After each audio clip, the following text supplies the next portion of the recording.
Yes. You have to, right. And being close to power, you never know what will angukia you where you are. Yeah. Always be prepared. Yeah. Good to see you. Good to see you. Check. Yes. 1, 2. Yes. And happy Stand by, everyone. We have 8 minutes to go. We start with what we have. What we don't have, we don't have. Stand by, everyone.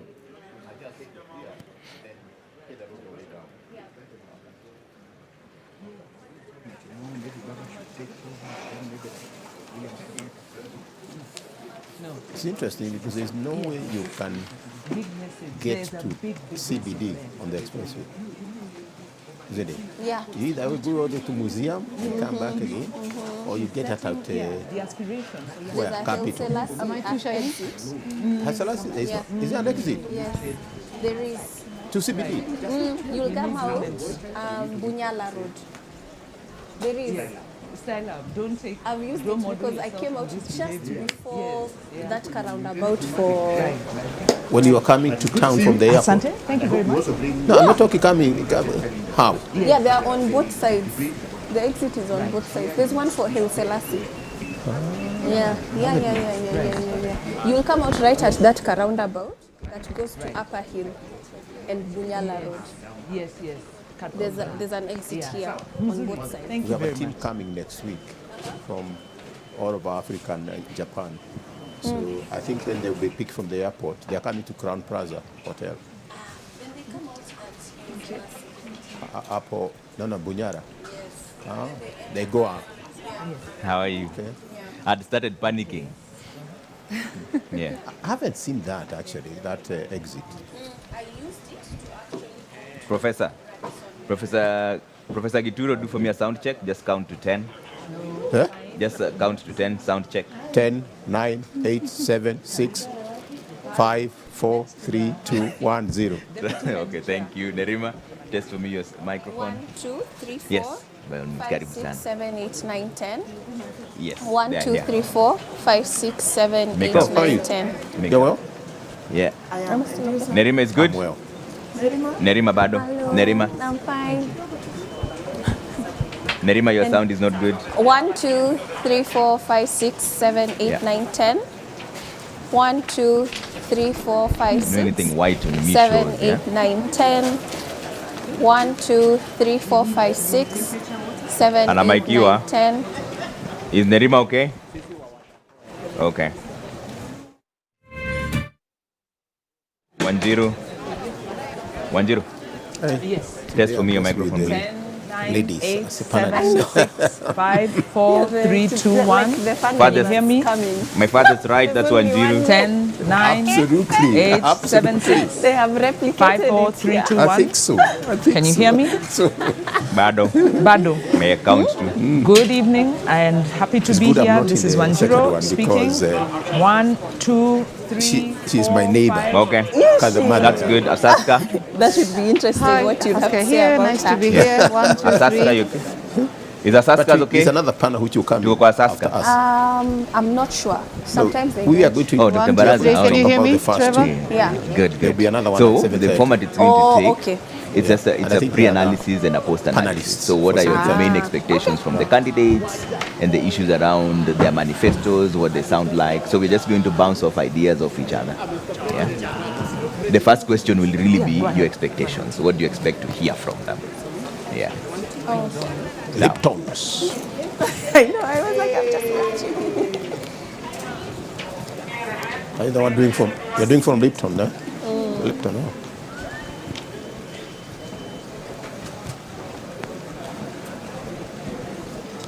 What is in their manifesto? Yeah, we'll talk about them differently in how most of the issues is not so much what's in there, it's how best to deal with it. Something like manufacturing and all agriculture, is that the solution to youth unemployment? You know, you just give your views because having been in the sector, why haven't some certain initiatives like the war on corruption, why has it not been won this far? You get? So you'll just be reacting to what the others say and your ideas also as well. But then after that, when the debate continues, then we analyze what they have said. Yeah. So it's just the first 1.5 hours that is open discussion. Yeah. But I'll be posing the questions, then you'll just respond. Don't ask me hard ones. I'm an old woman. And I haven't read the manifesto. Okay. Okay. I need you guys to clear the set in less than 2 seconds. I'm sorry. I know, I feel bad even when I'm being pushed by my directors. Okay, that's good. No lipstick. Huh? Yeah? Are No, you're doing all the panels. Yeah. Him is doing one. Yeah. Then there's Omenya.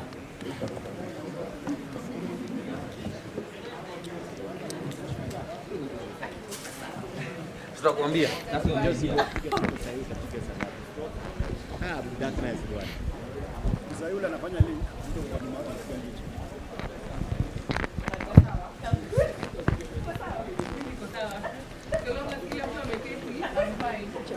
Airplane mode before. Yeah. Showtime.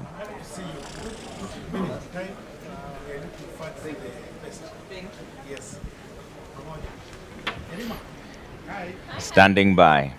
All phones on silent, please. All phones on silent. Yeah? He'll be seeing you. Yeah.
Juu niko na karatasi na hii nitashika na nini? Toes. By who?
Good evening from the Catholic University of Eastern Africa. We are moments away from the Deputy Presidential Debate of 2022, organized by the Presidential Debate Secretariat.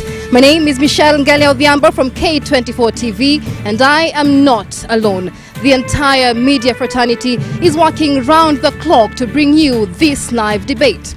This is the third deputy presidential debate in what has become a tradition in Kenya's election cycle since 2013. We have a live audience at the Pope Paul VI Learning Resource Center to witness this debate, which will be aired live across all TV and radio stations across the country. Viewers watching live can send in their live comments on the short code 22843 and the hashtag Presidential Debates KE 2022. And of course, it's debate night tonight. Very interesting. This is the first of the two today, the second of the six, of the second of the four, and of course, it will be the battle of the deputy presidents. An interesting night right here at the Catholic University of Eastern Africa. Now, this venue is very significant, and we'll be telling you the significance of this venue. But first, the significance of this debate. Now, this is very important because it will help you make a decision going forward. Exactly 20 days, Michelle, right? Absolutely. Yeah, you'll have to make a decision based on what you hear here tonight and based on what you've been hearing on the campaign trail. And tonight we'll be presenting 4 deputy presidential candidates. I'll be telling you about them shortly, Michelle. Absolutely, and this debate tonight takes place in 2 tiers. We will have the first debate, which will feature candidates whose popularity ratings based on 3 recent opinion polls stand below 5%, while the second debate will feature candidates whose popularity based on the same opinion polls stands above 5%. And of course, the 4 deputy presidential candidates, we have the Agano Party represented by Ruth Mucheru.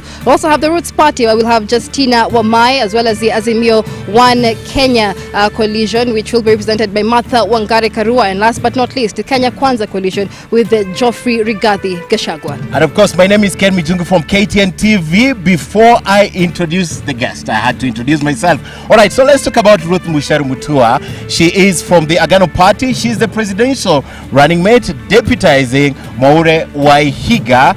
She was nominated last month, that's on the 11th of June. And of course, little was known about her before that nomination on the 11th of June. However, she has 15 years of experience in the private sector. And of course, their rallying call is about corruption. They want to fight corruption if they're elected into office in about 20 days. And she's a communication management and administration specialist. Now, first time in politics, this lady is going to be on the podium tonight. And she's the mother of 2 girls. Also, we have Justina Wamae, Roots Party presidential running mate. Now, she is deputizing Professor George Wajakoya.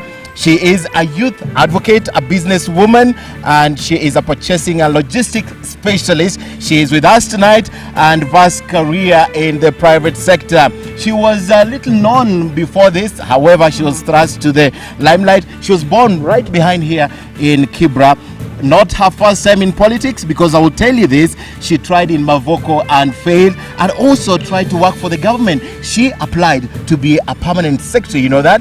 And of course, she was picked by Wajakoya through a rigorous interview. Now we'll be telling you about the other 2 who will be appearing in the second debate. Absolutely, and Ruth Mucheru and Justina Wamae will make up the first debate tonight. These 2 candidates will show Kenyans how their parties plan to tackle major issues like the state of the economy and corruption as well. Recent data from the Treasury there showing Kenya's GDP standing at about 12.6 trillion shillings. Kenya's GDP last year again growing at about 7.5%. A good recovery and a strong recovery following the COVID-19 pandemic that threw global economies in disarray. However, Kenya's fiscal deficit continues to grow, growing at about 7.5% of the GDP from 2017-2018 to about 8.2% in 2020-2021. A higher fiscal deficit there, of course, means higher borrowing for the country. So how will these parties tackle these very important issues? Economy is a big topic tonight.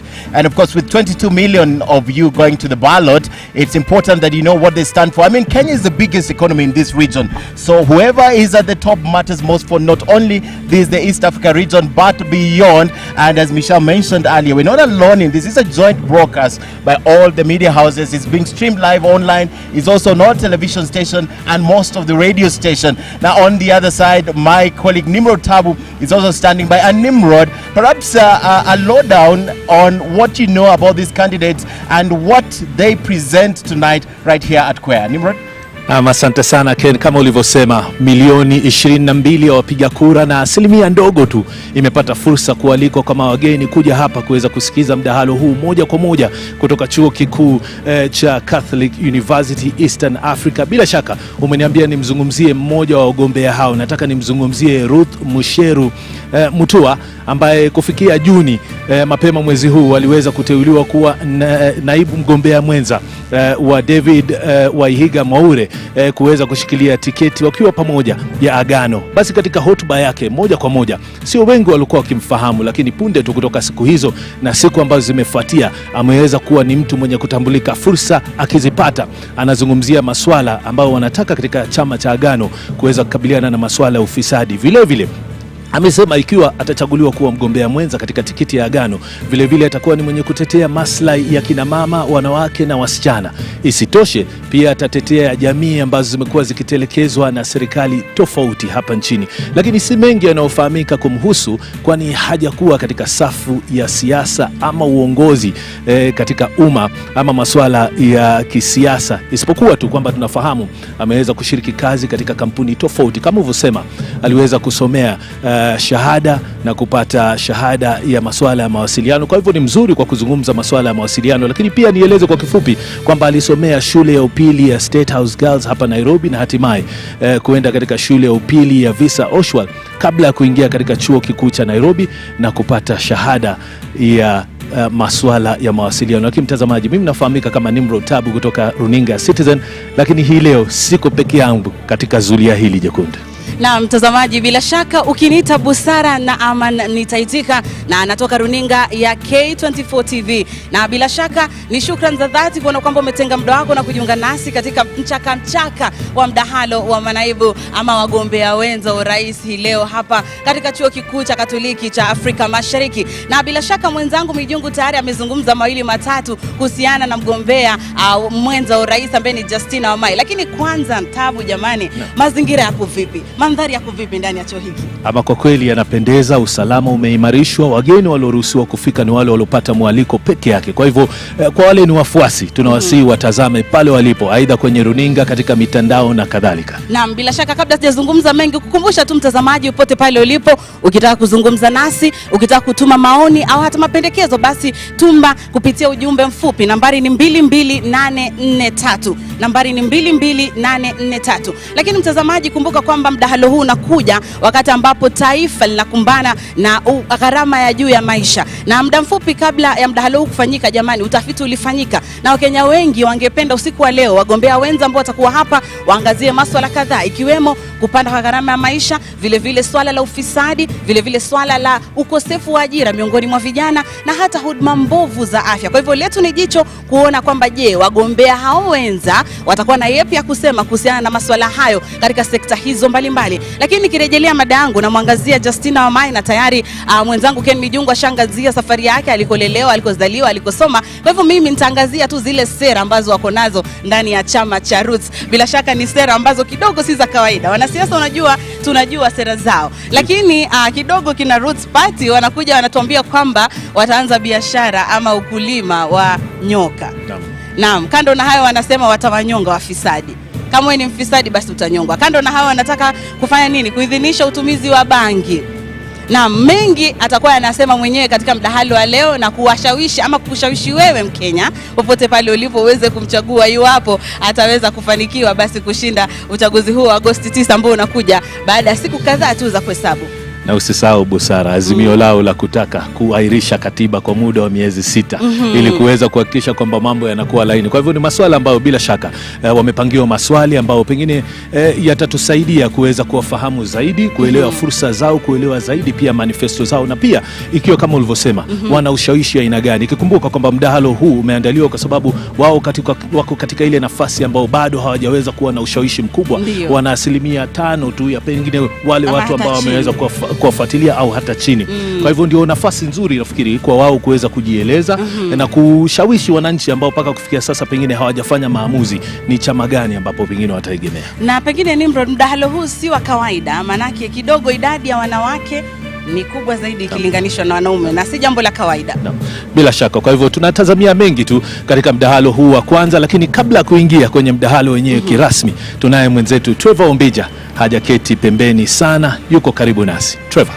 Asante sana Nimrod Tabu na Busara Nama, na hapo awali Ken Mijungu na Michelle Ngele. Mdahalo mchaka mdahalo unaanza hapa. Basi Kiswahili imeishia hapo. I'm seated here with a panel of 5. My name is Trevor Ombija from Citizen TV and Ramogi TV. I'm here with a panel of 5, 4 of them formidable women, to make heads and tails of this conversation, which really is a representation of the deputy presidential debate that is happening live right here from the Catholic University of Eastern Africa. Let me start by introducing my guest. From my farthest left, Professor Gituro Wanaina is here, lecturer and also agricultural economics expert. Thank you so much for making time. Thank you, Trevor. Nerima Wako is also here, executive director, Siasa Place. Asante sana for making time. Thank you. Dr. Nancy Baraza is here, former deputy chief justice. Thank you so much for making time. And on my right, Asaska Labarakwe, public policy expert. Thank you so much for making time. And Wanjiru Gikonyo, executive director, TISA, which is the Institute of Social Accountability. You had the front row on this discussion during the gubernatorial debate, and that's where I want to start, Wanjiru. What are the key issues you expect the deputy presidential candidates to speak about today? Well, obviously, thank you so much, Trevor. Pleasure to be here with this illustrious panel, and great to see you, Professor Gedure. We expect to hear, of course, they're going to talk about their manifestos. Yeah. They're going to put forward the economic agenda. They're going to try and sell themselves, resell themselves to their base, but also try and reach out to the undecided. So we expect the parties to really resonate with Kenyans. Yeah. Right now, cost of living is a big issue.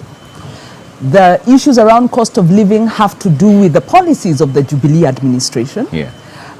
So of course, there are contradictions immediately, and a lot of people are confused, wondering, if you look at Azimio, the president is in Azimio. Yet the issues that are facing Kenyans have to do with the Jubilee Party. If you look at the other side, again, you're looking at the Jubilee Party. So there are contradictions. And the challenge with the candidates, of course, is to sell their agenda and to cut through these contradictions. We also expect to hear issues about integrity, issues about leadership, because a lot of the present problems have to do with state capture, have to do with corruption. Our finding in civil society, within 3 years of the administration being in power, there were 19 mega corruption scandals. It was unseen. The amount of looting and the levels of looting have never been seen before. So we want to get some reality checks and hopefully more truth than propaganda to enable Kenyans make good decisions. Asaska, what are the key issues you want the deputy presidential candidates to speak about as a Kenyan living here? Thank you, Trevor. One of the common things that cuts across all the 4 manifestos is the Kenyan economy. And it's just not some topic that is interesting to the politicians. It's also interested to our 22 million voters in Kenya. And why is Kenyan economy coming into the picture at this time and at this period in time? One, it's clear that our democracy space is growing. And number 2, it's also due to recent development. One is a COVID pandemic, which has led to high cost of living, high cost of fuel, there's high inflation. It's currently at 7.9%, even way above the bridge set by the CBK, and high public debt and runaway corruption. So definitely, if we look at all the 4 manifestos, you'll realize that there are some impressive commitments cutting across. If you look at the Roots party, there's this controversial legalization of cannabis. And also, you'll see that the Roots party is looking outward, not inward. All right. We'll get into those discussions in just a bit, but let me bring in Dr. Baraza on this. Dr. Baraza, what do you expect these candidates to discuss tonight that is of utmost importance? I think I expect them not to come here and electioneer, but talk about real issues. And these real issues include the high cost of living, I think they should be able to tell us and tell Kenyans what they are going to do about the runaway cost of living. Unemployment is a major issue.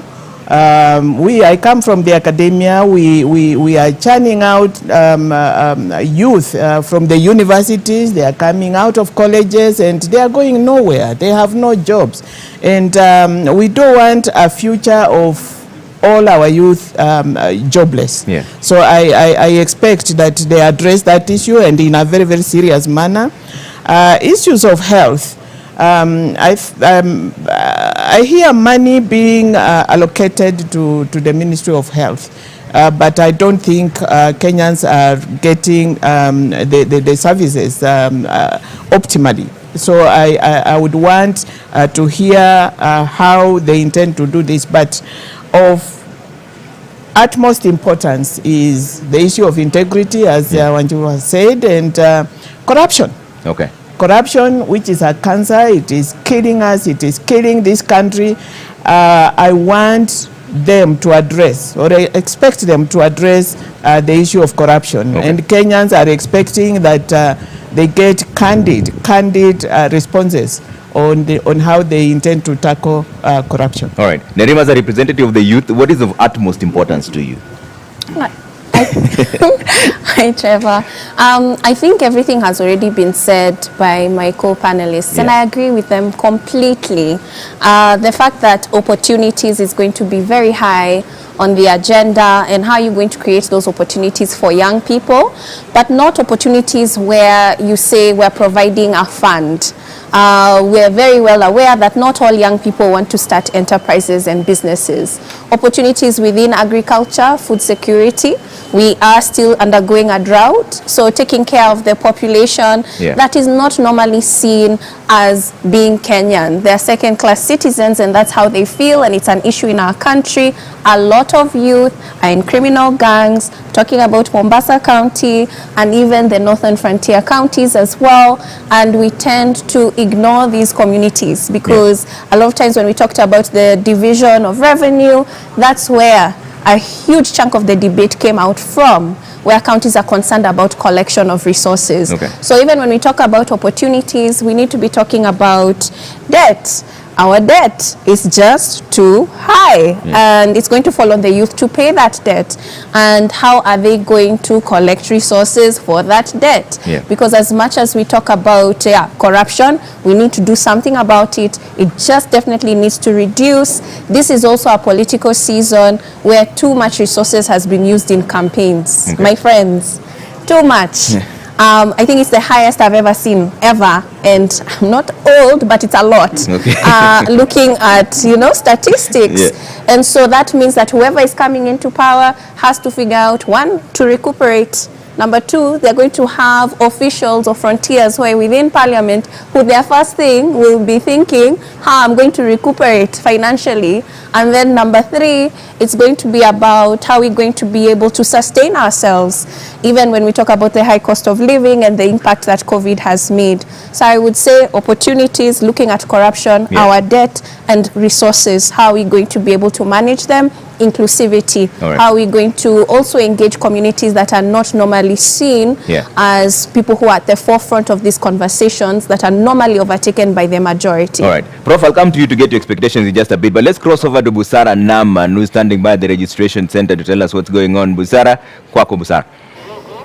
Na mtazamaji, kwa sasa nipo katika upande mwingine wa Chuo Kikuu cha Katoliki cha Afrika Mashariki, na bila shaka hapa ndipo unapoingia pa kwanza kabla hujafika kwenye jumba kuu ambapo mdahalo unafanyika. Na bila shaka sehemu hii ni sehemu ambapo usajili unafanyika. Na je, kwa nini usajili huu unafanyika? Kuna umuhimu gani? Basi nitakuwa naungana na mkuu wa usajili katika eneo hili ambaye ni Michael Duya, atujuze mengi zaidi kuhusiana na mchakato mzima. Karibia hapa kidogo. Hujambo na pengine siku yako inaendelea vipi?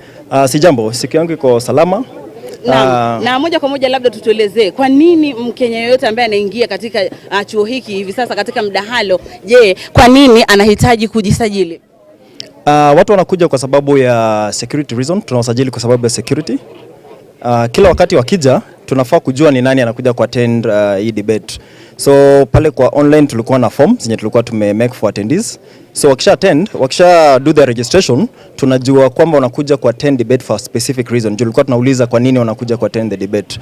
So inatusaidia pia ku enhance security na kujua ni kina nani wameattend hii debate.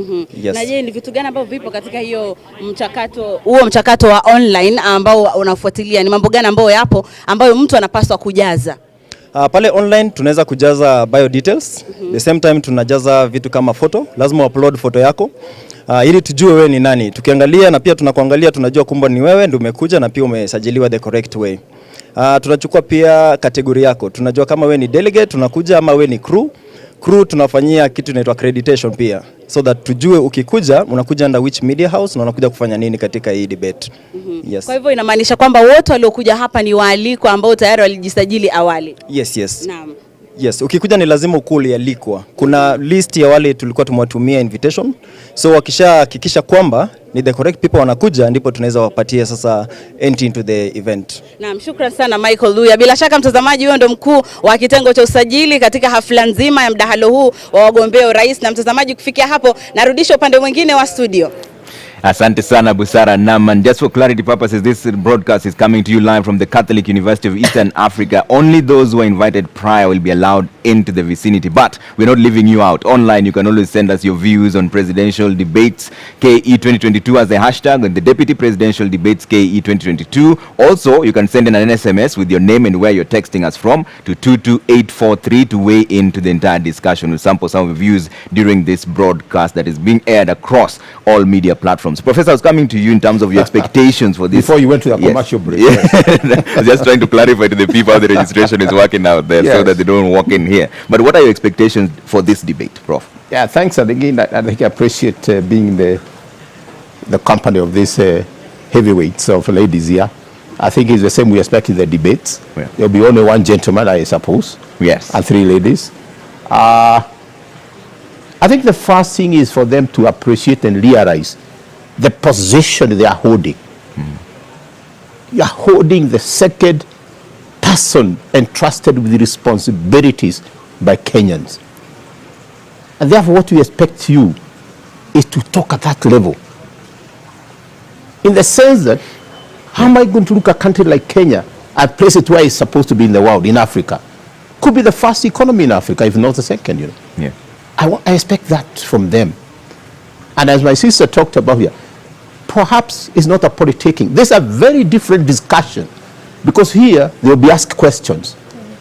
When they get to the rural areas, nobody asks them a question.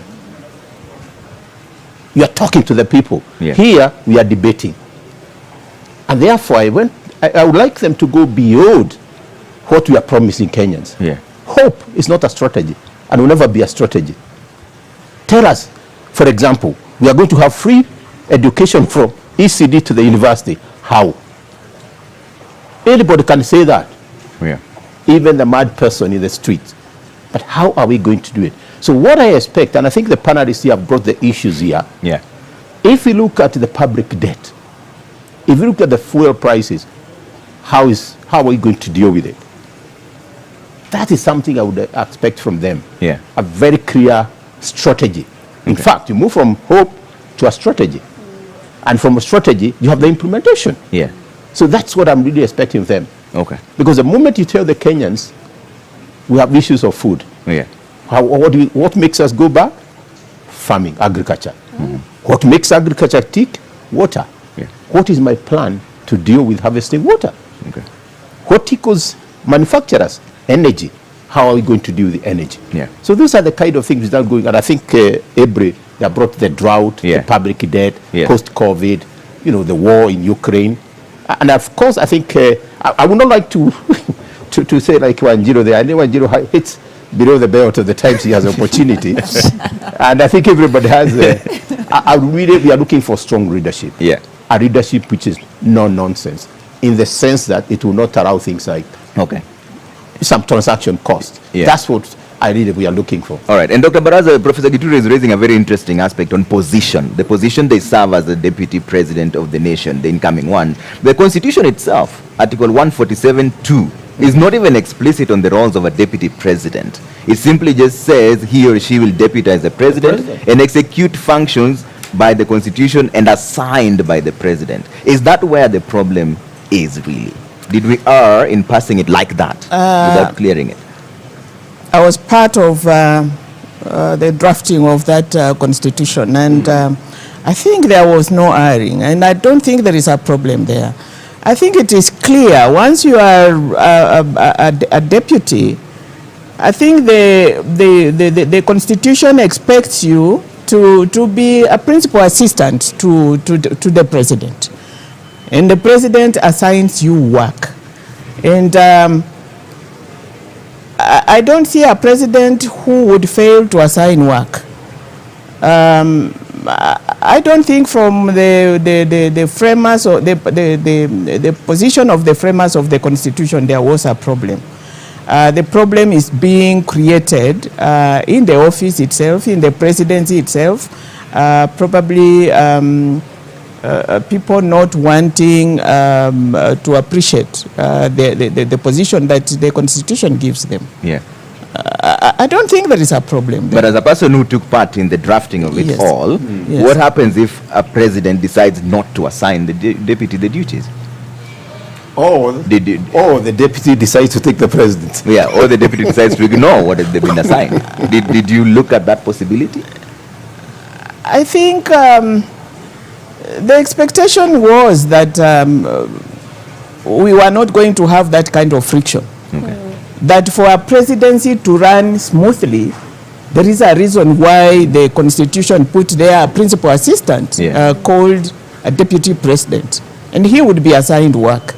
Yeah. And then there is a reason why the constitution created a deputy president and called him a principal assistant of the president.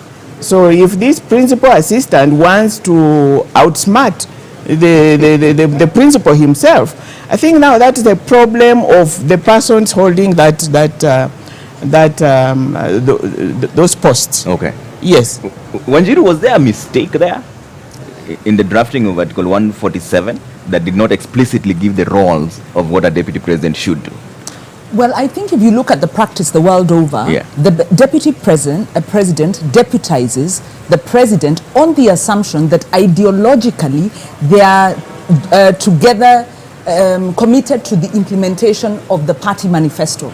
That is the assumption. There are some things you can't legislate, and in fact that is one of them. You cannot legislate that once you ascend to a position, you must abide to the spirit and the law. You can maybe take somebody to court when they violate the law, but we are struggling with the spirit, and I think that's what we are talking about here. This is why we say we are also struggling with the issue of leadership and integrity. And you can see the big back and forth we are having between the IEBC, the EACC, and the court system. Because if somebody has been convicted, another person actually has even been, somebody's been charged or convicted or impeached and put themselves forward for a leadership position, and a party then proceeds to give them the ticket and they win the nomination. That is in violation of the spirit of the Constitution. The law was diluted, unfortunately, because we are working in a political context. So, Trevor, when we are talking about our expectations as citizens, we have to acknowledge that our political system has been frustrating the aspirations of Kenyans for the interest of our political elite. And one of those is on leadership and integrity. The other is on accountability of public resources. The other one is on, will these parties implement the lofty proposals they have put in their manifestos? Because if you look at the manifestos, we have very good promises.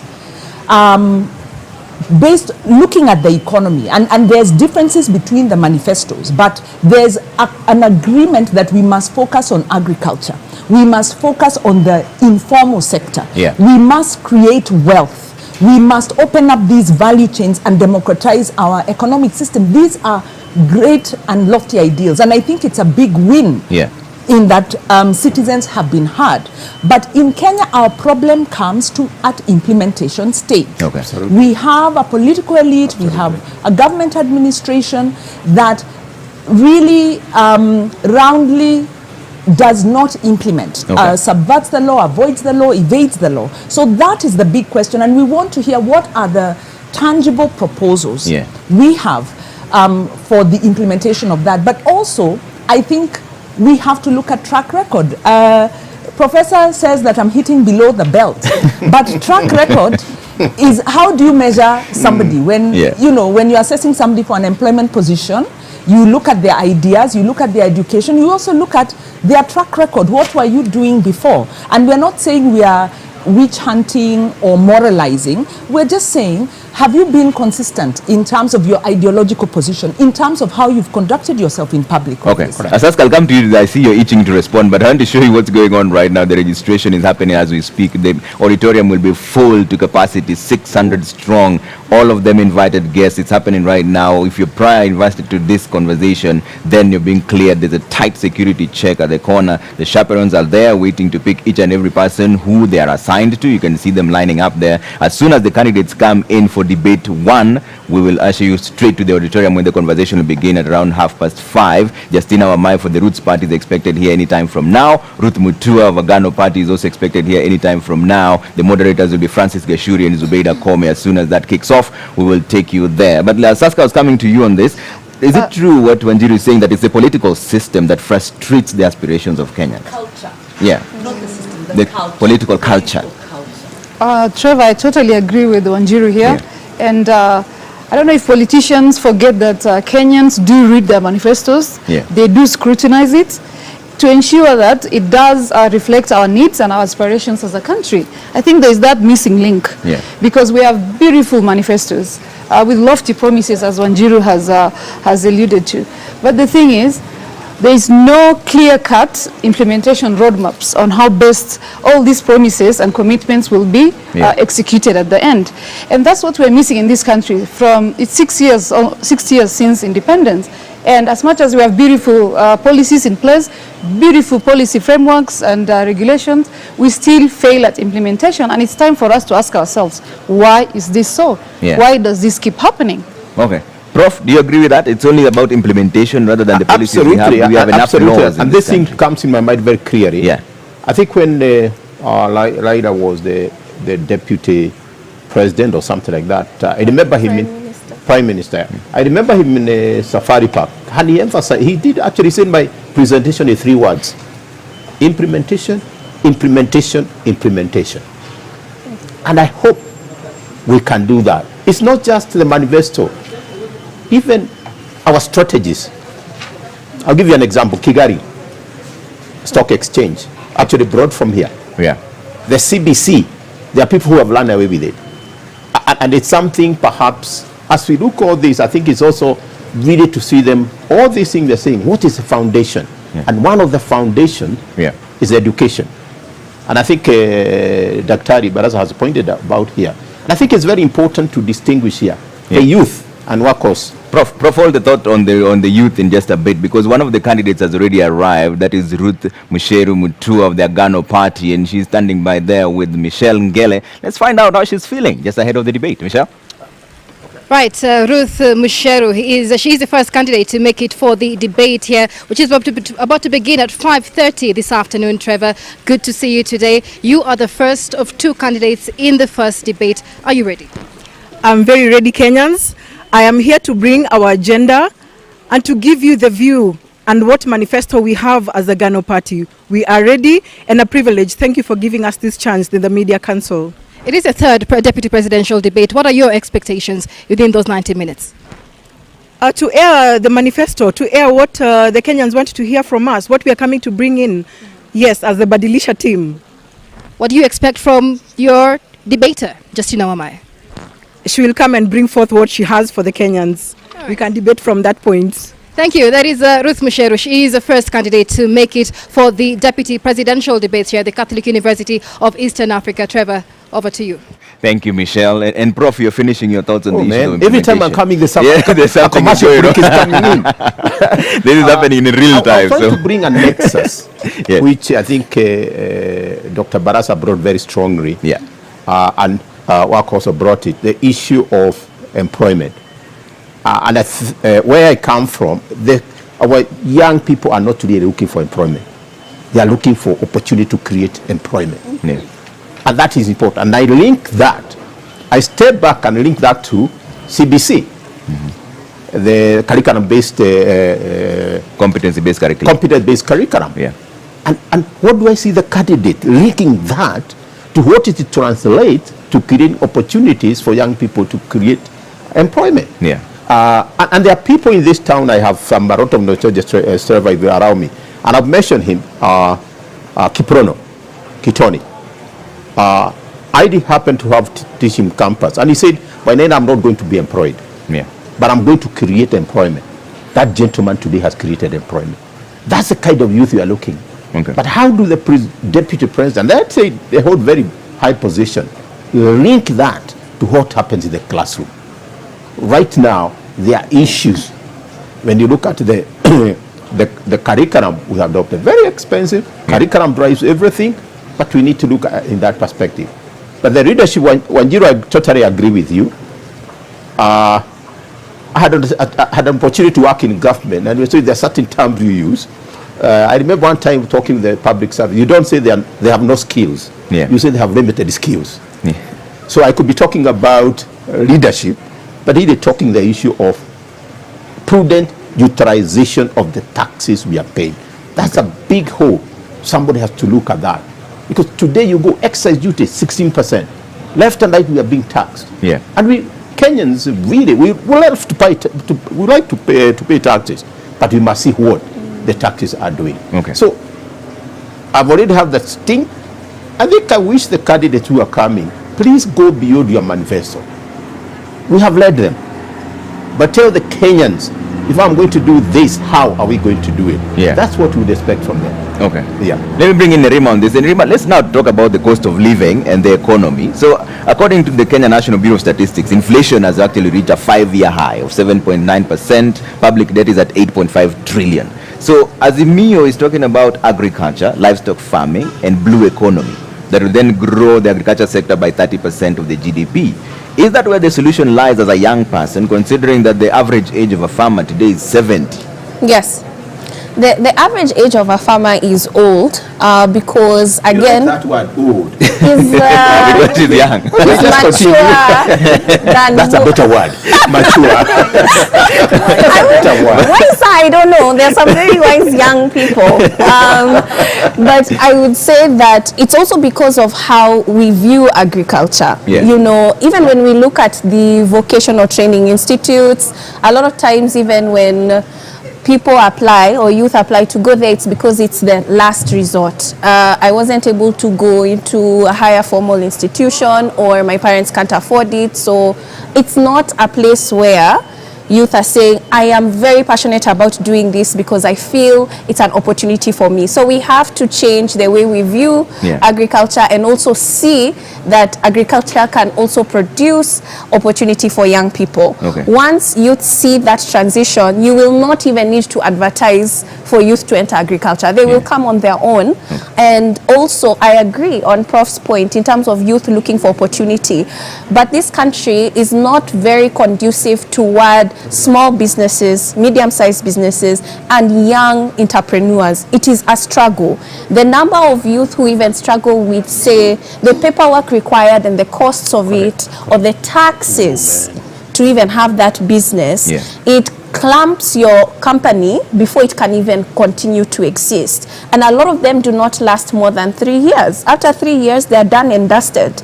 And so if we could focus on, sure, blue economy, agriculture, because a lot of countries are looking internally in terms of specialization, but we also have to remember that this administration was focusing on housing. We've talked about the high cost of living, and one of them is housing.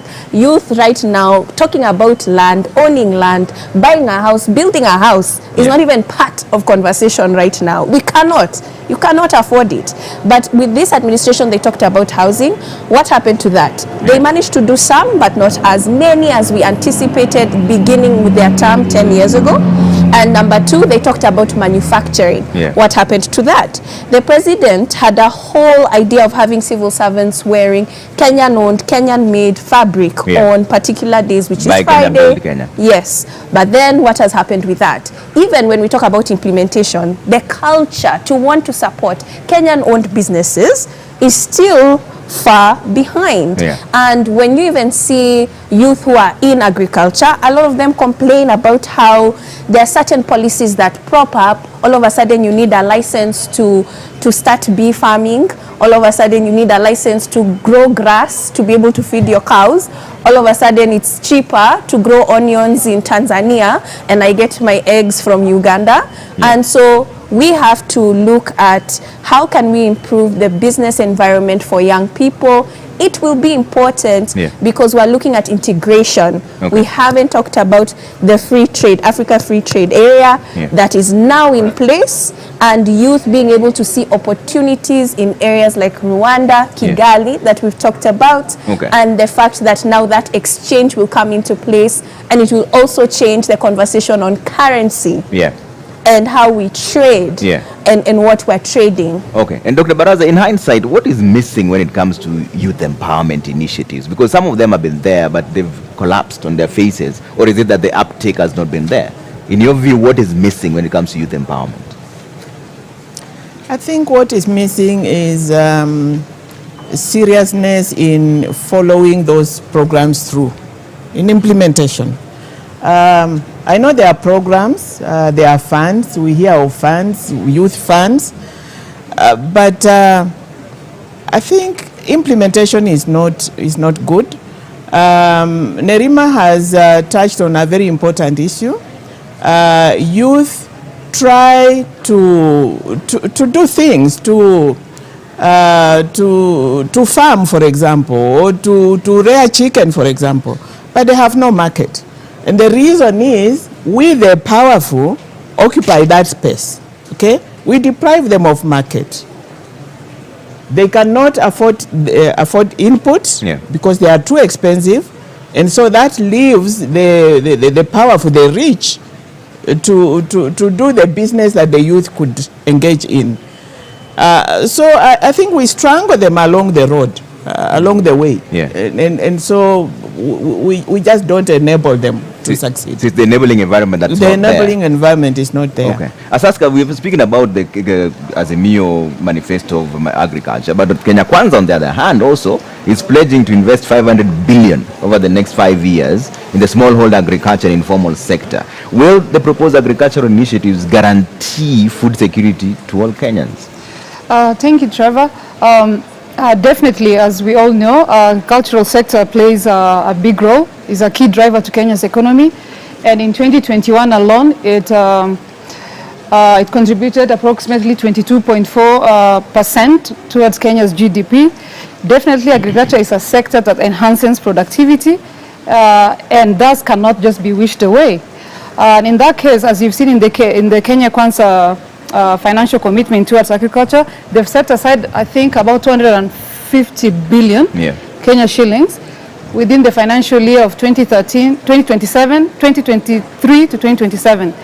And definitely, if it's implemented better, if the commitment is, if a firm commitment is in place, I think agriculture can contribute sustainable development agenda by increasing food security, alleviating poverty, and even employment creation, and we lack that in a big way. Okay. Because the sector alone, as you know, employs about 40% of our total population. So that's a huge chunk. Okay. Wanjiru, is that the direction to take? Agriculture? Is that where we should focus on? Well, yes, and you know, in our advocacy, looking at the crisis of public debt, that really goes, even before we entered into the COVID era, our economy was on a very weak footing because of imprudent choices, imprudent development choices. This large infrastructure development, eating up all the money, financed by costly debt, with corruption written in there, you know, conflict of interest, real mismanagement of the economy by the Jubilee administration because of that. we are in this economic crisis. But even then, if you listen to the Parliamentary Budget Office, they were looking at the economy and saying majority of people are employed in the agricultural sector, over 50% of Kenyans. This, even during COVID, it was the steadiest contributor to our GDP because you're talking about the backbone of our economy. Yet, our investments are in places where people aren't employed, where the large infrastructure employs very few people. So yes, it has to be agriculture. And this is why I'm saying that there are wins. Even before we start the debates, before we go to the election, there are wins. The parties have listened. They have prioritized agriculture because both parties have prioritized agriculture. They have prioritized the informal sector. Both sides have recognized, we've had numerous policies on the role of the informal sector, the importance of the informal sector, but governments keep ignoring them. They have prioritized manufacturing and are linking manufacturing to agro-processing, which is to the agricultural sector, to the informal sector. So they are, committing to make those linkages. So the question becomes, that's why we are saying implementation. Can we trust the political parties, after they have wooed us with their promises, that when they sit in the seats of power, they will do what they have said, that they will listen to the citizens, they will be accountable to the citizens? Do they show in their manifesto the democratic space, civic space, the social accountability back to the citizens, the civic education to empower citizens to be very engaged, and answerability to the citizens? Do they show the public sector transformation to transform from the culture of impunity to the culture of compliance? Do they have the intergovernmental relations? We have seen the fights between county and national government under Jubilee that has really destroyed, almost destroyed the health sector. So are they speaking to the culture change that we need and the accountability that we need to implement these promises? Asaska, you wanted to jump in? Yes, Trevor, let's not forget that African countries, including Kenya, have international commitments in the agricultural sector. And if you remember in the 2009 Maputo Declaration, most of these countries have committed to give 10% of the national budget towards agriculture. And for many, 20 years down the line, Kenya has not been able to hit that target. It's always around maybe 3.5%. So it's a shame that we're not really prioritizing an industry that enhances our productivity and drives our economy. You asked the issue of agriculture. Yes, Prof, and that's right down your alley. It's like as an agricultural economist. Of my life. Yes. I think there's a simple reason why we should concentrate on agriculture. You had lunch. You have supper. You have, it's there. We demand it. That's the bottom line. But I think the question you asked, and I think panelists, maybe something we need to look at. What do we need to do? Because we all know, and I'm always get baffled. We know, but we're doing nothing about it. One, I think it's important to reflect back in terms of the skills we provide for the youth in the education system. And deliberately will be geared. How can a country like Ukraine, probably in one of our counties, be supplying grains to the world? And they have only 6 months in a year to grow those grains. We have 12 months. My mind goes back to a Bogo farm. I have some you can Bukula. The one we have in Kiambu here called the Waruhu farm. The extension farmers. And I can tell you, Trevor, if an extension person has come to the farm, the maize was very different from the other farm. These are the kind of things we actually want to bring back. I like her point. It's actually almost, I don't know, it's almost treason opening something in this country. The way you go through, you give up. And I think it's something we are looking for ease of doing business. I give the example. When we used to get our DL, driving license, we used to queue. And to get it, you give 1,000. Right now, you can get through your phone. This is the kind of thing when you get kids into aid. And the concept in a country, Trevor, which cannot feed their people, is headed for disaster. Look at US. Look at any country. what they do, they make sure that there's enough for their people. I think that's something we need to reflect back. And we should, and I like you're using the free trade area in Africa, we should be the one exporting grains out there. Not exporting to us. So I think it's something we must get that. I like the word she has used, mature. We are exiting that in terms of even energy. How do we get back? And we parents, I think we have a problem. And Professor, you're the one who said that every single time you're talking, something is always happening. Let me bring to your attention that the candidate Justina Wamae for the Ruth Party has just arrived at the vicinity. She's ready to do the debate one, and Ken Mujungu is standing by with her in just a bit. Let's find out how she's feeling. And they have actually given a very interesting proposal, Prof, and I'll come to that in just a bit, on what they want to do to deal with the economy. They're talking about legalizing cannabis. But Ken, over to you first. How is she feeling? And thank you, Trevor. And of course, Jacinta Wamae is here with us. She is the second candidate tonight for the first debate. How are you feeling now that you're here finally? I'm excited. Do you know I'm here to destigmatize our manifesto? So I'm energized and I'm psyched up. You ready for this? What did you do ahead of the debate? I prepared accordingly. You know, Kenyans are not bright, so I need to come off smart. So we're looking forward to the debate and all the best. Asante sana. Asante. All right, back to you, Trevor. Thank you, Ken. And Prof, you're finishing your thoughts on this. Finish. I like this commercial break. Just comes to me. So I think that's something, the point I was making here, we must do whatever it takes to ensure we are food secure. Had opportunity to talk to the military people. If we depend on our eggs from Uganda and there's war, they'll just stop the food. They don't even have to use a tank. They'll come over. And I think that's something we need really to look at in terms of how do we make our country secure. And if there's something I had to do, one thing, agriculture. It feeds to manufacturing. But there's a twist. There's now a twist to this entire agriculture issue. We've talked about Kenya Kwanza manifesto and Azimio manifesto. The Roots Party is talking about legalizing cannabis. That's the point I was going to. I hear you, Trevor, but let me ask you, and I think we need to be more serious. And I think the presidential candidate is already visiting some farms in the US of where they plant. How much of GDP does that crop bring to those economies, even where they do it? Very little. Then the second thing is, do we feed on that thing?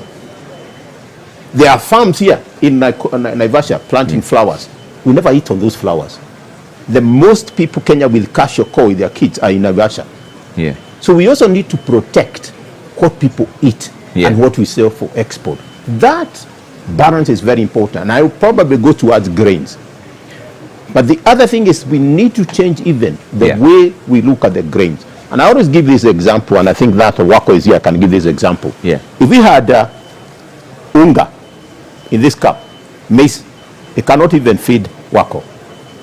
I know they don't eat these days. But if we had Mucheru, it can feed all of us here. We need to change the grain revolution. India, Southeast Asia, there are more people than we are. India is surpassing everybody in the world in the population. But you have never heard people have. Because they changed. And najua kwako unatoka hakuna chakula kwa hapana ugali. But Dr. Baraza, let me bring in on this issue of the Roots Party manifesto. Speaking about legalizing cannabis, yani weed. First, what would it take for that to happen? And is it a viable resource? I think before I come to cannabis, I just want to chip in on what Prof has said about agriculture. We have strangled agriculture. I tried to farm. I got a big farm in Magarini. I tried to do pineapples. I tried to do sugarcane in Kwale. I tried to do mangoes. You hear of markets out there, but there is no support system for farmers in this country. I have now given up, but there is market out there. Now, the problem with this country is we like importing everything and anything because of what we stand to gain out of that. I know of so many youth who, in my endeavor to farm, I was meeting them in Kajiado. Young people, graduates, they are getting an acre here because they had, you can grow tomatoes, you can grow onions, but we strangled it. You go down Narok, young people on weekends going to Narok to get farms to try to grow wheat. So they are trying. It's not lack of will on the part of the youth. Okay. They are trying, but we strangle the agricultural sector because we want to import eggs, and of course, who is importing the eggs? And what about that scheme in Galana? Galana Kulalu. I mean, it was hyped. We all waited. We expected we are going to feed ourselves with that maize there, and then it just went silent. What happened? And of course, there is the issue of corruption. They are in this whole agricultural sector. Yeah. Our youth can make a living and be rich within the agricultural sector. But we strangle it. Now, coming to cannabis, okay, they say there are countries who have who are making incomes out of it. Yeah. I think they need to convince us and to show us real data and statistics on how and how much they are getting, and how we are going to protect our youth. I think the excited ones are not looking at it from the point of view of how much income. Yeah. They are excited for other reasons. Okay. So we need to be convinced that it's not a dangerous thing that we are driving our youth into, and that actually wherever it has been legalized, wherever it has been made as part of the agricultural sector, that it is giving them the returns that really go into the economy, to improve the economy. All right. And Wanjiru, is this an alternative revenue stream? Because it is in their manifesto, the Roots Party of Kenya manifesto. It is in their manifesto, and if you'll allow me, I'll just add something on the excellent points raised on the agriculture sector, which is it's important to prioritize agriculture. It's important to recognize a lot of agriculture in Kenya is smallholder farmers. It's important to recognize that as we're bringing in technology, it has to be suitable to the existing framework that we have, so that you're not bringing in very sophisticated technology that pushes out the smallholder farmer. And so my question is, where is the farmer? Where is farmer's voice? What is the governance system within the cooperatives? How do we, reawaken the cooperatives and the SACCOs that support agriculture? So I think much as we are talking about the technical and the economic priorities, we must not forget the governance. We must not forget the social accountability, the citizen voice and role, because that's Article 1. And really the sustainability of development is that citizens are at the center of development. Development with the people, by the people, for the people. And government serves the citizen. On the cannabis issue, of course, we want to maximize revenue streams. But we must remember that Kenya's problems are not just economic. We also have social problems. We have political problems. So one of the things I'm finding with the discussion we are having is that there's a strong emphasis on economic needs, which is really, really good. That's progress, because it means our democracies are maturing, but then we are pushing out some of the social and governance issues. They've kind of taken a backstage, and they have to go in tandem. On the issue of marijuana, there is a social side to it. Number one, right now, marijuana is illegal. Bangi is illegal in Kenya. What this means is there's a lot of young people who use the weed that are in prison because of owning or using small amounts of weed. There are recommendations to decriminalize bangi so that you can deal with that problem, because I think that creates inequality, and that fails to deal with, there's a disconnect between the law and the social reality.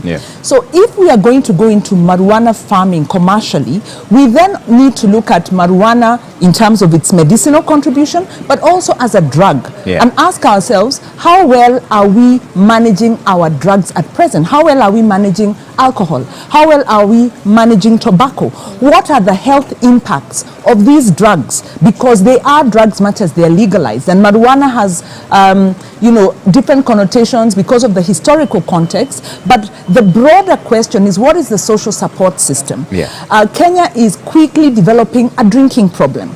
Our young people are quickly developing drinking problems. This has been exacerbated by our kind of skewed taxation that we have on alcohol that makes it cheaper for young people to take hard drinks than it is to drink maybe lower levels of alcohol. So we need to talk about social impacts of the decisions we make, economic decisions we make, so that we have a holistic conversation. So my view is we are looking at one aspect but missing the bigger picture. Okay, Asaska, is it a realistic proposal?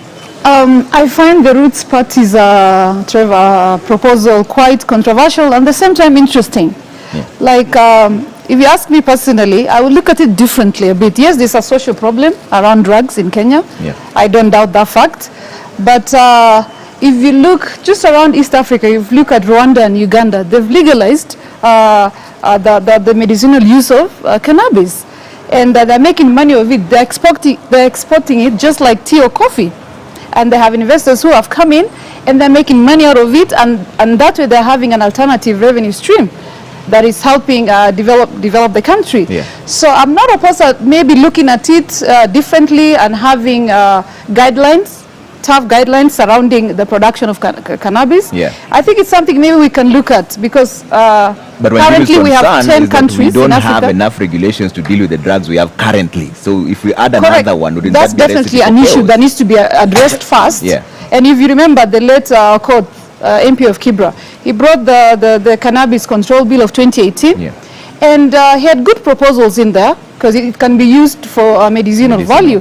And if we restrict it, not for recreational purpose, maybe we'll be able to have very strong guidelines that can ensure that it cannot be the drug cannot be misused. Okay, Nerima. I'm not coming to you last on this issue for any reason. Now, on that one, I like that you've come to me next, because I feel I hold the same opinion as Asaska. It's about looking at the differences. It's interesting. It really is. We're thinking outside the box, because we have to. We're talking about a population that is majority youth, and not only is it now, it will be for decades to come. And we're talking about a global economy and a global citizen population that will continue to grow. Our health continues to improve, the standards continue to improve. So how are we managing? So things that are going to be key is access to resources, climate change, the environment, and managing pollution as we continue to increase and decrease the number of vehicles or the kind of transport and carbon monoxide going to the environment. So for me, looking at the regulations, if it's for medicinal use, it's very, very helpful for many people who are going through all sorts of long-term illnesses. It is even sometimes prescribed, and it's necessary for them to be able to survive. But then I think what a lot of people are worried about is the misuse of that. And it's the same with all the drugs that we're talking about, like Wanjiru has mentioned. So Prof, jump in. I think I'll pick from what he said, and it's economics.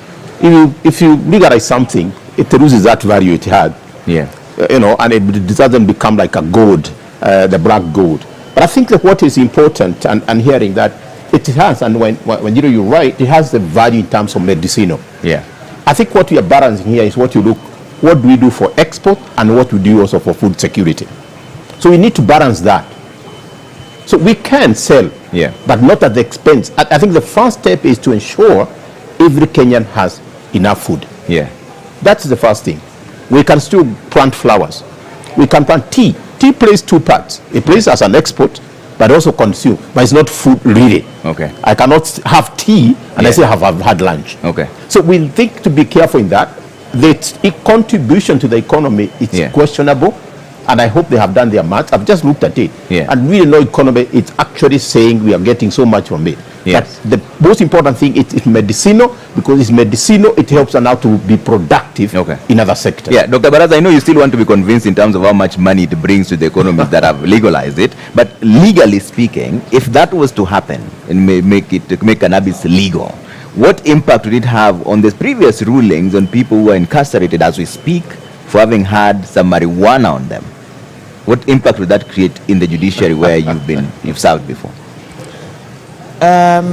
If they legalize marijuana now, what it will have on the people in the cells? Well, I guess, is the law retroactive? No. I think the law doesn't apply retroactively, but I think the issue here is not the legalization. I think good points have been raised around Wajakoya's or that manifesto about marijuana. Yes.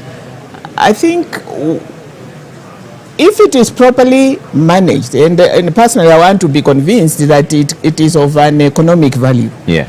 If it is, then I think a law can be passed, an appropriate law can be passed. We put in place mechanisms to protect the youth from abuse. And then I think that will be okay. But I need to be convinced that there is some useful, it is a useful venture in terms of agriculture. All right. Let her finish. I'll come to you. Yeah. Go ahead. As to and then that will take care of the abuse which has caused the fellows in the cells to be in the cells. Okay. Yeah. All right. All right, Asaska, you wanted to jump in? Yes, I'd like to add on what Ms. Barasa has mentioned, that yes, definitely there's a social problem. Yeah. We all agree. And if you look at the 10 countries, I would like to clarify, the 10 countries in Africa that have legalized cannabis, they've only legalized for medicinal use except South Africa. South Africa has legalized both for medicinal use as well as recreational use. So yes, there's a fear around the social problem that the cannabis will bring about. But I also want us to look outside the box, as Nerima has mentioned, that hey, it's estimated that in Africa alone, cannabis has a market, is worth about $7 billion by 2023. So it's a market that maybe we could try and figure out how best we can get into for the benefit of our development agenda in the country. Okay. Wanjiru? Yeah, so I was going to just be clear that I'm not advocating that it don't be legalized. I think I'm actually a proponent of, if you look at the social reality, cannabis is being used, it's being used by youth, that's why they're winding up in jail. So first of all, it shouldn't have been criminalized because people shouldn't be in jail because of smoking cannabis. That is quite regressive, and so that's a situation. But if I think the case that Wajakoya is making is let us legalize cannabis, and I say yes, let us legalize it for medicinal, also for social because it's in use, and regulate it in the same manner that we would regulate other substances. But recognize that right now our regulation of other substances is not doing so well. That there is a risk that we go in and legalize and we create a culture that is going to destroy our youth. And it's not just youth who have problems with substances, people our age, because we tend to moralize the use of substances instead of looking at maybe the practical. Maybe we don't deal with our mental health issues so well, maybe our social structures. So this is why I'm saying we need a proper policy framework that looks at the issue holistically, not just from an economic point of view, and definitely not from a moral point of view. Okay, let's move away from the economy and now talk about the war on corruption. And Dr. Baraza, I'll start with you on this. You've been at the helm of the judiciary. What is really hindering the war on corruption? The war on corruption is being hindered by corruption. Corruption itself? Yes. Okay. I think it is. Yes. Nice, well put. Because we have institutions to fight corruption. We have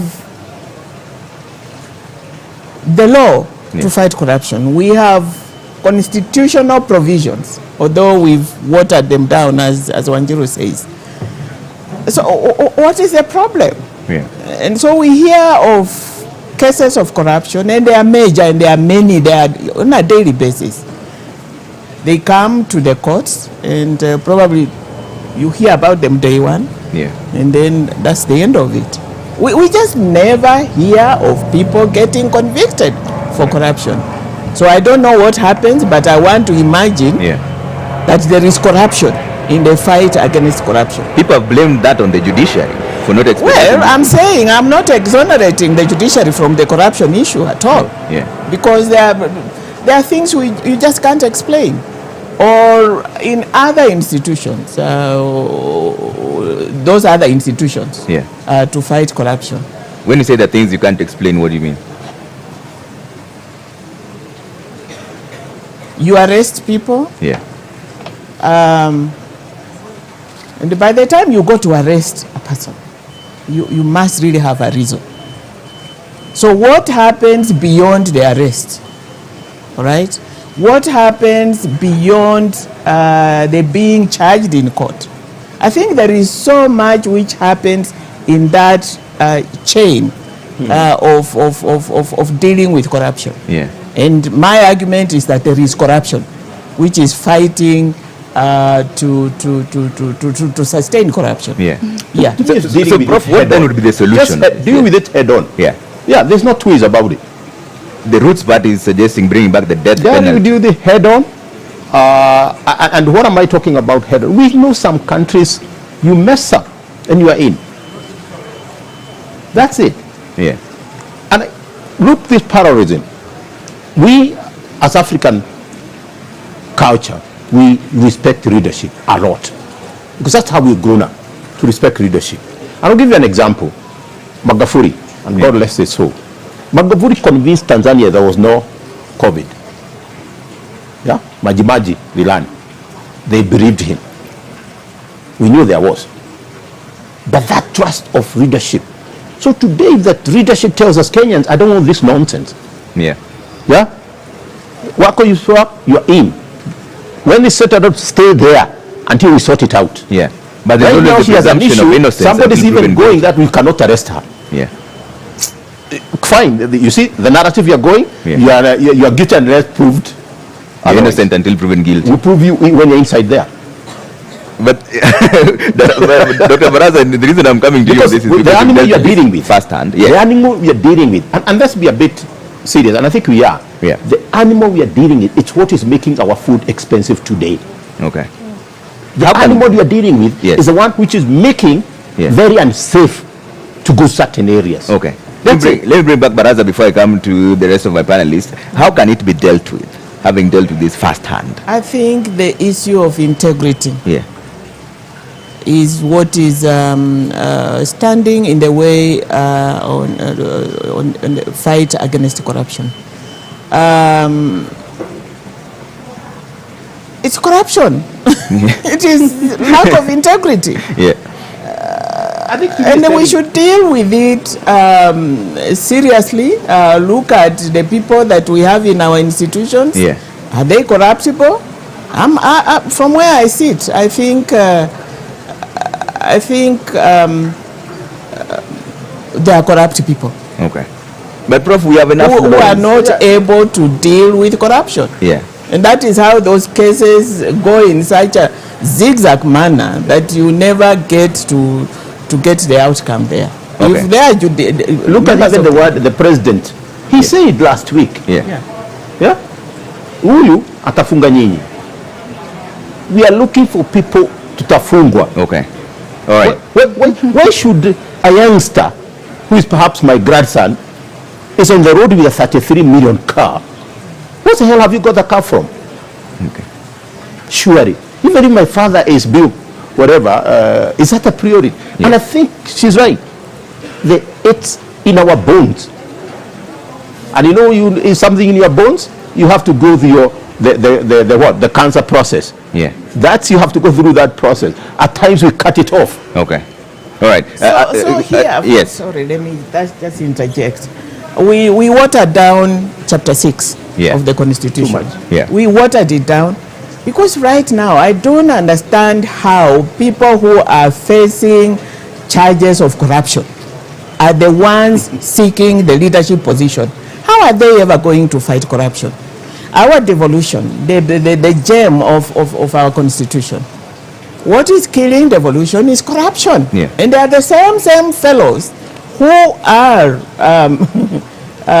benefiting from corruption in those counties. Yeah. And they are the same ones running for positions of leadership. How are they ever going to fight corruption? Yeah. I think their main aim is to come and preserve themselves. It is unfortunate we watered down chapter 6, and so we are going to go in circles on this issue of corruption. Okay, Wanjiru, I'll come to you and talk about this, but let's cross over now to Busara Naman, who's standing by. This time it's not you, bro. Busara Naman is standing by with the security situation at the Catholic University of Eastern Africa, where this multimedia broadcast is coming to you live. Busara? Na mtazamaji, moja kwa moja tuangazie swala zima la usalama katika chuo hiki ambapo mdahalo unafanyika, na kwa mengi zaidi tunaungana na mkuu wa kitengo cha usalama. Moja kwa moja ningependa ukaribie na uanze kwa kujitambulisha alafu tuendelee. Kwa majina naitwa Benjamin Mwanzi, Sub County Police Commander Lang'ata. Na ningependa utueleze, je, ni mikakati gani ambayo mmeweka kuhakikisha kwamba tuko salama, na je tusiwe na wasiwasi? Nataka kuhakikisha wa Kenya na watu wote ambao wamefika pande hii ya kwamba usalama uko sawa sawa. We have made the necessary arrangements. Tumekuwa hapa since the governor's debate, and since then we have been scaling up security. Kwa saizi security iko sawa sawa, na nahakikisha wananchi ya kwamba wasiwe na wasiwasi yote. Tumeweka usalama ya kutosha.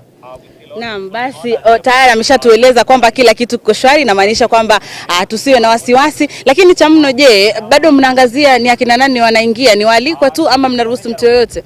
Si mtu yote anakubaliwa, ni wale wamealikwa. Iko petting kwa gates, iko petting, iko several petting areas kabla hujafika mahali ya debate. So ni wale wamealikwa peke yake, wako na cards, tuna verify kabla hawajaingia. So watu wasikuje isipokuwa wale wamealikwa, na tunaomba wale wamealikwa nao wakuje, na wale watu walitupea wakasema wao ndio wataandamana nao, wasiongeze watu wengine zaidi kwa sababu ya the logistics ambazo tumeweka huko ndani. Naam. Bila shaka mtazamaji, huyo ni Benjamin Mwanthi, ni OCPD wa Lang'ata, ambaye anatujuza mengi kuhusiana na shughuli nzima ya usalama katika eneo hili, na kama alivyosema kila kitu kiko shwari. Kwa hivyo mtazamaji, kama uko nyumbani endelea kutazama kwenye runinga yako, kama uko na radio sikiliza, kama uko na bundles basi angalia mtandaoni mtazamaji, uweze kujionea yote yanayojiri katika mdahalo wa leo wa wagombea wenza. Kufikia hapo narudisha upande mwingine wa studio kwako Trevor. Asante sana Busara Naman, kila kitu kiko shwari. Kiswahili. Wanjiru, let me bring you back into this. You've been dealing with this issue of corruption for the longest time now. What are the best options of dealing with it? Great, yes. As an institution, we deal with social accountability, which is really strengthening citizen voice for accountability. Corruption proper, you're looking at abuse of office and you know the penalties and the kind of remedies you have on that. And how do we deal with the problem of corruption? First of all is to recognize that, as Prof has said, as Dr. has said, it's become a part of our culture. In 2015, I think it was, the Aga Khan University published a study on youth perceptions and expectations, and youth said it doesn't matter how you make your money, as long as you make your money, and corruption's not a big deal. So if you're going to talk about prudent use of public resources to youth, it's not going to resonate, because the interest is to make money by any means. We become very consumerist. Our value system is about consumption, and it's about acquiring money so that I can consume, like Prof is saying, enjoy a big car, the soft life. So one, we need to deal with the culture. The other thing, of course, it's about leadership, and it is about Chapter 6. And so we are looking for a political party that is serious about Chapter 6, that's making some good, strong recommendations, and have a track record on delivery. The problem we are having, and it's a crisis that's facing us, is we are having more and more leaders who have violated public office, who are involved in drug cartels or money laundering cartels, rapes and violations, and are actually in court.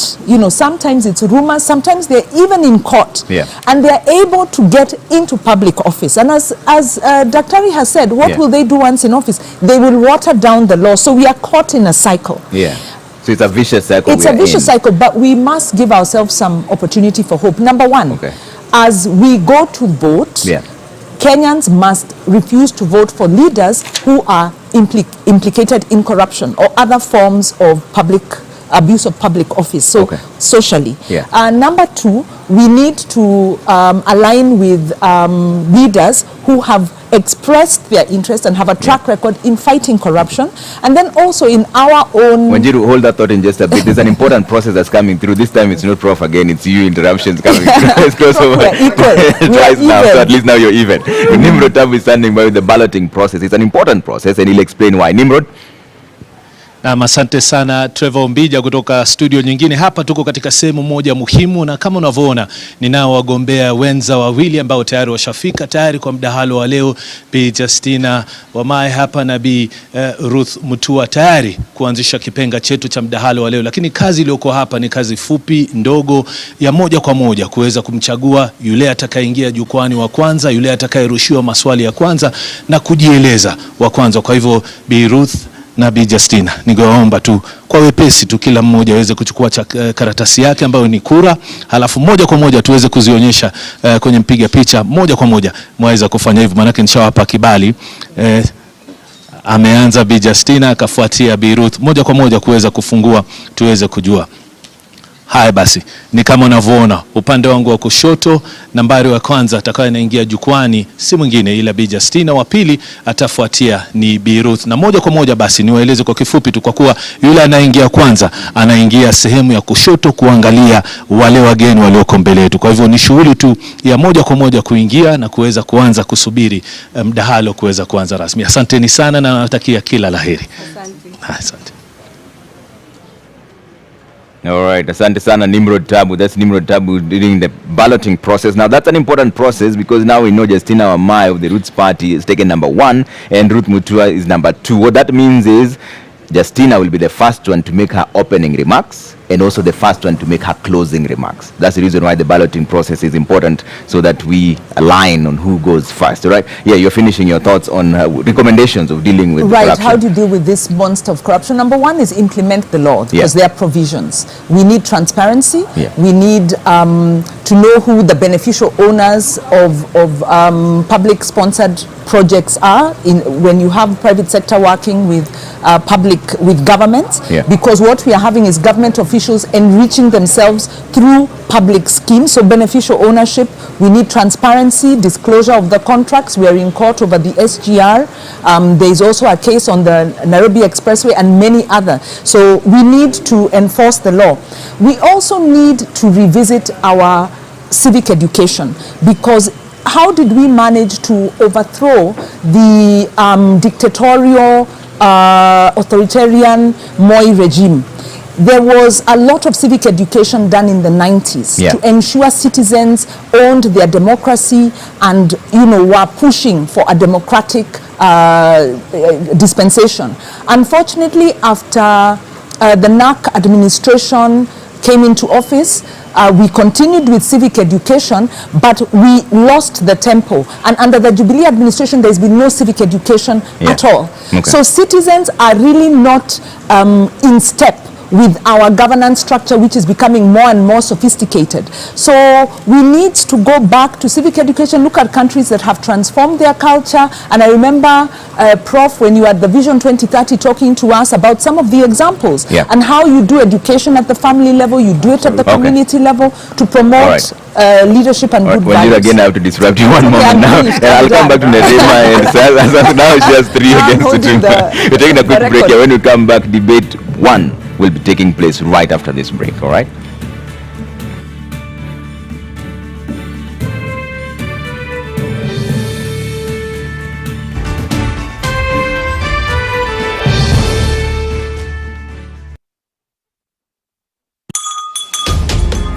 What is a secondary school in Kenya? It ranges from 106 high-cost national schools educating 3% of the learners, where you find ultra-modern libraries and laboratories, the most experienced principals and teachers, and the best teacher-student ratios. To 7,019, some barely established, understaffed, lacking basic facilities, sub-county schools, educating over 60% of learners. Given that KCSE is the most consequential examination in our education system, isn't it fair that we level the ground for all learners to excel by narrowing the capacity gaps between the worst and best schools to deliver quality education? Usawa Agenda calls for a sub-county schools upgrading program and a change from the capitation model to enable small schools to grow. Without these, SDG 4 is a false promise to most Kenyan children. Karibu Cam. By offering market linkages, networking opportunities and technical assistance, Kenya Association of Manufacturers assists its members to grow and scale up their businesses. Join us and let us work together to grow the manufacturing sector. Becoming a CAM member is as easy as 1, 2, 3.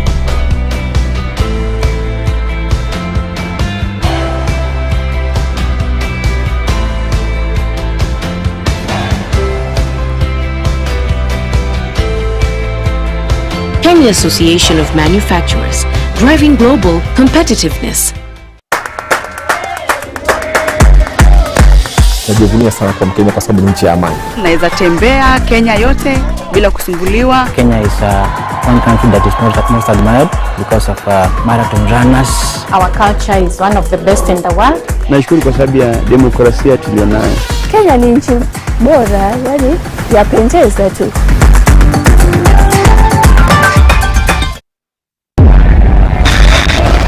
Hate, demonize, and divide.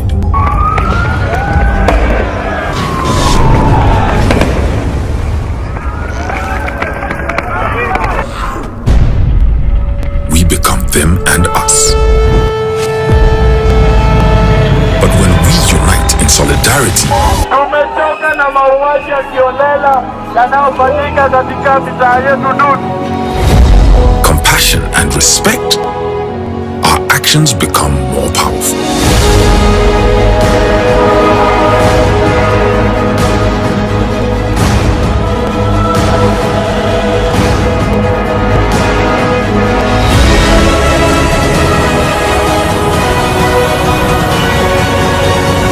And together we can change the world.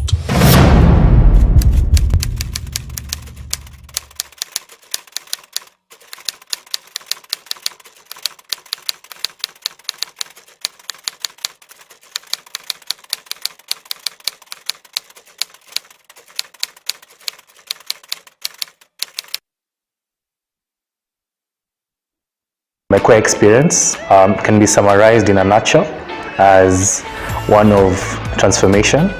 I think once I joined this campus, I didn't have a vision of where I wanted to be. I didn't know who I was and what I wanted to do with my life. And I feel like the environment and the people who've mentored me along the way have enabled me to find out who I am and have helped me figure out where I want to go in this life. They have a good quality education, which I 100% vouch for. Enroll at Catholic University of Eastern Africa for courses in nursing, law, business, economics, computer science, education, community health and development, actuarial science, international relations, counseling psychology, regional integration and theology. September intake ongoing at Langata and Eldoret campuses. Email admissions@quer.edu or visit quer.edu. Quer for innovative, marketable graduates. Check it. Let's talk about banking. Or let's talk about dreams and goals. Your dreams, your goals. If you're like Louise, you value doing biz with ease. Or maybe you're like Dan, a family man with a plan. At Diamond Trust Bank, it starts with one dream, one goal, one deposit, and one transaction. Pamoja, let's make it happen. So don't just bank with us, bank on us.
Good evening and welcome to the Pope Paul VI Learning Resource Center at the Catholic University of Eastern Africa in Nairobi. My name is Francis Gachuri of Citizen TV and Inoro TV. Na jina langu ni Zubeida Kome kutoka kituo cha KTN News. Karibuni popote pale mnapotupokea katika mjadala huu kati ya wagombeaji wenza wa kiti cha urais katika uchaguzi ujao wa mwezi Agosti. This is the first of two debates involving running mates of the four candidates cleared to run for president. In this debate, we are hosting Ruth Mucheru, the deputy presidential candidate for the Agano Party, and Justina Wamae, the deputy presidential candidate for the Roots Party. Na kulingana na maelekezo yanayothibiti hafla hii, wagombeaji wenza wa urais wana muda wa dakika 90 za malumbano kati yao wenyewe, malumbano ambayo pia yataelekezwa na maswali kutoka kwangu Zubeida na mwenzangu Francis Gachuri. Maswali ni yetu wenyewe na hayajajadiliwa kati yetu na yeyote yule ndani au nje ya kampeni husika. And indeed, our questions are clustered into 6 segments, each running for 15 minutes. As per our debate rules, each candidate has 2 minutes to make an opening statement, 2 minutes to answer a question, and 60 seconds for a rebuttal. The topics have carefully been selected through a thorough assessment of sentiments over Kenyans across the country. Na maelekezo yetu pia yanashauri na kuwataka wagombeaji wote kuendeleza mjadala huu kwa lugha, nia na njia zinazohifadhi heshima kati yao, kati yetu hapa na hata kwa watazamaji wanaofuatilia matangazo haya mbashara. Hii ina maana kwamba lugha isiyofaa, ikiwa ni pamoja na maneno yanayoweza kupewa tafsiri ya matusi, hayataruhusiwa kwenye mjadala huu. The same responsibility shared by the audience seated here in the auditorium. Debate rules do not permit any cheers or jeers, except now, when we turn our attention to the debate platform to welcome the deputy presidential candidates, Justina Wamae and Ruth Mucheru. Naam, kulingana na kura ambayo imepigwa awali kuambatana na wanaowania wakiwa wagombea wenza kwenye kinyang'anyiro cha urais kwenye uchaguzi mkuu ujao, Justina Wamae wa Ruth Party ndiye amepata nambari ya kwanza, kumaanisha kwamba ndiye atazungumza akiwa wa kwanza, na vile vile tuko naye Ruth Mucheru wa chama cha Agano. Karibuni sana. Asante. Welcome, ladies, and for purposes of this discussion, allow me to refer to you as Madam Justina and Madam Ruth. Welcome. Thank you. Let me start with you, Madam Justina. You have 2 minutes to tell us why do you want to be Deputy President in the Republic of Kenya? Thank you very much, Gachuri and Zubeida, and thank you everyone who is here. We appreciate. Justina Wamae is emotionally intelligent, she's vibrant, she's someone who looks into the future. And given the fact that I was born in Kibera and I am where I am today, I feel I've achieved, which is encouragement to anyone at home.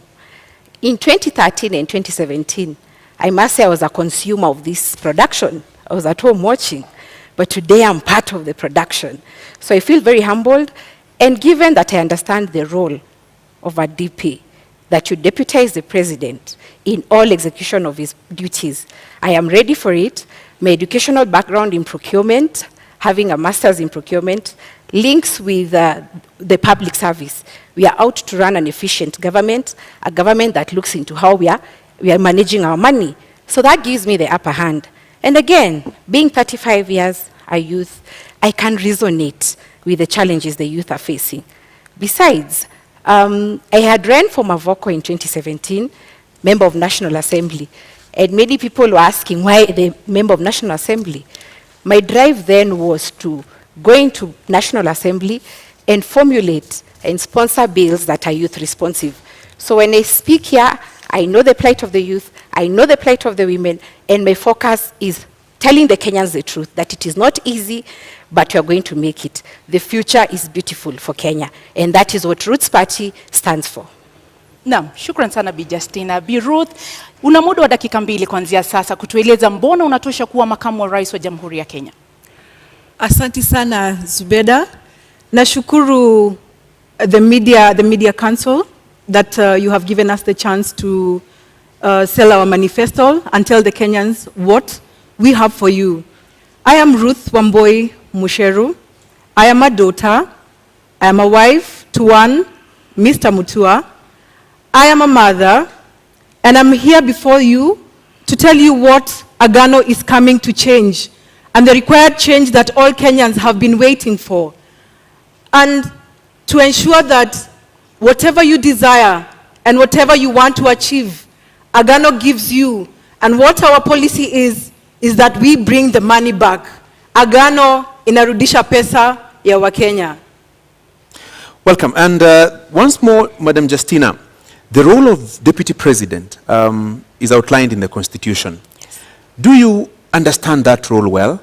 And how would you utilize it if elected Deputy President of the Republic of Kenya, together with your presidential candidate in the August 9th general election? In the Constitution, the role of Deputy President is outlined in Article 147. The first sub-article says that you're to deputize the President and in the execution of his duties. I understand this because currently we're having challenges, and maybe it's because of the aspect that politics in this country has taken. Politics is about numbers, they say. Politics is about tribal inclination and who has the tyranny of numbers. But our idea as Roots Party is that every Kenyan is having the challenge of unemployment, high cost of living. So we are here to speak to an individual Kenyan, devoid of tribe. And when I stand here, how am I going to execute? My work is not to start fighting my boss and telling him, I brought this in, I am better than you in this. No, my role is to support the Roots Party manifesto, which, by the way, it focuses on economic upswing, which we shall discuss, and legalizing and regulation of marijuana, which we shall also discuss in length. So I understand my role well, and for me, I do know that there's a president who is the supreme, and then I come in as a support system. Madam Ruth, similar 2 minutes to respond to this question. Your understanding of the role of Deputy President, yes, and how would you execute that function of Deputy President if elected in about 20 days? We know that Deputy President is the second highest political seat. So my business is to assist the President. My business is to sit in while the President goes out on duty. My business is to ensure that this country runs as long as the President has given me the mandate to do so. So Kenyans will not have the gap. And for me to have been picked as the lady of Agano Party, I am coming in to bring a balance. I am coming in to bring a change and decision making on the woman level and the youth level. Bado una kidogo, samahani, una dakika moja unusu, bado na dakika 20, sekunde 20, bado una la kuongeza au umekamilisha? Makamu wa rais huwa anasaidia rais mwenyewe, huwa anasaidia kutekeleza majibu ile, the work that has been given to her in the presidential aspect. So my business is to assist. My business is to play the part of assisting and implementing what the captain and the 5th Mwaure David has stipulated. Na hapo basi ndio nitaingia. Justina amesema kazi ya makamu wa rais ni kusaidia. Je, mnakuja kusaidia tu? Mna mawazo? Ni watu ambao mnaweza kushauri, au mmechaguliwa kwa sababu nyinyi ni wanawake? Wewe binafsi umechaguliwa kwa sababu wewe ni mwanamke, au ni kwa sababu una uwezo? Kwanza hilo swali la kuwa wanawake, Ruth and I are assuring Kenyans, hakuna cat fight hapa, si ndio? Hakuna. We are going to share and execute what Roots Party requires. We are just not only supporting. The Deputy President has a role in giving their voice. And my role there is to amplify the youth voice, to amplify the women voice, because as it is where we are, I am happy because in leadership you have women in leadership, but we need more. So our role is to put in that the women also can add value. We are here to represent, or I'm here to represent the Kenyan woman in the kitchen who knows the high cost of cooking oil. It's affecting her. I'm here to represent the women who fuel their own cars. I'm here to represent the stay-at-home women who, when you tell your husband to give you money, he starts thinking you're not spending the money well. Yet it is the economy that has deteriorated. There's so much inflation. So it is not just to support. That is part of it. Part of it is to amplify our agenda as women, who we have been left behind for a very long time in this development agenda. So kusupport na kuweka sauti zetu kama mimi, kama wanawake na kama vijana. Now, Madam Ruth, what is your voice then? What, arguably in the political sphere, somebody would ask you, what do you bring to the table? So what do you bring to the table in terms of capacity, in terms of the understanding of this role, in terms of your ability to execute the functions of Deputy President, if Kenyans give you the nod in about 20 days in this election? Okay, what I'm bringing in, one is the difference in leadership, that now, for the first time, to make history, is that we will have a lady Deputy President. That for me is a key factor. I am coming in with intelligence, with my intelligence. I am coming in corruption-free. I'm coming in as a trustworthy person. I'm coming in to bring the development agenda that has been left out of the woman and the youth. Na Bi Justina, inakutia wasiwasi kwamba kwa upande mmoja mnaonekana ni kama kidogo kama Ruth Party mnakuja kukiuka maadili. Unaogopa kwamba hiyo inamweka kidedea Bi Ruth katika kinyang'anyiro hiki, kwamba unaonekana nyinyi mnakuja kuharibu, yeye inamweka kidedea katika kuvutia kura zaidi? Inakutia wasiwasi? Sina wasiwasi kwa sababu Wakenya mahali wamefika. Mkenya amefinyika because uchumi umezorota. Idea zetu ni za kusaidia Wakenya. Kwa hivyo sina uoga wowote, niko hapa nitajibu maswali yote, because my role nilipoingia nilisema ni kudestigmatize manifesto ya Ruth Party. Hata Ruth kabla anipige tukue na malumbano, ningependa asikize vizuri, ndio akiniuliza swali we be from a point of her understanding. Kwa hivyo sina uoga wowote. Na unaposema, nikupe dakika nyingine moja, unaposema hauna uoga wowote, awali nimesikia ukizungumza kuhusu tyranny of numbers. Nyinyi wawili yaonekana ni wageni katika ulingo wa siasa. Hauoni kana kwamba kuwa wageni kule kuna wapa ile disadvantage mkilinganisha na wale ambao pia wanagombea wadhifa huu wa kuwa naibu rais? Nyinyi ni wageni kwenye ulingo wa siasa. Ndio, naweza kuwa mimi ni mgeni, lakini mgeni huja na heri njema. Miaka 30 tunaobishana nao wamekuwa kwenye siasa. Tyranny of numbers imetumika kila saa kusema watu wetu. Lakini kama iko sahi, ni kila Mkenya awaze ajiulize, hawa viongozi ama hii serikali inanifaidi aje kibinafsi? Kwa hivyo mimi na Ruth Party tunaleta mind shift, change of mindset. Mkenya akuwe selfish kivyake, aseme ingawaje kabila langu liko uongozini sijasaidika, lakini hawa hata kama sio kabila langu wako na agenda na wanataka kupeleka Kenya mbele. So I'm not scared in any way. Anakutisha Ruth? Anakutisha Justina? Not at all, not at all. Tuko hapa kuleta mabadiliko ile Wakenya wanatarajia. So we are coming in to bring the change. Hii ni uongozi mpya. We are not frightened with the fact that there is tyranny of numbers. Those are numbers. But the actual fact is Wakenya wamechoka. Tumekuja kuleta mabadiliko ile wamekuwa wakingojea. Madam Ruth, 30 more seconds. Where are those numbers? Unasema you also have your numbers. Where are those numbers? The numbers are there, Francis. You know, as the fifth Mucheru Wahiga said, some of these research institutes have been sponsored. So what they are doing to us and the Kenyans is reverse psychology. So that means they're trying to say the tyranny of numbers has an upper hand. Lakini ninataka kueleza kuna mabadiliko na agano iko site, watu wakate simu. Na vile Bi Justina, yes. Tunapoangalia katika uongozi na katika nafasi ambayo mmesema kwamba mnaielewa vyema ya makamu wa rais, tuseme kwa mfano kesho mgombea urais kwa tiketi ya Ruth Party awe kwamba hawezi kuongoza, tuseme umechaguliwa, nini ambacho kinakupa hiyo motisha au uweze kuwa na ule ushawishi wa kuwa kwamba unaweza kuongoza kama rais wa Jamhuri ya Kenya? Kweli unatosha kuongoza kama rais wa Jamhuri ya Kenya? Zubeida, ukiangalia leadership iko na two aspects, the hard and the soft. The hard ni what you have been doing, legislations and regulations, but the soft is you talk to the hearts and minds of Kenyans. Hearts of minds of Kenyans inasema 5.5 million of Kenyans are unemployed. 1.2 million of Kenyans live below the poverty line of 220 shillings daily. That is what Kenyans are speaking about. Na hiyo ndio inanipatia courage, nasema ingawaje labda amwezi jizungumzia, mimi najitoa na nazungumzia. That is the truth of the matter, that Kenyans are struggling. Pia niko hapa, I'm representing the many parents who take loans to educate their children. Unajua wazazi wetu wakati walikuwa wanaona ati wao wakichukuliwa kazi ilikuwa after form 4 wanaenda kazi kwenye benki.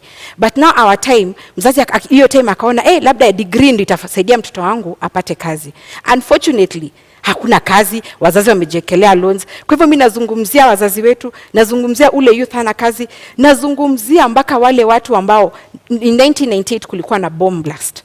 Our Kenya wengi, over 3,000 were never compensated. And this comes to the respect. Unajua wenye walilipwa ni watu wa American Embassy and the Tanzanians and those Americans who are victims. But Kenyans were not compensated. In my thinking, mtazamo wangu ni kwamba hawakulipwa kwa sababu Kenya haipewi heshima. Utapewaje heshima na una pesa? Angalia Middle East. Wakenya wanaenda kutafuta greener pastures, wanatesekea huko. Many a times people ask ati ambassador anafanya nini?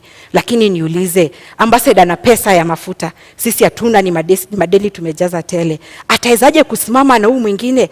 So our idea na Kenya kinanisukuma ni kwamba tunataka Kenya ipewe heshima, and we want when we talk, venye mzungu alisema put your money where your mouth is, tuweze kuongea juu tuko na nguvu. Madam Justina, 1 minute. There's something that has come up about sponsorship. Are you being sponsored by anybody? Your ticket to run for this presidential race? No, we are not being sponsored. And this is a question I'm posing. Where should we have the best ideas than the sponsoree, if that's the question? Our idea is unique, we are fresh, we are new, we are not being sponsored. The challenge we are facing is that when we say that this one is doing well, people say we are being sponsored by the other. When we say we anafanya vizuri, tunasema si hivyo. But the politics you are pushing right now is that politics you are doing. Politics is about amplifying the voices of Kenyans, giving different interest group their voices. Na mwenye anashinda tunampa heshima. So we are not being sponsored by anybody. We are here mpaka mwisho. Ruth, where do you get the impression that they are being sponsored by anyone? Clearly, wanakatata kutupatia even our own marks. In school, even the student who has 0, wanarudishiwa karatasi yake na scorecard. Lakini sasa our research institutes wamekuwa sponsored, wanatoa huyu mtoto mmoja, which I seriously think that ni kupunguza, wanapunguza namba zetu. Probably we could be a threat because Kenyans are tired. They want new leadership. Na haswa iwapo hampati ufadhili au msukumo kutoka kwa mtu yeyote, haswa nani anafadhili kampeni zenu kama Roots Party? Our mode of campaign ni kama ile ilitumika na PM wa India, Modi. Wakenya wamechoka in a way, they tell us come to Nakuru. Tunawaambia hatuna pesa. Someone tells you end of fuel kwa petrol station yangu, ama wanajiunga wenye petrol station fuel there. Mwingine lala in my hotel, I'll give you food. Bora mkuje Nakuru muongeleshe watu. That is our mode of campaign. And by the way, hakuna pesa si tumeibia Mkenya. And that is what hiyo kasumba tunataka kubadilisha. Kenyans, I blame you for poor leadership. Because kila sasa ya siasa watu wanasemanga kameiva tunakafunga, because mwanasiasa akikuja you want to be given something. Hiyo ndio ina motivate wanasiasa kuiba, wakiingia ndani they recoup, there's return on investment. Haizi ekelea pesa yake hapo alafu afikiria ati unakula freely. No wonder we have bad leadership. Kwa hivyo wewe Mkenya ukiona watu wanakuja campaign, usituchukie juu hatuna kitu. Sisi tuko na idea ya kupeleka Kenya mbele. In the next 5 years tukiwa kwenye kiti, mtakuwa mnatupatia pesa ya campaign. Na labda ni kuongeza dakika moja, je, Roots Party inakuja kuharibu kura ya vijana na kuharibu vijana? Naweza sema nobody owns anyone's vote. Our role hapa ni kuambia wa Kenya that there is alternative. Si kila siku hiyo 30 years mmeambiwa ati tunafanya hivi. No, ours is to give alternative. No one owns any vote. Na Mkenya usiogope kupigia Roots Party kura ati because wewe ni wa nani. And there's also another question. Kenyans are saying you should have started earlier. Let me say this. Official campaign period began on May 29th, 2022. So hakuna mapema tungekuja because we follow the law. Number 2, we have not yet gone into election. So you can vote for Roots Party, usiogope ati jueni wa mtu mwingine. And finally, wa Kenya, kuambiwa that you're owned by someone is negating on our gains on democracy. This debate here has to achieve the purpose. The purpose is to convert the many Kenyans who we never find during the campaign trail, lakini wako kazini. So musikize na tuendelee pamoja. Bi Ruth, labda kuambatanisha na hilo, mmeonekana kutoridhika sana na yale ambayo yanaendeshwa na Roots Party. Mna wasiwasi eti kwamba wanakuja kuharibu vijana, kwa nini? Tuseme ukweli. Marijuana, bangi, we say it is illegal. Sasa hii sera wanakuja kuuza, tunangoja kusikia venye wataweza kutuzia sisi wenyewe, and already it is an illegal substance. So how do we work around such manifestos? So maybe Justina will let us know further how far they can go with marijuana. I will give an example of kijana moja alikuwa nafanya kazi some place that I lived back then. Alikuwa nafieka nyasi at 11 p.m. Na nikenda nikamuuliza, so I asked him the following morning because I had the noise from outside. Nikamuuliza what happened. Okay, I had heard the history that anavuta bangi. So I asked him in the morning, kwa nini ulikuwa unafieka nyasi saa 5 za usiku? Akaniambia, madam, nilikuwa napunguza kazi ya leo. So realistically, kama unapunguza kazi ya leo kufieka nyasi 11 p.m., I think kuna shida na tunaweza kuwa tunaelekea in the wrong direction. Madam Justina, now you seem eager to say something about that? Yeah, I'm happy Ruth is very respectful and she wants to listen to our manifesto. Let me say this. Our idea in Kenyans, I want us to be very conscious and, open up your minds. And before I explain, let me give you a quote by a guy called Ralph Waldo. He said, in every generation, there are map makers who see opportunities, seize the opportunity, and open man's vision to the future. That is the direction Roots Party is taking. Now, marijuana, it's true, it's unfortunate. By the way, it's true, many people get that I have seen, I cannot say that they are not there. But remember, most people have mental challenges because of one, unemployment, cost of high living, that brings about depression. Alafu unaona watu wanapigana kwa malumbano, so high cost of living can account for the madness in this country. Actually, in Mathare, or rather the statistics in Kenya, 3 million of Kenyans suffer mental challenges. Why is it so, and yet marijuana is illegal? But let me say this, the marijuana we are advocating for. I'm happy that Kenyans have all gone through a science class in primary, a biology class in high school. There's something called species, or cousins of plants. The marijuana is a plant, yes. No. Muda umekwisha, lakini nitakuongezea sekunde 30 kabla nirudi kwake Ruth. Wewe binafsi umewahi vuta bangi? Sijawahi na sitawahi. Sijawahi na sitawahi. Hujawahi na hautawahi. Zubeida, usikize hapa. Kidogo niulize swali kisha utanijibu na nitakupa dakika 2 kuweza kueleza. Hujawahi kuvuta bangi na hautawahi kuvuta bangi. Ile tutavuta ni ya ku purify. Na mbona mruhusu vijana na mbona mhubiri kitu ambacho wewe binafsi haukiamini? Mbona uhubiri mvinyo ilhali wewe unakunywa maji? Haya, tulia Zubeida, usikie mambo. Now, Kenyans, like I said, we are here to open up your vision to the future. There are 2 species of marijuana, or they are cousins, let me say that. Cousin moja anaitwa THC, which has the psychoactive ingredient. That is the cannabis sativa that you hear all the time, imeshikwa na watu wa DCI. But sisi focus yetu ni CBD, or cannabis. That one gives you industrial hemp. So when you go, hata venye professor anasema itapandwa kwa expressway, and you pick a leaf and chew, it's only going to give a detox, let me tell you. And saiji watu wako na simu zao. Can you Google hemp seed sales in Kenya? Those products are in sale because zinakupatia immunity, zinakupatia omega 3, unaona, it boosts your immunity. Those products are on sale and they do not have the psychoactive ingredient yenye inafanya watu wana lose focus. That is the bangi we are advocating for. And industrial hemp is used in 9 sectors, namely textile, construction, magari, makeup, unaona hii makeup tumejipaka. The options, food and beverage, the options are many. So we are not here. And let me tell you Kenyans, consumption ama kuvuta ni kitu kidogo sana. Ruth, unamwamini? Simwamini. Ya kwanza amesema ni ya kupurify. I don't know what we are purifying with bang. I don't know what part we are purifying. Kwa hivyo ningetaka aweze kutuelezea kama ni damu tunaosha, kwa sababu kama ina purify na ni dawa, si tuapishwe 10th alafu 11th hospitali zifungwe kwa sababu ni dawa.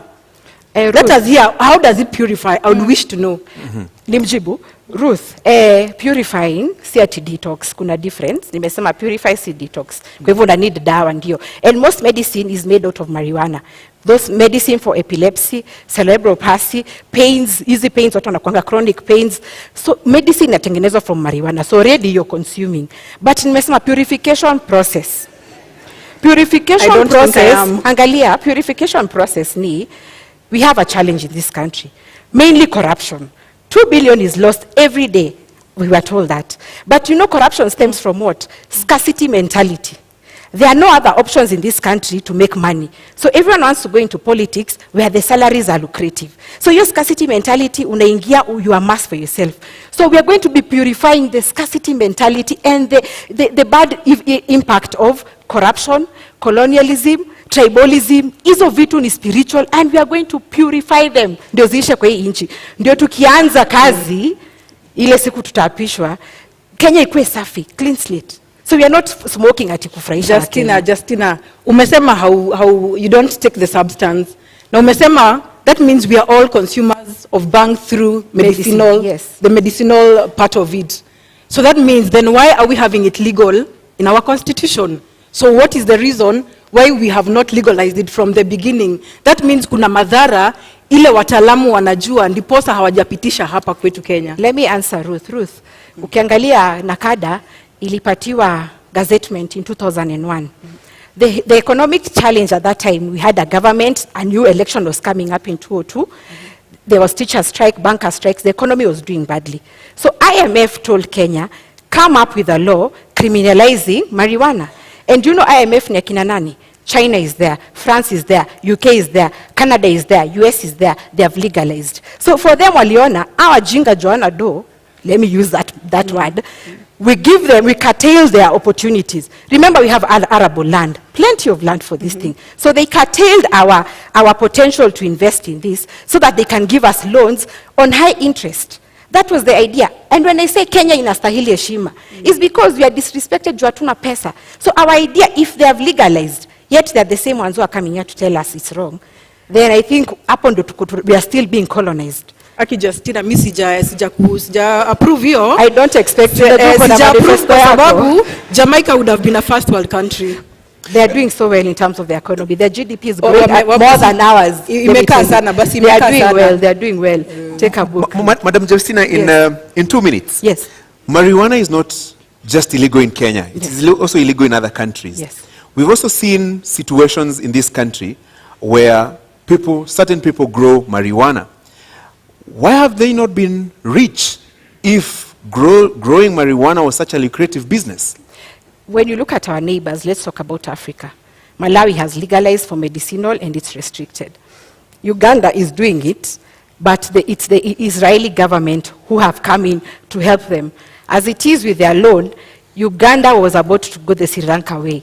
So Uganda went to Israel, you know their land is rocky. So they came here and they were located in Uganda, 500,000 acres in terms of a bilateral agreement, and they are reaping returns from that. So the other countries, they have done it. Why not us? Why not us? Why should we not do it? That is my question. And like I said, our role is to open the vision, Kenyan's vision into the future. Marijuana is versatile. I said it is used in 9 sectors. Food, beverage, medicine, construction, textile, makeup, you know, easy fibers za gari. A headlight today, ukigongewa headlight yako, goes for 27,000 for those who own cars. But you know why? Because the demand is in Kenya, but the supply iko China. So of course the forces of demand are in place, na ndo maana inakuwa costly. And I'll say this, there is this governor of Minnesota, he was called Jesse Ventura. Jesse Ventura was in wrestling a while back. But why he was fighting for legalization of marijuana in Minnesota was because after 41 years of marriage, his wife suffered epilepsy. And he was pushing because when he took her to South Carolina, she got well. So the idea is do not control the supply, control the demand by making sure it's going into the 9 sectors that you have said and for export. That is our idea. Madam Ruth, I can see disbelief all over your face. I still do not agree to all this theory. Na ndiposa naambia wa Kenya, kateni simu, agano iko side. This is not practical. The law tells us clearly that it is illegal to have bang.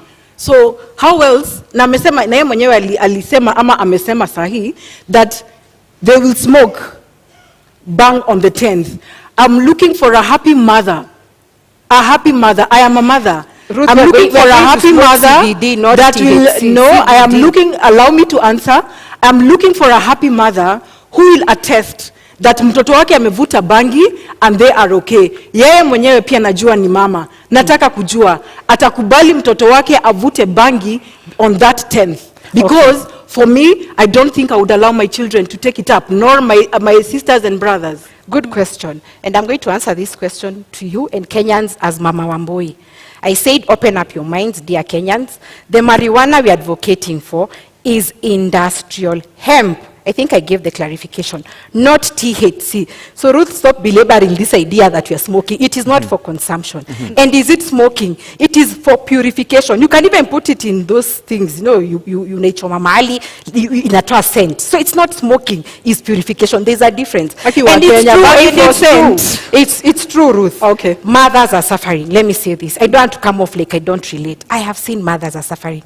And that is why Ruth's party has said, anyone who attempts to grow cannabis sativa, we are growing CBD or cannabis. We already have regulations in place. Number one, we'll license all farmers. Number two, we'll introduce agricultural officers to go around this country looking at those farmers and what they're doing. And there's a distinction. Even you Kenyan, you can report someone growing sativa. Why? The leaves of industrial hemp are very large, but the leaves of sativa are very small. So the agricultural officers will control licensing. So I think we're already controlling this measure. Let me give you one more minute to explain this. This is the theoretical talk about agriculture in terms of growing marijuana. What are the practicals? Have you identified the areas that you intend to grow this marijuana? What are the economic returns if this was to be allowed, if you're to become deputy president? Okay, marijuana is going to spur up our economy because agriculture has been given a backseat. The challenge you're having now because of law, many of the Kenyans or the youth who are in the bread basket of Kenyans have migrated to the urban areas to do what? To be boda riders. They're thinking there's money because agriculture, they're not viewing it like it has money. So these are the returns. Look at China, for example. In 2021, they made 1.2 billion USD out of 169,000 acres. That is China. Now look at our case.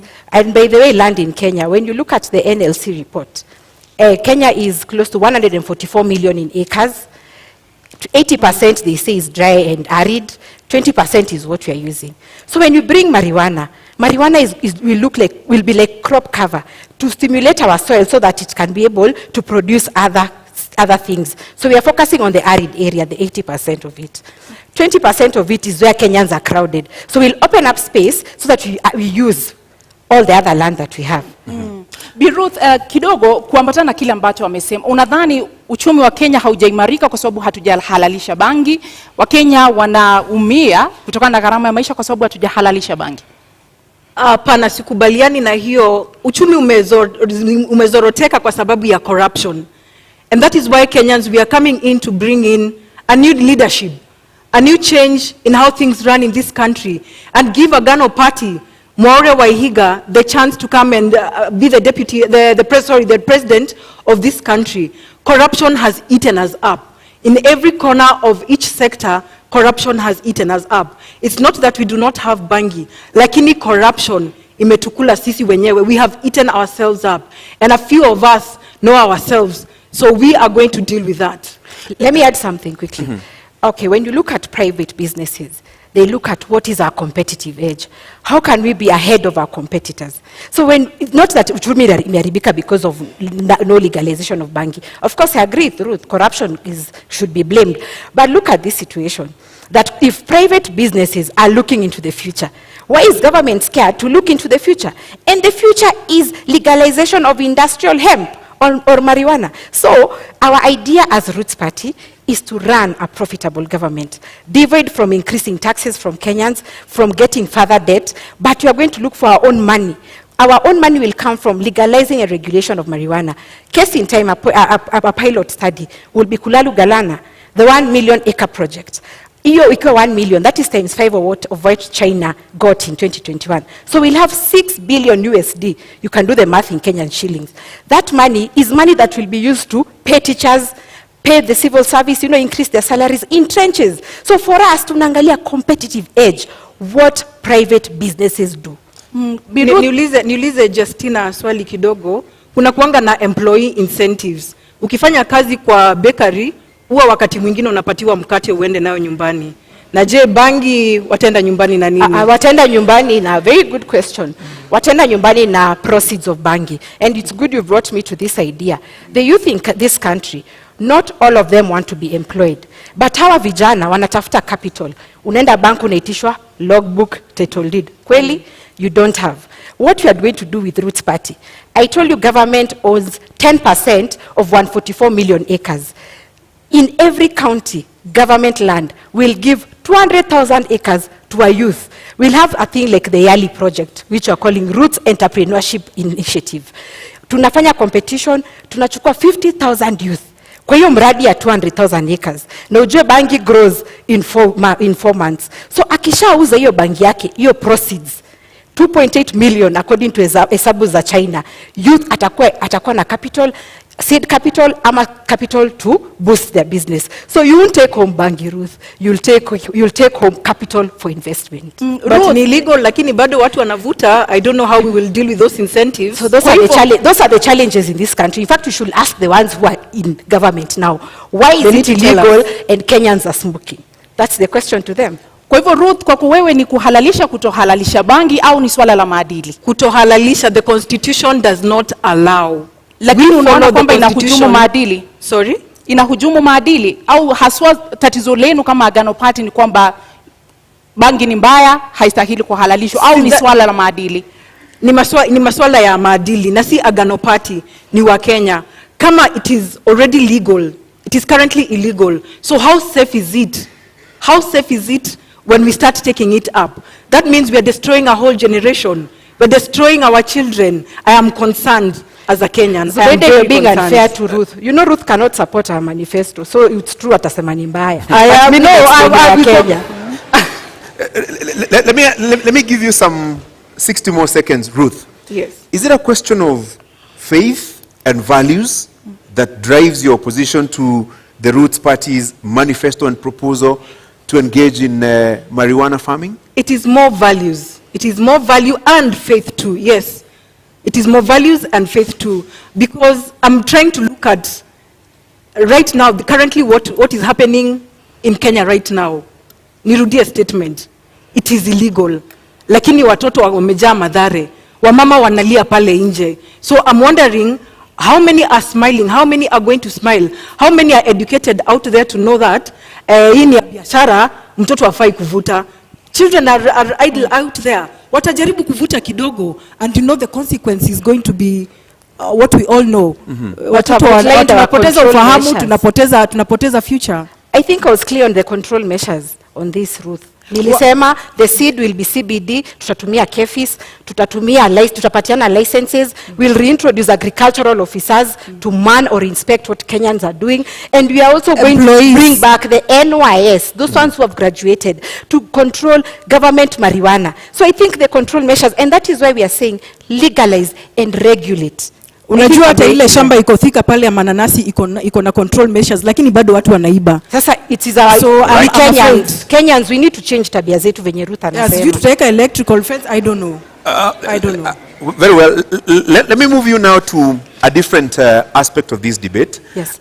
In 2 minutes, Justina, you're not alone in this race to become the next deputy president. You also have Martha Karua, Rigathi Gachagua. What sets you apart from them? And are there issues that you agree with them and their manifestos, and those that you don't agree with? In 2 minutes. Let me first say I respect the ones you've mentioned, because I remember 30 years ago, I was a young girl, they have been in politics. So being on the same ballot paper with them is very humbling. And their strides they have made, fighting for democracy of this country. So I respect that. But what sets us apart is that 30 years they have been there. They have been telling us the same narrative which they're telling us now. They are not responsive to the youth of this country. Youth whose parents took out loans to educate them, and they're still living at home because they're unemployed. What sets me apart is because I can relate to the youth of this country who know that unasoma na hakuna kazi. That is number one. Number two, I can relate to the businessmen. Maybe them they're in government, they've been in leadership. That is where they draw their salary. But I relate to a businessman, like from where I work now. we were into excavation and supply of building materials. And Kashori, I can tell you, business is down. Why? Increase of cement, chuma zimepanda bei, Kenyans do not have purchasing power to build a house. And that business is very satisfying because you know our role is what?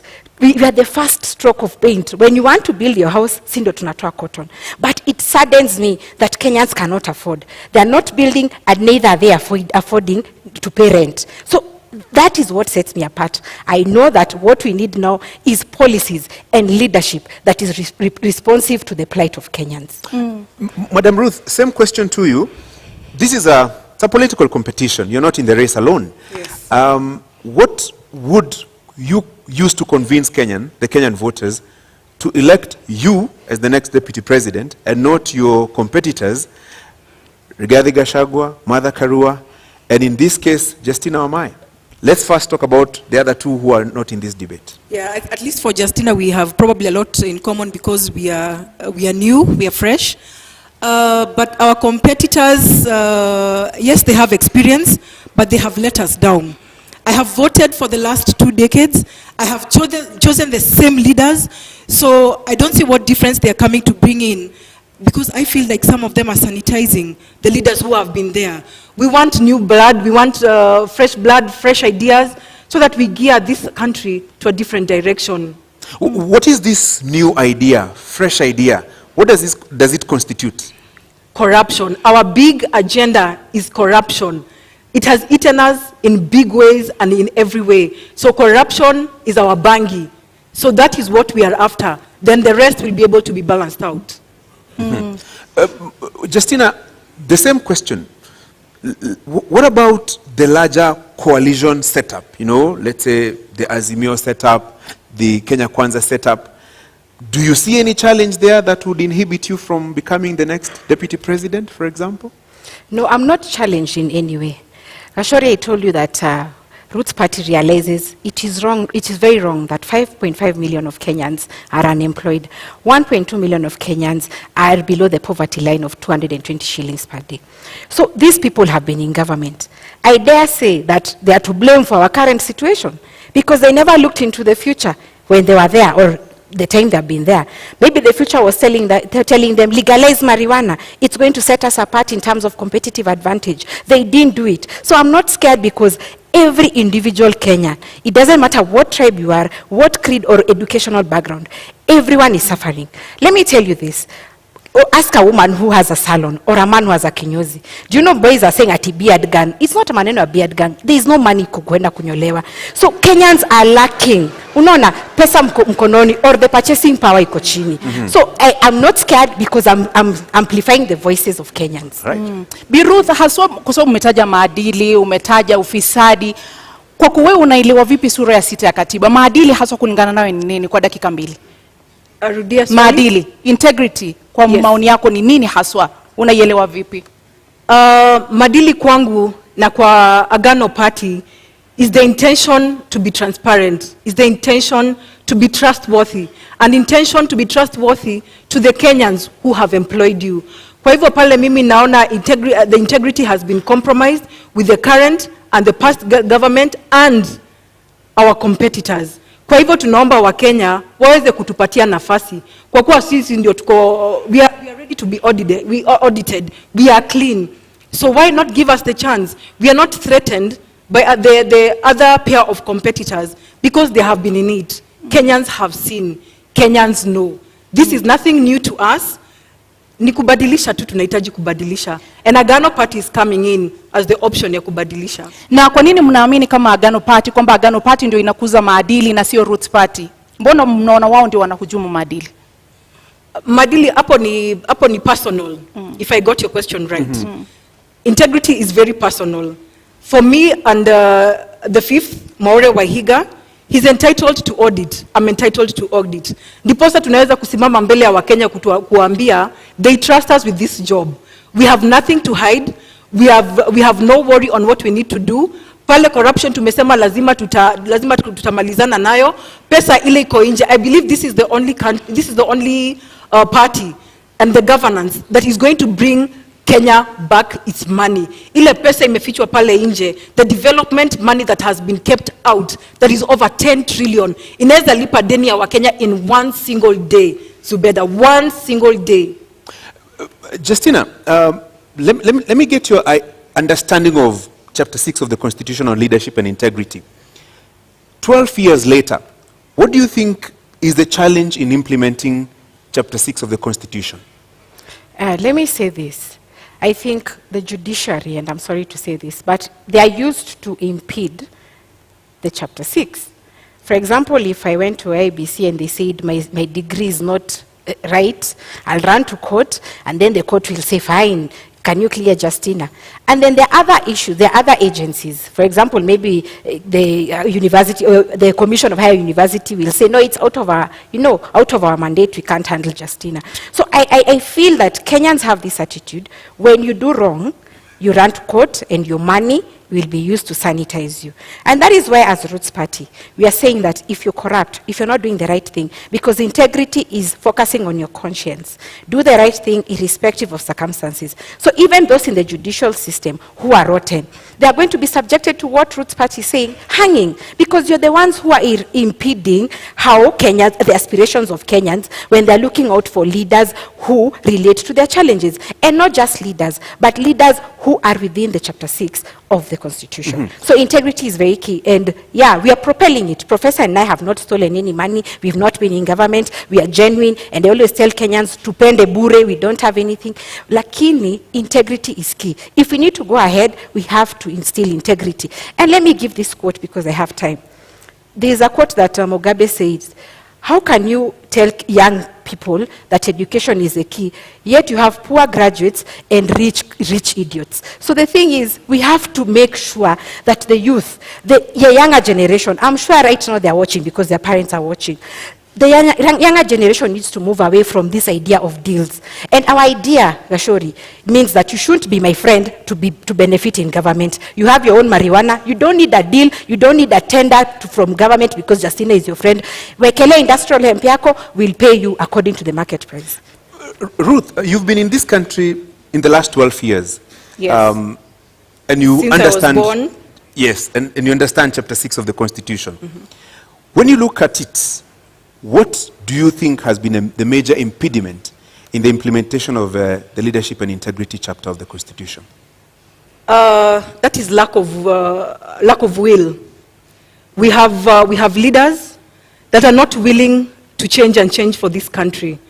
So just as much it's going to cost us, just as much I'd wish to tell Kenyans that without very big words, if we don't decide to change the leadership of this country, it will cost us another 5-10 decades. So integrity is paramount to us as a Gano party.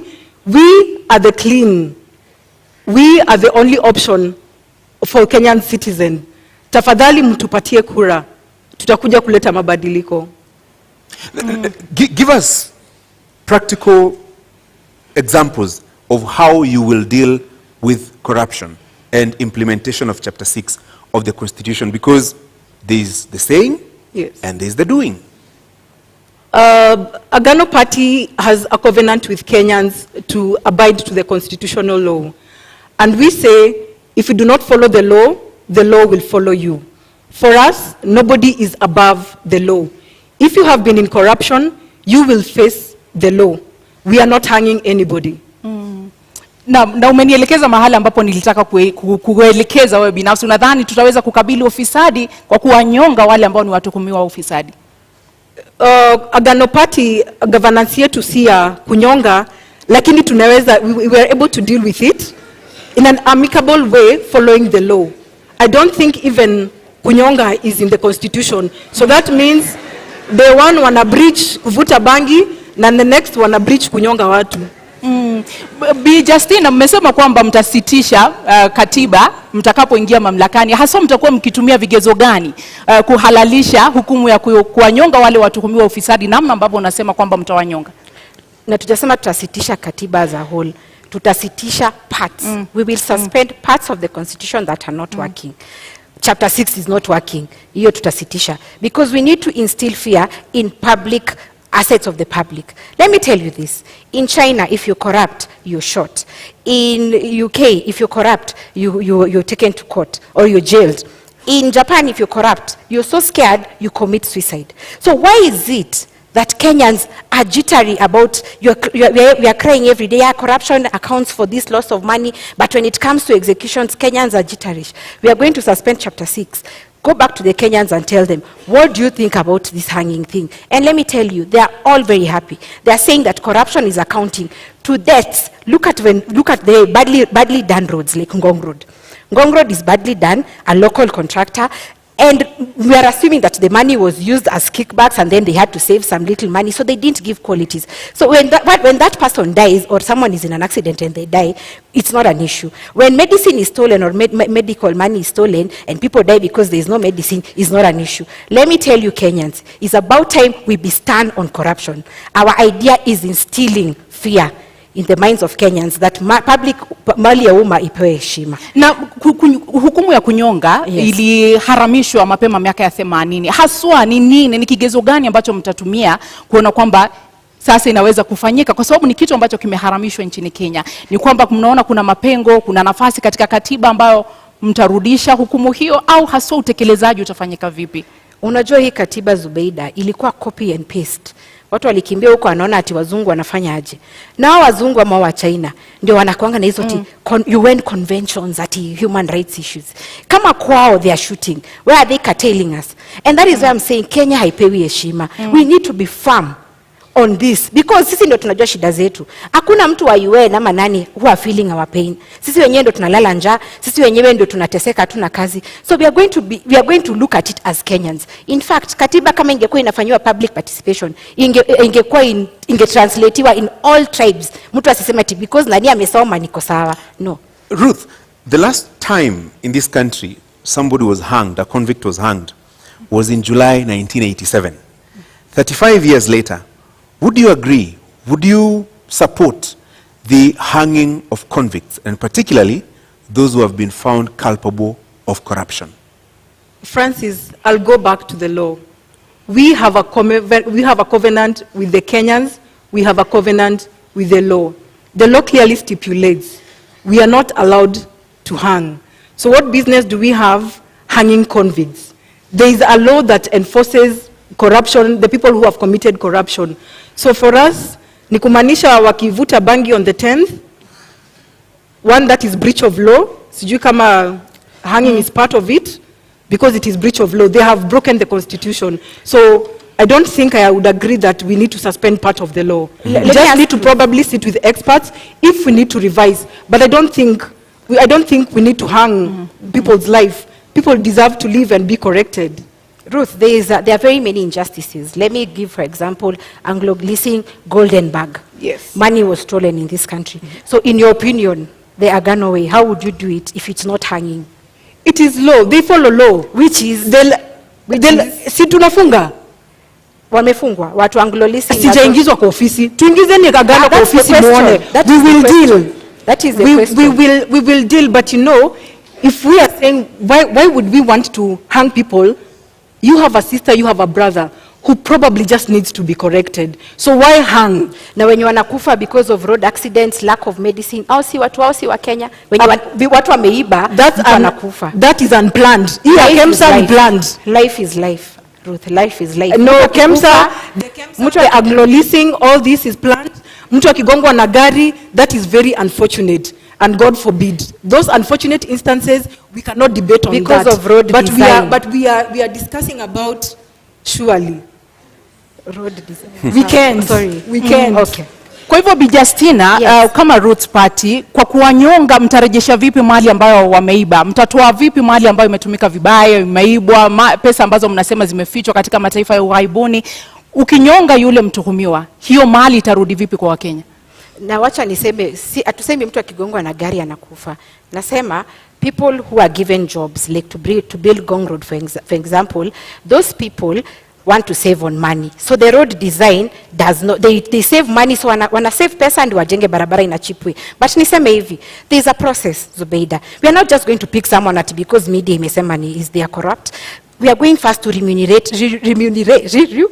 kuongeza mshahara vizuri, judges, policemen, we have to increase their salaries because they are bait corruption, because mtu ameiba pesa kidogo anawapatia. We have to give them increase their salaries. However, there is a judicial process, a fair hearing. Go process ifanywe na tukusikize. Na pia tunapeana caution. It's not like the chicken gate case in the UK. Hapa Kenya taijaisha. So pia watu wa judiciary, they will notice they have to speed up this nini. So kutakuwa na hiyo wapelekwe the process. We have to get the assets back. We have to recall the assets na pia waende wakanyongwe. Ruth, sijui kama wote watakubali, because if I know I'm being hanged, so why should I tell you mali iko? There is the process. There is a judicial process. Maybe the first two might be caught with the process ya rudisha mali alafu tunanyonga. But someone else will think, kama unataka kuninyonga, finish me, wacha wengine wakulie hiyo pesa. Okay, so I don't think I would justify that. But for us, we are saying the corrupt, we will go even for the big fish. Sisi hatuogopi, tunataka pesa irudishwe, ndio imeweza kuumiza economy ya hii country. We have, our president is planning to give a moratorium where the Kenyans who have stolen our money, wameficha development money, warudishe, wanapatiwa nafasi ya kurudisha. Hapo bale mtu anapitisha ile wakati umewekwa, so from there, the law takes its course. In 2002 there was such. Why has it not worked? Maybe in your opinion, I'm not saying because you're not in government, yes. Ruth, but you need to show Kenyans that you understand. So, it was there in 2002. What in your opinion is, what is the reason why it didn't work out? The idea that you're sharing, in your opinion? Leadership problems. Leadership problems, Justina. We are different leaders here. Let's talk, because you seem to agree on the seriousness and the challenges of corruption in our country. Yes. Given an opportunity, Justina, in 2 minutes, given an opportunity to be the next deputy president with the government that you will form with the presidential candidate that you're supporting, what are the specific areas that you would target in terms of dealing with corruption practically? Because there's the whole question of administration of justice. And like I said, the three arms of government they are being threatened. How? The independence rather is being threatened. When, for example, the executive says this, someone runs to court, and then the process is stopped. That is the backdrop of why we are going to suspend the constitution. But yes, administration of justice is there. But again, has it worked for us? And you know, law was made for man, not the other way around. It is upon us as Kenyans to sit and say, are you happy that 2 billion is lost every day? They say no, because it's accounting to unemployment, inflation, high cost of living. So we are going to we'll be together with the Kenyans. We are going to call for public participation. And the Kenyans, I can tell you, they are very happy about it. Because someone is feeling like, I wake up like in Meru, I wake up at 4 a.m. kuchukua hiyo mira yangu, I pack it. Someone is eating the taxes. Mtu anajifanya ndio mjanja kuliko wengine. So Kenyans are tired. Of course, that aspect is there of administration of justice. Lakini Gachagua, Kenyans are suffering. So sisi tutaka participate now, and many of them are supporting this. We need to instill fear in assets of the public. Heshima kwa public assets. Bi Ruth, haswa endapo mtaingia mamlakani, mnawapea Wakenya muda gani waweze kuona matunda katika vita dhidi ya ufisadi, na wewe binafsi mchango wako utakuwa upi katika kuona hilo linatimia kama makamu wa rais? For us, we will bring in this in phases. Kuna ile pesa iko nje, in the money that is stashed illegally abroad. For that, we can even say we have started even implementing our 100 days. The fifth, Maure Waihiga already wrote a letter to the UN and 15 other countries to start processing our money back. That means tuna uhakika by the time we are getting in, kuna wezekano pesa iko imefika, and if not, tunataka kukata hii mfereji. The report that the incumbent president gave out, 2 billion. We actually think it probably could be 5 billion that we are losing a day, including today and until the 9th of August. So for us, tukiingia pale ndani, tunataka kukata hiyo mfereji ya corruption like instantly, so that we also have working capital to jumpstart the economy. Na umetaja pale shilingi bilioni 5. Haswa kwa sababu umerejelea mara kadhaa pesa ziko nje. Yes. Ni pesa ngapi ambazo mnazizungumzia sasa hivi na mtazirejesha vipi haswa? Mmeweza kupiga hesabu mkajua ni ngapi na ziko wapi? ni zaidi ya trilioni 10, na ndiposa nilisema pale awali, it is possible for us to clear our debt in a day. It is more than 10 trillion that is out there. This is development money. Now, and that is why tumekasirika, tunataka kuleta hiyo pesa irudi Kenya. Tunaweza kosa kuleta na the first 100 days, lakini wa Kenya, we are committed to bring this money back. And in 2017-2018, budget ikisomwa, the Henry Rotich, he's on clip, he's on record, akisema there is money outside. Here hatuna confirmation that pesa ilirudi. It has only been accumulating over a time. Now, by the time we were getting into this candidature, it was over 10 trillion that is outside there. Bi Ruth, unaona kwamba mikakati ambayo wako nayo kama Agano Party kweli itasaidia katika kurudisha hizo pesa, na unaamini kwamba ni trilioni 10 ambazo ziko nje? Okay, one thing I'm happy about sababu Ruth and I agree that corruption in affect wa Kenya sana. Lakini mikakati zao are not practical. They lack the how question. How are you going to do it? Utanishurutishaje pesa yangu iko huko Swiss account to return it? How are you going to force me? Kwa hivyo the idea is good, but it's just an idea. It lacks practicality. Moratorium. Tumesema tunapatiana moratorium. You know you have money outside there. We give you time to repent. Sisi Agano tunapatiana time to repent. You won't force kurudisha pesa. And remember, we have external and internal. We have external and internal. Kwa hivyo pia hapa ndani, that's what I'm trying to say. We have already commenced the process ya kurudisha ile pesa iko nje. Hapa ndani, the local individuals, we will give them the chance to return, so that if they don't do that, sasa the law takes its course. Hapo in another 30 seconds, Ruth, when you say pesa ziko nje, give us specifics. Let me give you a minute actually. When you say pesa ziko huko nje, do you have the specifics? This amount of money is in this country, this amount of money is in another country, and is taken there by so and so. Do you have the specifics? I may not be having the specifics, but we know the big fish that is having money out there. So, yes. Justina, pesa ziko huko nje? Do you believe kuna pesa huko nje? Okay, I believe tumeambua Pandora box kwa media, but sisi tunasema yaliyopita si ndwele. Kama mtu tushajua huyo mtu tutampeleka through the judicial process, we are going to recover their assets. Kwa hivyo pesa ziko huko nje, after the judicial process tutarecover. But mimi niseme hivi, there are so many injustices in this country. Anglo leasing, hizo zote, you know, post-election violence, zote zimefanyika. Do we hold on to the fact that we shall never forgive? We want to punish people? I think we should take the direction of Rwanda. After everything that happened in the genocide, tukae hivi tuseme wenye wamehangiwa na we have recovered assets, ni sawa. Mwenye amekata ahame Kenya because hatutaishi na yeye. But the fact remains, let us adapt a forgiving nature, put in firm policies on how to deal with this, and finally give the opportunity. I said people are corrupt because of a mentality called scarcity mentality. Why are they corrupt? Because in government unasikia MPs earning 1 million, huku nje there is nothing that you can be able to get in that value. So tukipeana opportunity of legalizing banking, Kenyans will have money. Maybe niongezee ni kusema, we are not saying we will not forgive anyone.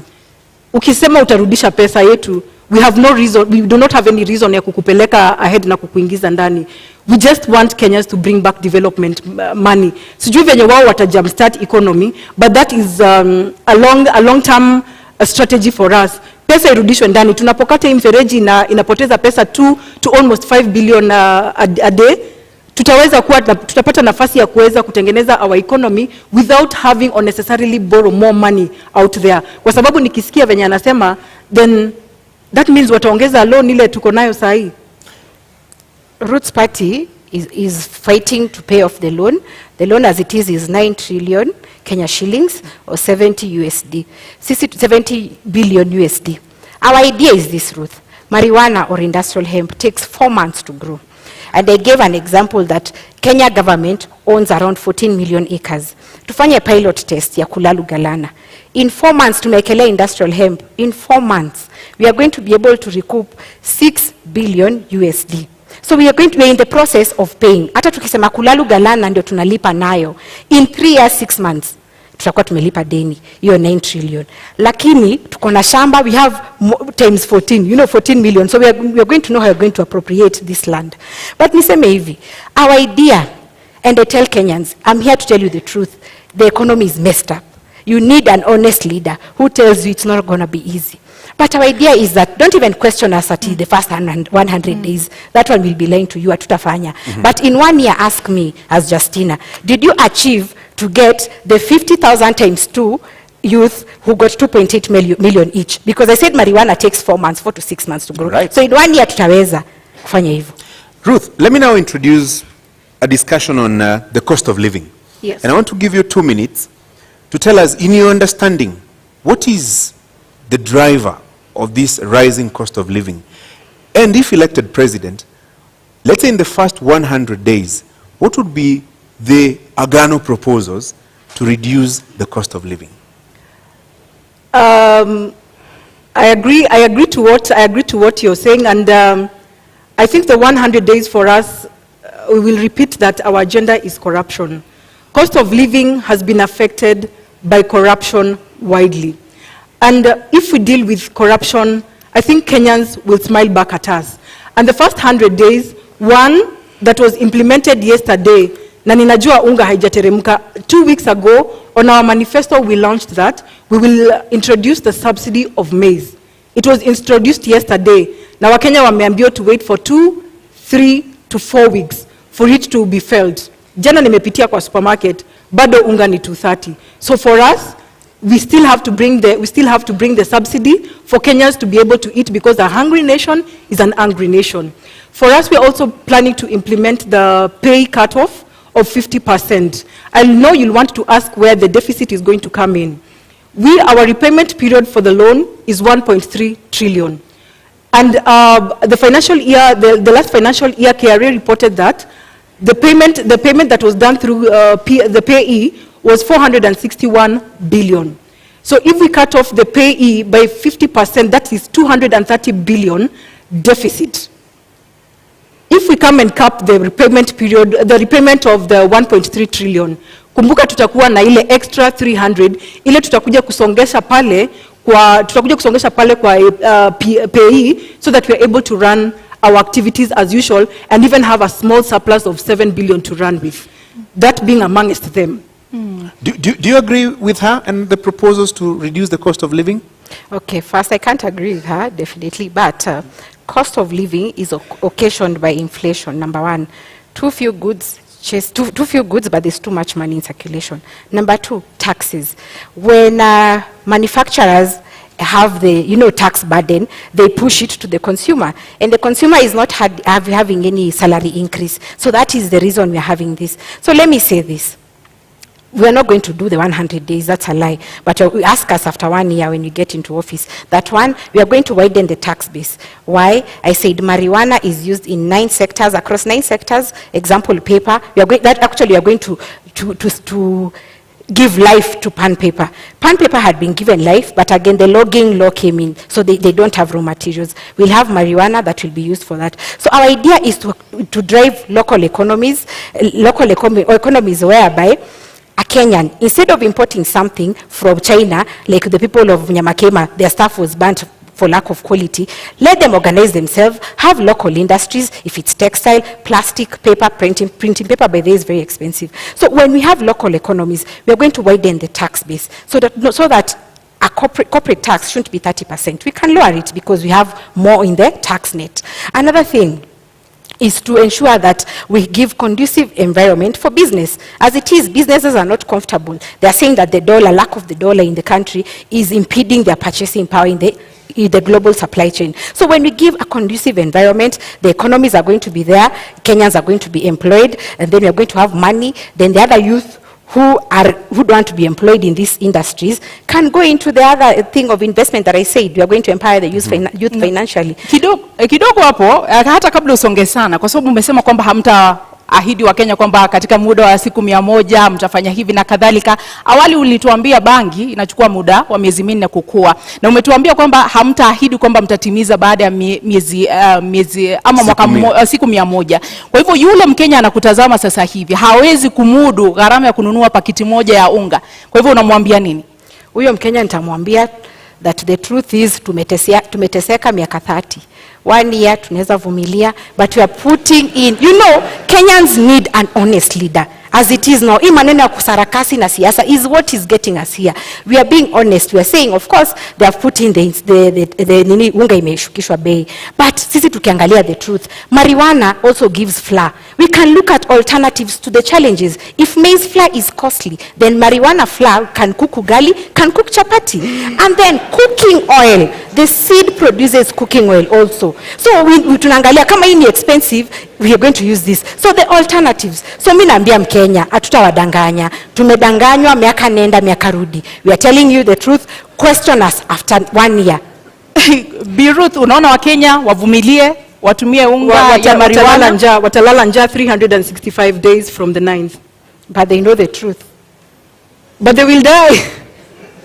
No, let's be frank.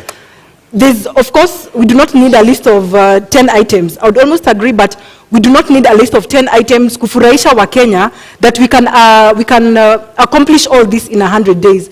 Tuweke vitu realistic, Mkenya aweza kupata chakula, yule mama anaangalia watoto peke yake aweze kupata pesa ya kulipa rent, kulipa school fees, but telling Kenyans to wait for 1 year, I think it's a long time. The truth is, it's such a long time. Truth. And you know, someone who's been in government, I know they're laughing at us, but the truth is, government policy is about trade-off. What is working for our country? What is working for our people? So if we come here and say, tutaangusha bei ya mahindi, farmers walitoka Ushago, they came to Nairobi. There is rural to urban migration, they are border riders, because farming doesn't have money. It is about us giving the conducive environment for agriculture to thrive. Watu warudi Ushago, they grow the maize, they grow the marijuana, they do the miraa, and actually we are giving Kenyans an alternative. If you're a miraa farmer, continue doing, no problem. But we need Kenyans to know, it's not about the government doing things. We won't lie to you, and that is why leaders or politicians lie to us. It's about telling Kenyans the truth.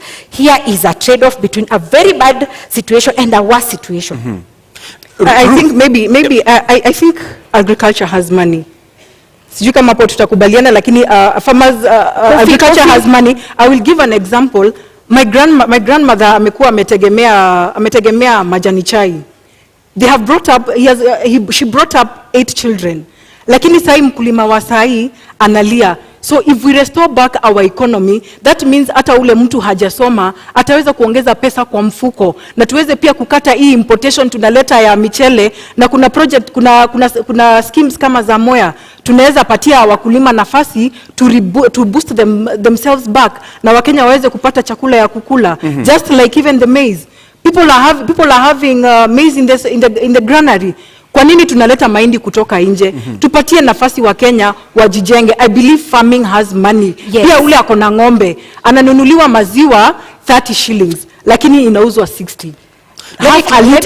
Wacha tujaribu kubalance out. Sikusema agriculture doesn't have money. You said but wait, as it is, the global prices, declining global prices. Sahi watu wa Kisii wanasema 1 kg of coffee or tea wananunuliwa 30 shillings farm gate prices. Sugar cane inatoka 4,112 per ton.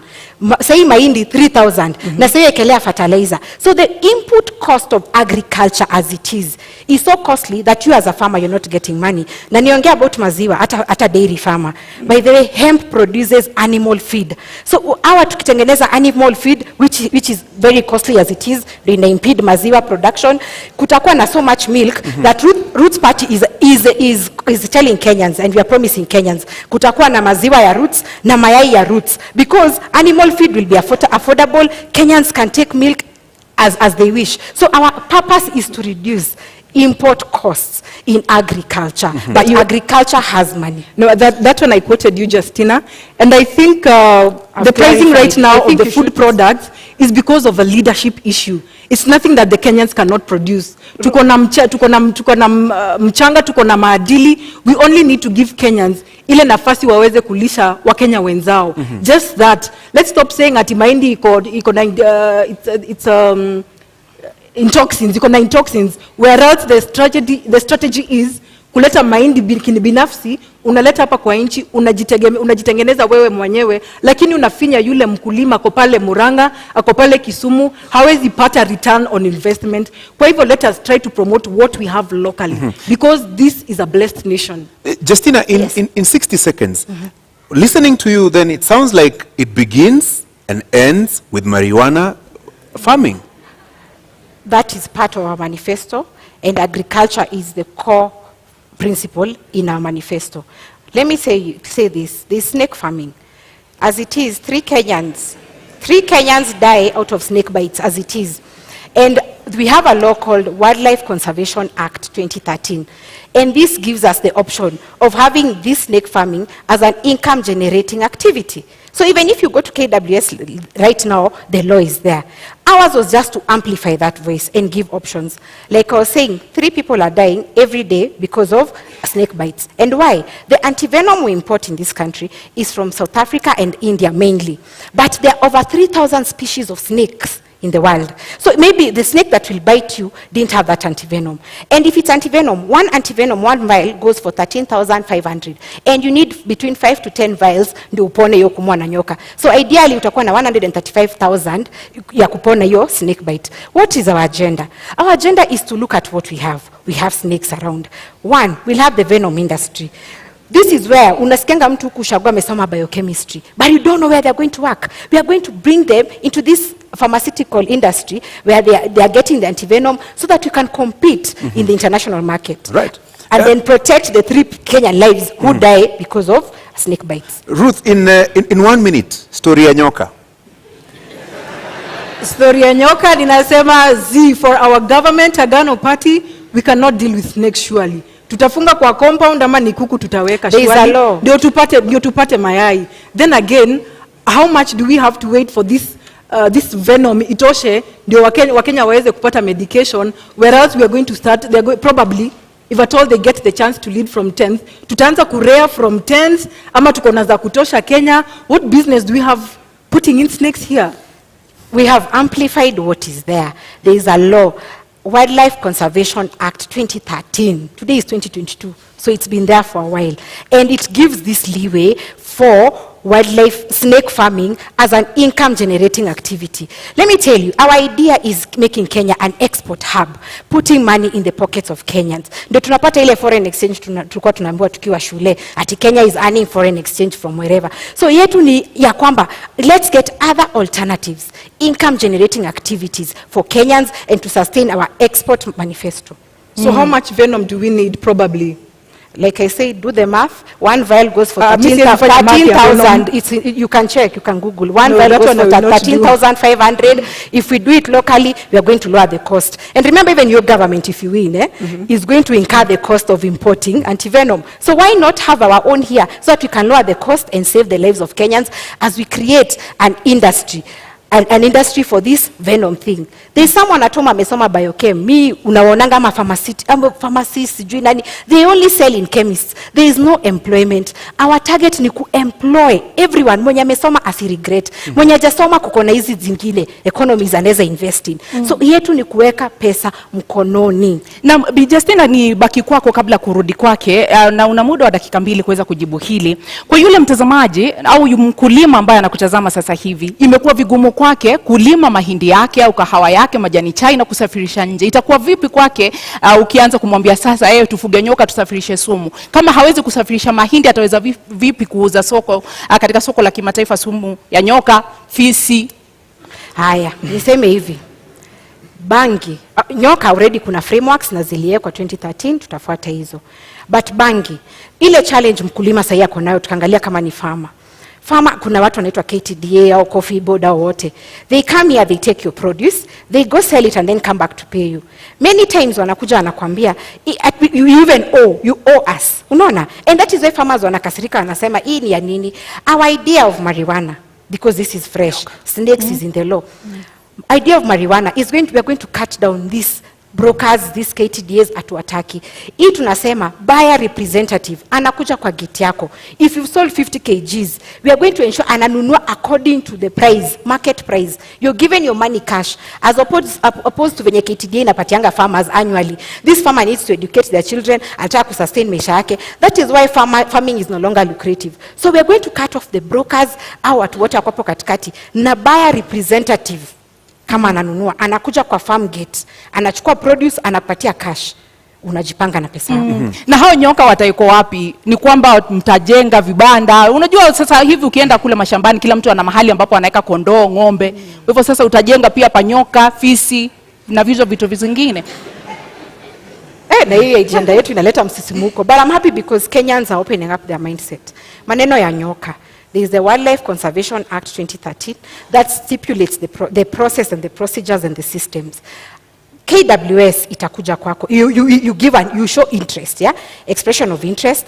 Before they give you a license, wanakuja kwako na wana inspect. So hiyo sitaongelea sana because already the law was passed by parliament. But this is the idea. Unaenda express interest, unaambiwa before upewe license, they have to inspect your premises. Can you afford? So we are going to use KWS, and Kenya is not devoid of experts. Wako watatusaidia on how best we can cash in on this. Na nimesema it is being done because we import venom from South Africa and India. They are doing it. Why not us? Ruth, utafuga nyoka? I think for Agano Party, our governance, we leave the snakes to the zoo. Tunakuja kuziona, tunaziangalia, tunasoma. That's good for us. Pesa nayo. Justina, yes. I'm looking at this from a practical point of view. Yes.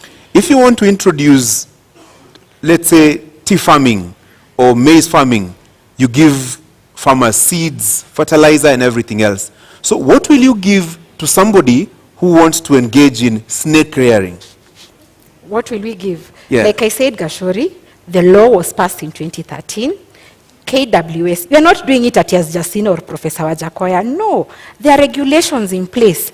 Hao ndio wataenda na KWS will advise them as it is mali watatoa hiyo nyoka because there's already a research process in place wako hapa Ngong Road ni a government, it's government owned, nina support KWS in this process. So what we are saying, hatutapeana nyoka. Justina Wamae or Gachagua won't go and give snakes. No, we will work with the experts, and Kenya haikosi our experts. We will work with KWS, but the fact is we have amplified the voice that this is an alternative income generating activity. Una la kuongeza kabla tu? Naona KWS wako na kazi mingi ahead of their government ya fisi na ya nyoka. For us, we are safe again. We leave them in the zoo. They were expecting, the law is there, the Wildlife Conservation Act 2013. Those were just my remarks. Yeah. Naam, tuingie katika mada yetu ya mwisho katika mjadala huu wa leo ambayo inahusu kinyang'anyiro hiki ambapo kipo, namna siasa zinavyoendeshwa. Kwa mtazamo wako Bi Ruth, katika muda wa dakika 2, unapoangalia jinsi kampeni zinavyoendeshwa, jinsi uongozi unavyoendeshwa humo nchini Kenya, kama mgeni katika ulingo wa siasa na katika masuala haya yote, ni kipi ambacho unaona kinastahili kubadilishwa katika namna tunavyojiendesha? I would say that I have been a leader. One, I will not call myself a new politician in this field. I have been a leader from the time I was a young girl. And I almost actually got into the Nairobi gubernatorial in January 2021. A governor with David Mwaure. Lakini Kenyans and Nairobians know what happened. Iyo maneno ilisimamishwa. So what I would bring in different is to ensure that we get rid of this PR. Tumedanganya wa Kenya for too long. People have been asking hauna experience, but if the cost of experience is what has happened over the years, I'd rather come in as the new option. Mtu le amebadilika, mtu ako trustworthy, mtu ako na nafasi ya kubadilisha maisha ya Wakenya, kushughulikia wanawake, kupa wanawake sauti, even the youth. Wanarika pale nje wametengeneza jobless corners, but tunasema tunahitaji experience. No, I refuse what the stereotypes are talking about. Ninasema sisi tunakuja kuleta mabadiliko. Amkeni wa Kenya, tunakuja kuleta mabadiliko na uongozi mpya katika hii nchi. Ni baadhi ya mabadiliko kama yapi ambao unapendekeza Ruth? Kwa sababu unasema kuleta mabadiliko yapi? What should change? Corruption. Francis, corruption is big on us. You know, we cannot be able to change agriculture without curbing corruption. We cannot deal with sports. Look at what happened to Ferdinand. ni corruption imefanya hii maneno ifanyike. He's a champion, he's going to represent a country, lakini kuna wale wanatangulia kabla yeye. The person who is supposed to be bringing glory back to us is the person who is last, is given last priority. Kwa hivyo haya mabadiliko sisi ndiposa tunaegemea upande wa corruption, because it is a cancer in this country and we need to get rid of it. Let me give you some 60 more seconds. Haya mabadiliko unayozungumza, how will it affect health? How will it affect the young people who have no jobs? How will it affect infrastructure development na mambo kama hayo? Tukipambana na corruption, tutakuwa na operational capital. Remember, we'll be able to create jobs for the youth. Kuna wale wamefanya degree, 2,000 of them probably after every year wana graduate, hawana makazi. Wakienda kutafuta kazi, they're being asked for 3 years experience. It is not bought over a shelf. Tunataka kupatia the graduates nafasi waweze tunapatia graduates nafasi kuweza kuingia kwa makazi with a minimal experience with a minimal experience, which means tunaweka mikakati ya kuweza kuwapatia nafasi kuingia immediately after graduation. There's a graduation program. Na watu kama wa informal sector tunamsha the industries that have been dead. During COVID, we got to learn that we can make masks we can make locally masks. Kwa nini bado basi tunazileta?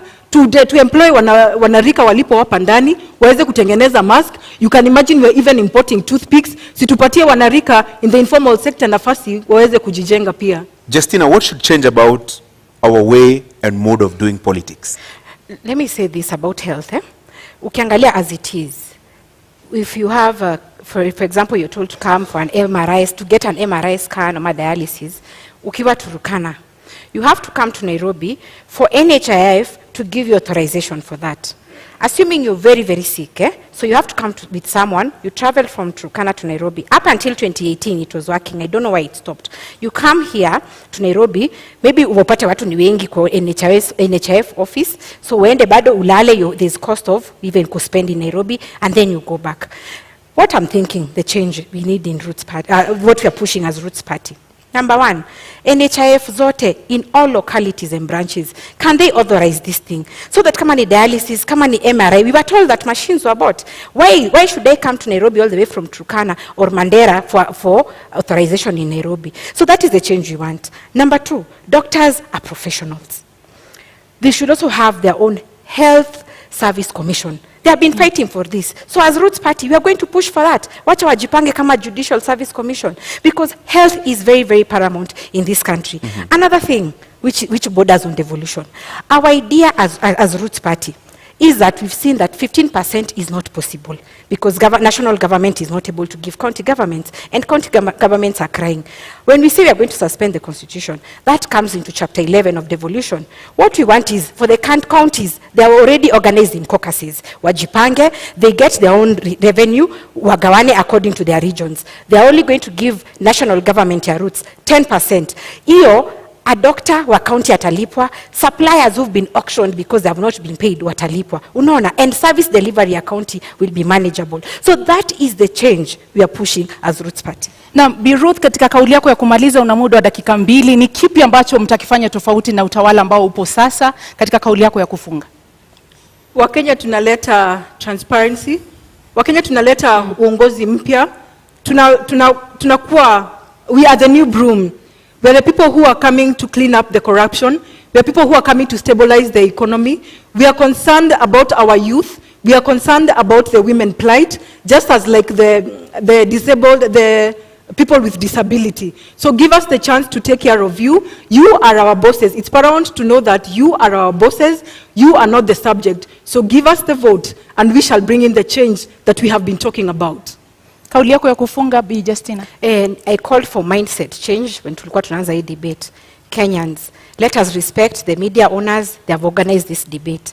And the purpose of this debate is to give you an opportunity to ask your leaders questions. And here we are. So don't see it like it's something that you're time wasting, ama mulisha amua. No. If you need a different Kenya, a transformed Kenya, this is the opportunity. Let me say this as Roots Party. We might come off as jokers, as not serious people, but one thing we are doing is to push your mind and to ask yourself, by the way, my tribe doesn't help me, but the challenges I'm facing as an individual is what I want my government to help me with. So we are coming in with fresh ideas. We are coming in with the idea that Kenya can do better. Kenya is beautiful. We have athletes who we are always trending that they are doing well. We have musicians who are doing well. But when it comes to leadership, why do we have low self-esteem? Why do we choose people? Why are we scared to go a different direction? So my call to Kenyans is that Roots is different. We are giving you a solution. We are explaining to you where we are going to get the money to run government projects, and we are ready to serve you. So be different.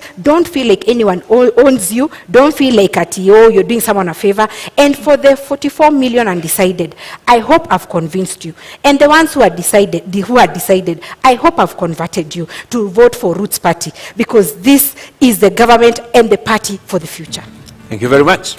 Asanteni sana. Mnaweza kupokezana mkono. Thank you. Na wanaposema wahenga, kilicho na mwanzo lazima kiwe na mwisho. Hii sasa ndiyo tamati ya mjadala wetu kati ya wagombea wenza wa kiti cha urais. Indeed, our appreciation to candidates Justina, Wamae and Ruth, Mucheru, and to you, the audience here and out there watching on television here in Kenya and around the world. Thank you all. I'm Francis Gashuri of Citizen TV and Inoro TV. Nami naitwa Zubeida Kananu Kome kutoka KTN News. Usiku mwema.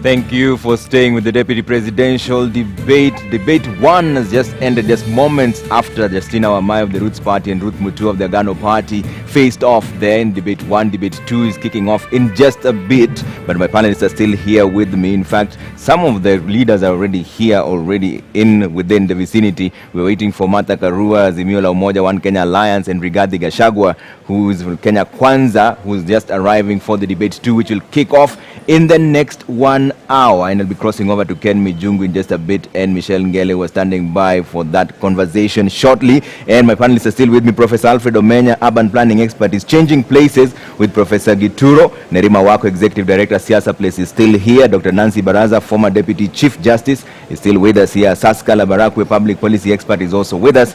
And Wanjiru Gikonyo, executive director, TISA, which is the Institute of Social Accountability. Just moments before this debate kicks in, the second debate, Wanjiru, who impressed you in the first debate and why? Well, I have to give my kudos to Justina. First of all, I think both were impressive, and it's a landmark that we have two women being able to hold this debate. Yeah. So that means out of all the candidates, we've got a total of 3 women as deputy. That is the trend we need when we are talking about gender inclusion. In terms of the debate, I'd have to give it to Justina. Yeah. I felt she argued her points very convincingly. I think she gave a lot of good background information. I've learned a lot. Yeah. But they both did well. Both did well. Asaska, who impressed you? To be honest with you, I give it to the Roots Party. Yeah. For making cannabis a national conversation in this debate this evening. Kudos. And I also picked up that she covered their manifesto very well, cutting across all the 10 points. And the other thing I noted is that the Roots Party manifesto is an outward-looking manifesto. Yeah. Because you'll find that she really focused on exporting hyena parts and dog and snake meat and anti-venom and all this. And they are looking at China particularly. That I find it quite interesting because China is one of the highest consumers of these exports. And because of this, she's really hammered it down on legalization of marijuana. Yeah. And she made it clear to Kenyans that, hey, we're not just going to work in an empty space, you know. No. We'll have laws and regulations guiding the farming of marijuana. Yeah. So I found it very interesting and captivating. Dr. Baraza, were your expectations met? Are you convinced now? You're waiting to be convinced whether this is an alternative option? I think before I answer that, Trevor, I want to commend the two candidates. Yeah. I think, as Wanjiru has said, I think our democracy has grown. It's growing, that we are having women stand before us and debate and offer themselves. I think our democracy is a demonstration that our democracy is maturing. Yeah. But to come to the issues, I think Justina did very well. She was on top of her manifesto. They are thinking outside the box. She gave us what is it? The issues around their manifestos and why it is important. The issues and how they intend to realize those issues, the law, the regulations. I think she did very well. Yeah. Except we got focused too much on marijuana. Yeah. Probably other issues were not as well articulated. As for Agano, Ruth performed well too, but she ended up reacting to Justina and forgot that they have their own manifesto. She didn't articulate their own manifesto very well. All right. Otherwise, I think it's a clap for our democracy. All right, Dr. Baraza. And you can see right now this debate 2 is just about to kick off. It's starting off in the next 45 minutes or so. And one of the candidates there, Honorable Rigathi Gachagua from the Kenya Kwanza and UDA Brigade, is already here, ready to face off with Honorable Karua. He's just come in first, and of course they're going to hold him for a bit for the second part of that debate, which is kicking off at exactly 8 p.m. all the way to 9:30. That will be moderated by James Smart and Sophia Wanuna. James Smart, who has been told there's no such thing as beard gang. Ni pesa kuna. We'll cross over to James Smart and find out what's really going on. But right now, one of the candidates who's arriving for the second debate, that is Honorable Rigathi Gachagua, is heading to speak to Ken Mijungu and Michelle Ngere to find out how he's feeling this evening. Trevor, thank you so much. And of course, the Kenya Kwanza Alliance candidate, running mate Rigathi Gachagua, is here, all decked up, looking really nice. Thank you so much for you. Quite early, you keep time. It's about 5 minutes past 7. How have you prepared for this debate? Well, to start with, I'm a guy who keeps time. You know, I was a guy in uniform. I believe in military precision. You told me here to be 7, here at 7, I'm here at 7. Okay. I'm ready for the debate. I'm looking forward. I hope this debate is about the people of Kenya. I hope we are not degenerate into triviality and innuendos and rumors and unnecessary issues.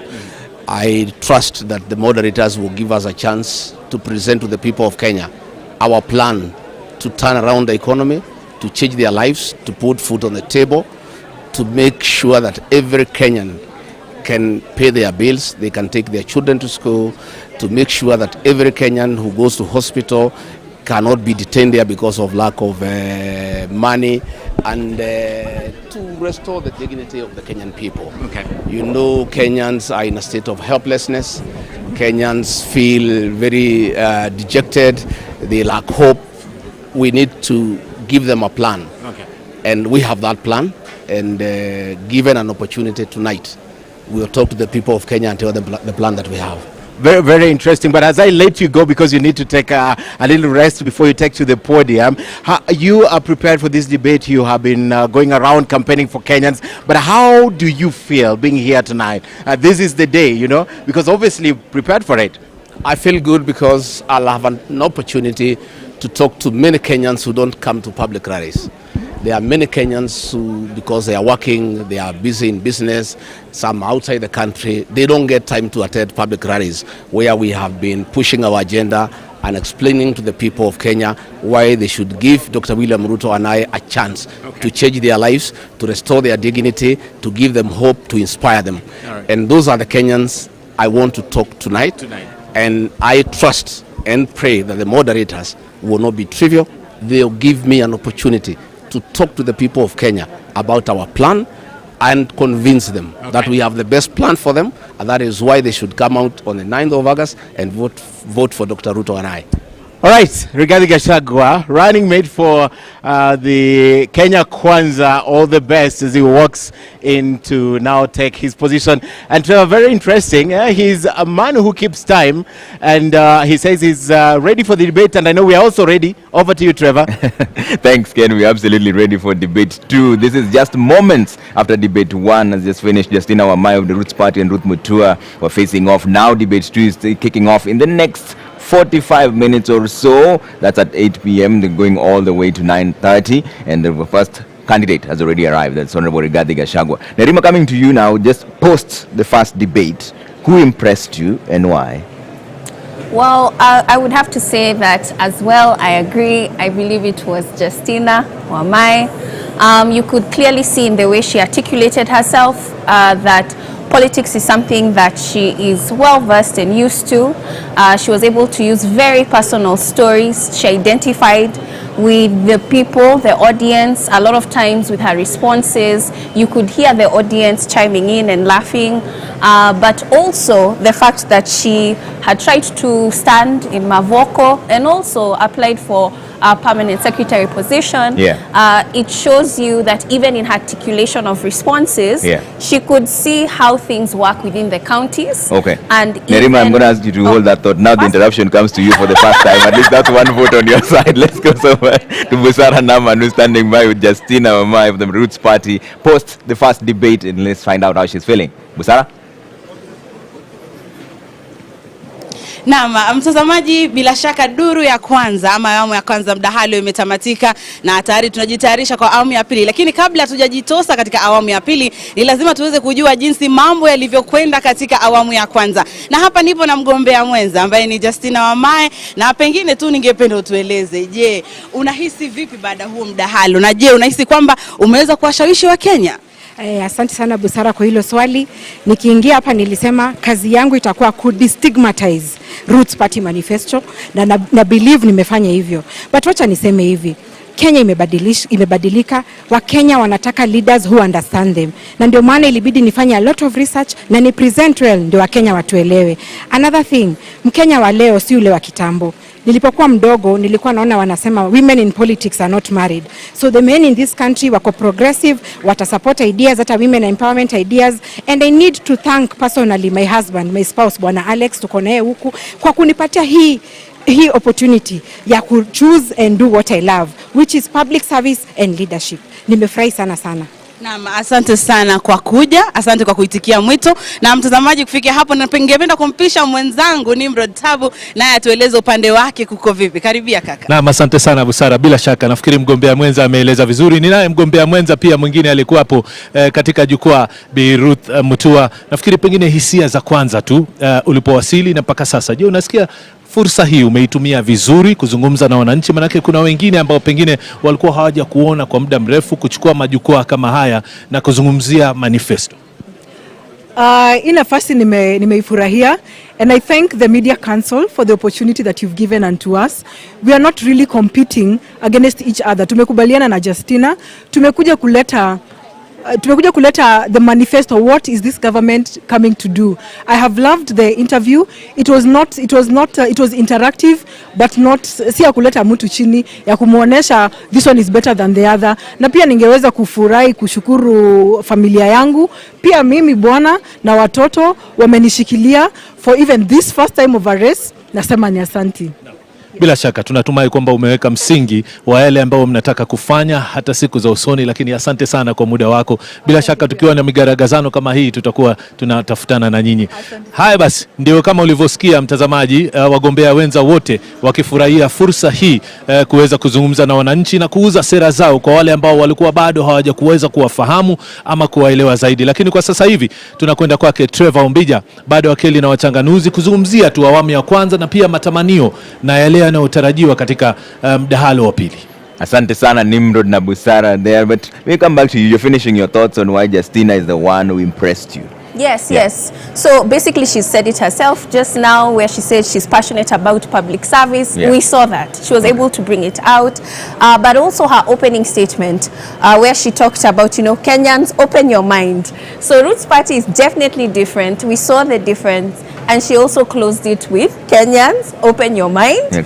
And I think that she has managed to do what she came to do. Yeah. People are asking questions on, can industrial hemp make a difference to our economy? Yeah. She has left Kenyans actually thinking about it rather than completely negating it.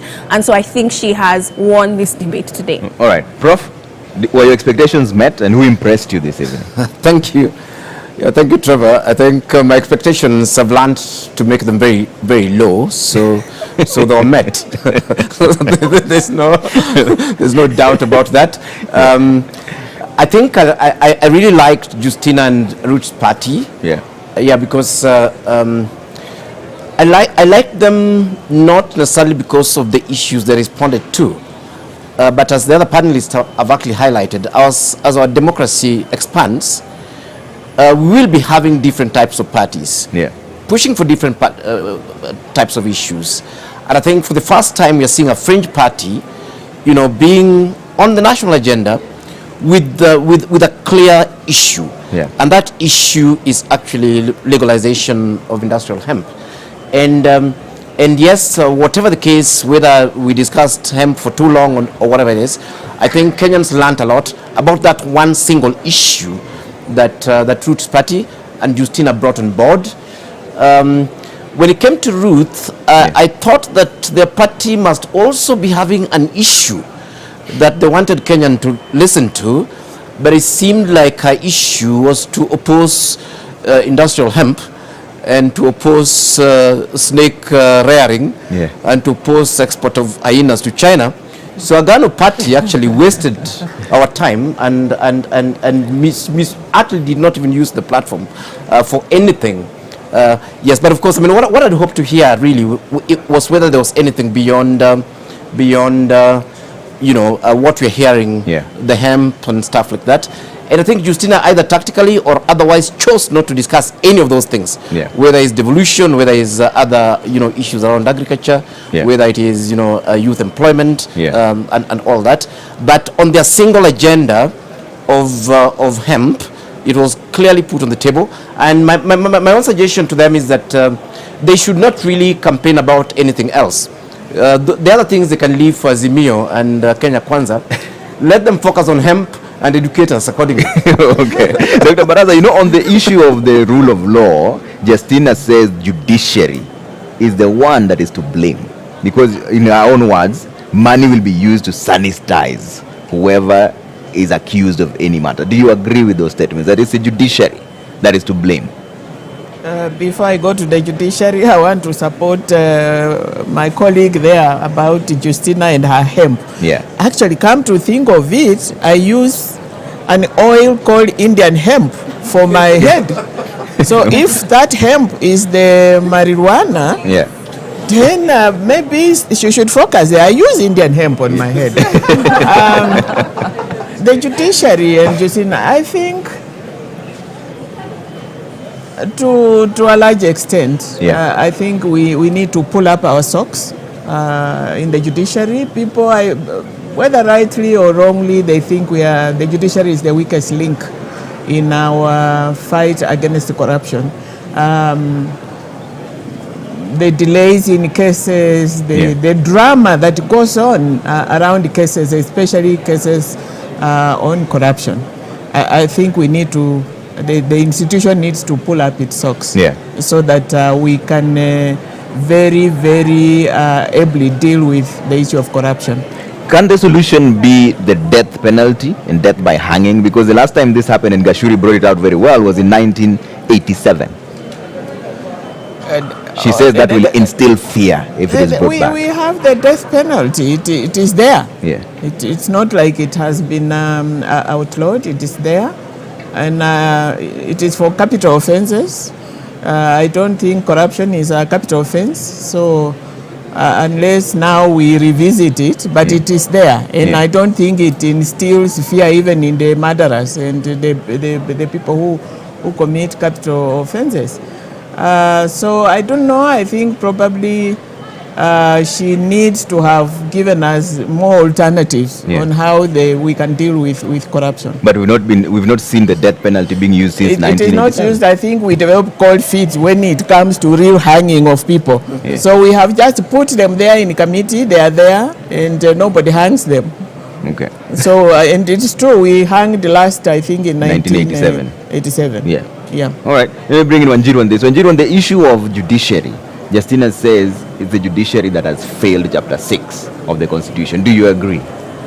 Well, what I do agree is that we have a problem of corruption. And what I like about these two parties, unfortunately, too much time was spent on the Bangi issue and not enough on the other issues. But if you look at the manifestos, there is the hanging provision in the Roots party, and then the Agano party really, actually their centerpiece is fighting corruption. And all their recommendations are kind of built around that. And what I like about that is they are forcing, they may be fringe parties, but they are putting an issue that Kenyans, that bedevils our society, but Kenyans also feel about at the center stage. Because if you look at the larger parties, the Azimio party, of course, has, a human rights crusader and a governance crusader for the deputy. Yeah. But if you look at the manifesto proper, the proposals they have on fighting corruption have not been brought out. They are not quantified. They look like the platitudes that litter all our other proposals, copy paste, let us do this. So we are not getting action. If you look at the UDA manifesto, actually they're almost telling us, let's rethink this corruption thing. It's not that big a deal. They also have some good proposals to strengthen the redress institutions, but they're leaving out the leadership and integrity. So we need the fringe parties, and I hope they'll stay the course to keep this center stage. Is it the judiciary? Well, the judiciary is definitely a weak link. In fact, Transparency International did a study on the judiciary and found of all the institutions, it's possibly one where corruption is most rampant. But by the same token, part of the paradoxes of our governance, the judiciary has been the bulwark or the protector of the Constitution under this dispensation against an administration that was really violating the Constitution. Yeah. So I wouldn't put it all on the judiciary, because we've got, how do cases start? Cases start in the administrative process, and there are administrative sanctions. We have a Commission on Administration of Justice. Yeah. So a lot of the offenses that we have can be dealt with administratively, but the public service doesn't work. From the people they hire, from the people who sit on the public service, from the people who get into public offices. So the moment you have the wrong people sitting in these offices, you begin to dilute the process. When these violations happen, they'll get investigated by the Auditor General, and the Controller of Budget can stop finances in some cases. Once these reports come to Parliament, what happens? And we've seen what happens with corruption cases, including the COVID, including the NYS reports. We've seen Parliament expunging the names of some of the politically connected individuals, so that you get a report with a bunch of facts, leaving out the perpetrators and those most responsible. Okay. We've seen the president promise to release beneficial ownership information. This is who are the companies that are taking part in government procurement, so that we can hold those people to account. And this hasn't happened. Okay. So we can't put it all on the judiciary. We have a very robust legal and administrative institutional framework, but the culture, what we want to hear is, what's the culture that we, how do we change the culture? How do we enforce the laws that are there? And Asaska, what are your thoughts on this when the candidate is blaming the judiciary and saying that the death penalty will instill some sort of fear? I'll agree with what Daktari and Wanjiru has mentioned, but I also don't want to 100% blame the judiciary, because our constitution is progressive, and the judicial systems are quite independent. So I think we are progressing, however slow, into having perfect judicial systems in place that deliver justice and fairness. Yeah. So I wouldn't blame it 100%. Okay. No. So, Prof, what are your thoughts on this? Is it the judiciary? Is that the weakest link when it comes to fighting graft? Actually, that's nonsense. We know exactly the problem with corruption in this country. Yeah. Corruption in this country is a leadership issue. And it goes to what fellow panelists are saying there, that we do have enough administrative instruments to deal with this. If a president of the country is telling us that people are stealing in his government, whose responsibility is it to stop those people from stealing? It is not the judiciary. It is the president. And the president actually has adequate room in law to be able to replace people who are thieves and even who've been suspected of theft. I think if you look at the judiciary, if you look at Article 6 of the Constitution, I think that it sets a leadership standard. It sets a standard for public leaders. It is not just there actually for leaders who fail the criminal test. If I'm a famous thief, you don't need to prove that Romania is a thief so as not to put me in, to block me from getting into public office. Corruption in this country will only end if we have leaders who are not corrupt.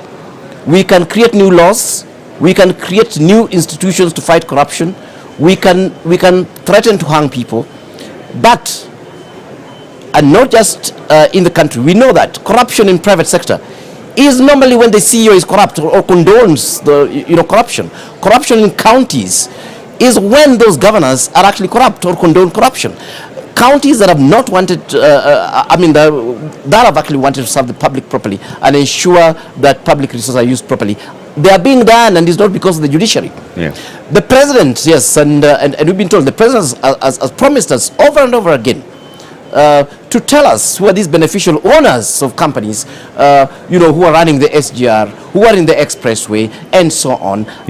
I'm happy to say on national TV that as far as I'm concerned, the president himself has failed that test to lead from the front.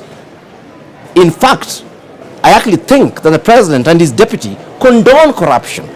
And that's why this animal will continue. As long as we keep electing leaders who condone corruption, we can cry whatever we want. We can point fingers. We can create 10 casas.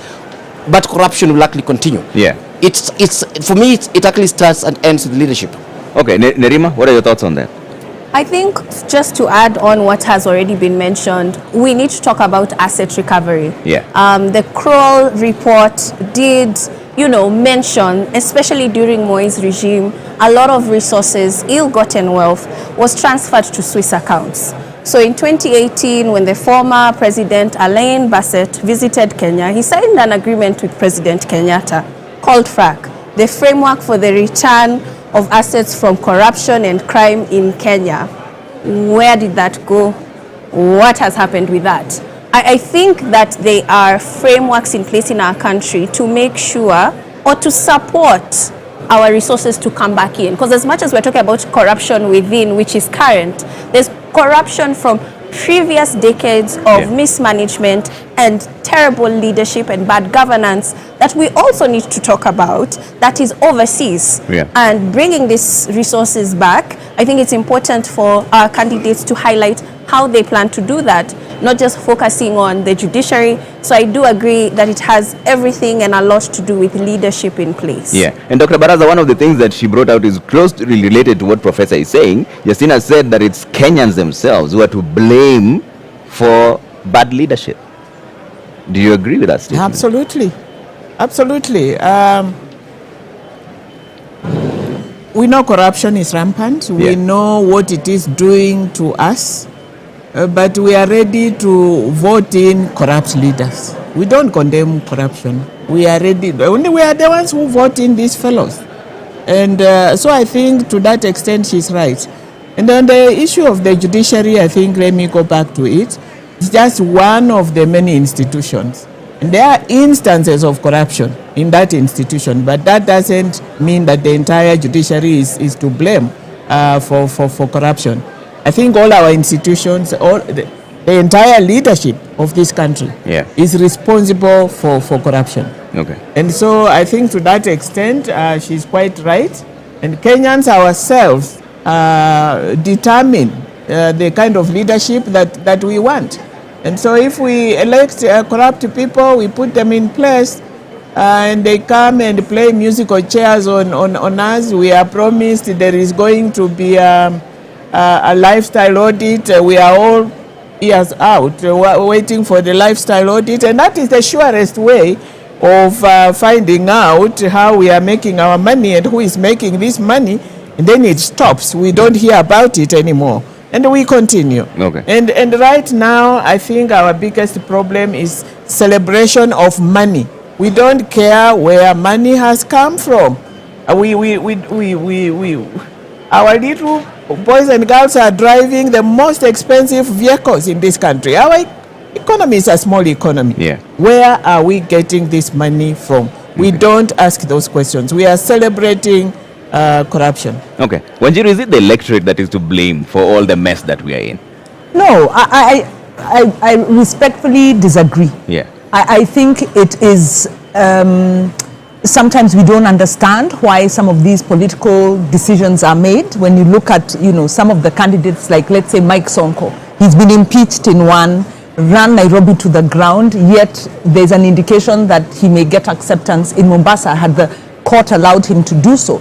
But I think those might be outliers and also might be ignoring the, many factors. So many factors go into the voting decision, including the electoral process.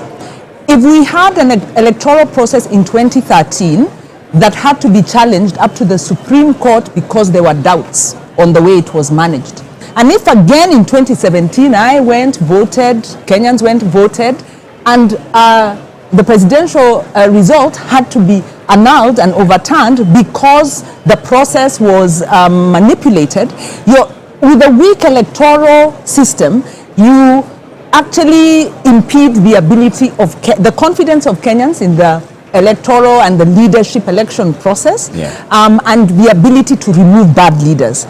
Linked to the electoral process is the party nomination process, where you have maybe two bad candidates or two candidates implicated of corruption. They may be good in other ways, maybe then Kenyans don't really have a choice. The other thing is, like I said earlier, our civic education is actually a duty of government if you look at the law, but it hasn't been taking place. And you have to ask yourself, why did the Jubilee administration frustrate the civic education and civil engagement pillar of engagement? Because they did. They were deregistering institutions. They were refusing to allow development funders to fund civic education and voter education. So if you do not build up a critical consciousness among the citizens, what do you expect? They are going to fall privy to the lies and propaganda that the politicians peddle out. Last thing is, socially, the incentives work for corruption. Those who have fought corruption pay a very bitter price. Whether it's John Githongo now paying 10 million for exposing the Anglo leasing, whether it was Jacinta Mwatela, who was hounded out of Central Bank for refusing corruption, whether it's David Munyakei, who exposed Goldenberg, and he died a pauper's death. So the social incentives favor corruption because the political elite are benefiting. So blaming the citizen is victim blaming. Maybe last I can say is professionals. Look at what happened in Kenyatta University when a professional stood up and said no. So we also need professionals of courage and integrity to stop being bullied when they're given the wrong instructions. Asaska, is it the people who are to blame for this?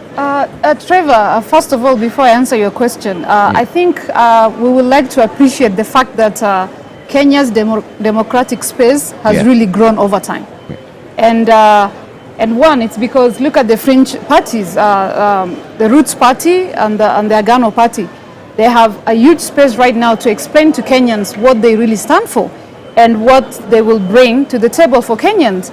And yes, you're asking me, is the corruption, are we to blame the electorate? Asaska, now I think you get one interruption also. It's fair play for everyone. We're going to ensure everybody's interrupted at least once. You can see now on your screens that the Azimio la Umoja One Kenya Alliance Deputy Presidential Candidate, Honorable Martha Karua, is now here, ready for the debate, which is starting in the next 30 minutes from now. It's going to take 1.5 hours, where they're going to outline the reasons why they're running for office and why they should be elected. Right after that, what is going to happen is they're going to take a ballot session. In that ballot session, whoever picks the first number is the one who will make the opening remarks first. I think she's accompanied by her family there. So once that happens, the second person is the one who will also make the closing remark second. That's Honorable Martha Karua coming in for the debate that's going to take place in just a short while there, but 1.5 hours of it, where Kenyans, you can send in your questions as well on 22843,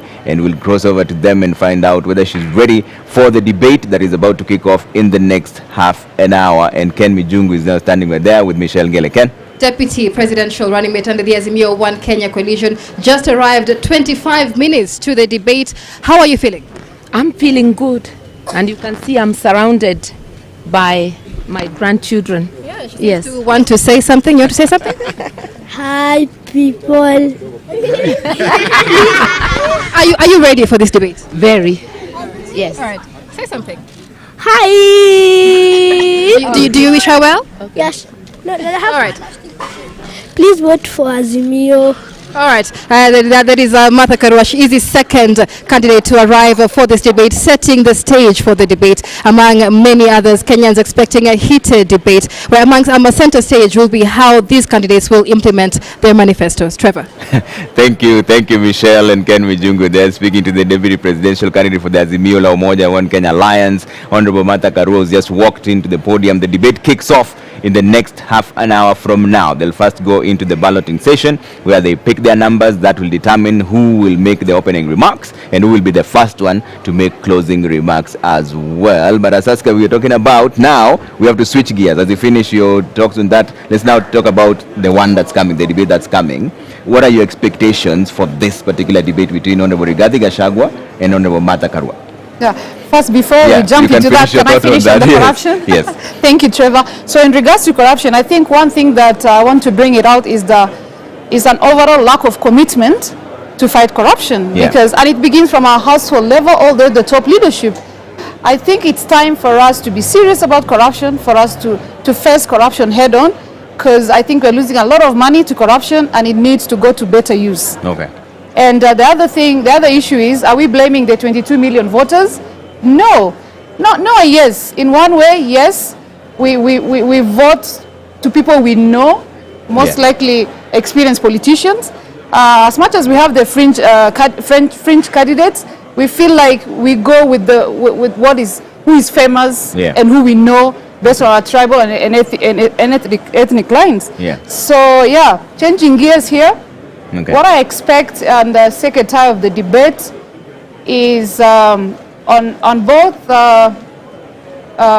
Kenya Kwanza manifesto and the Azimio manifesto, they really have some impressive commitments, and one of it is enhancing devolution. Yeah. I want to see how well they're going to articulate the issue of devolution, particularly increasing the shareable county revenue. And the other thing is both parties are huge on social protection as a development policy.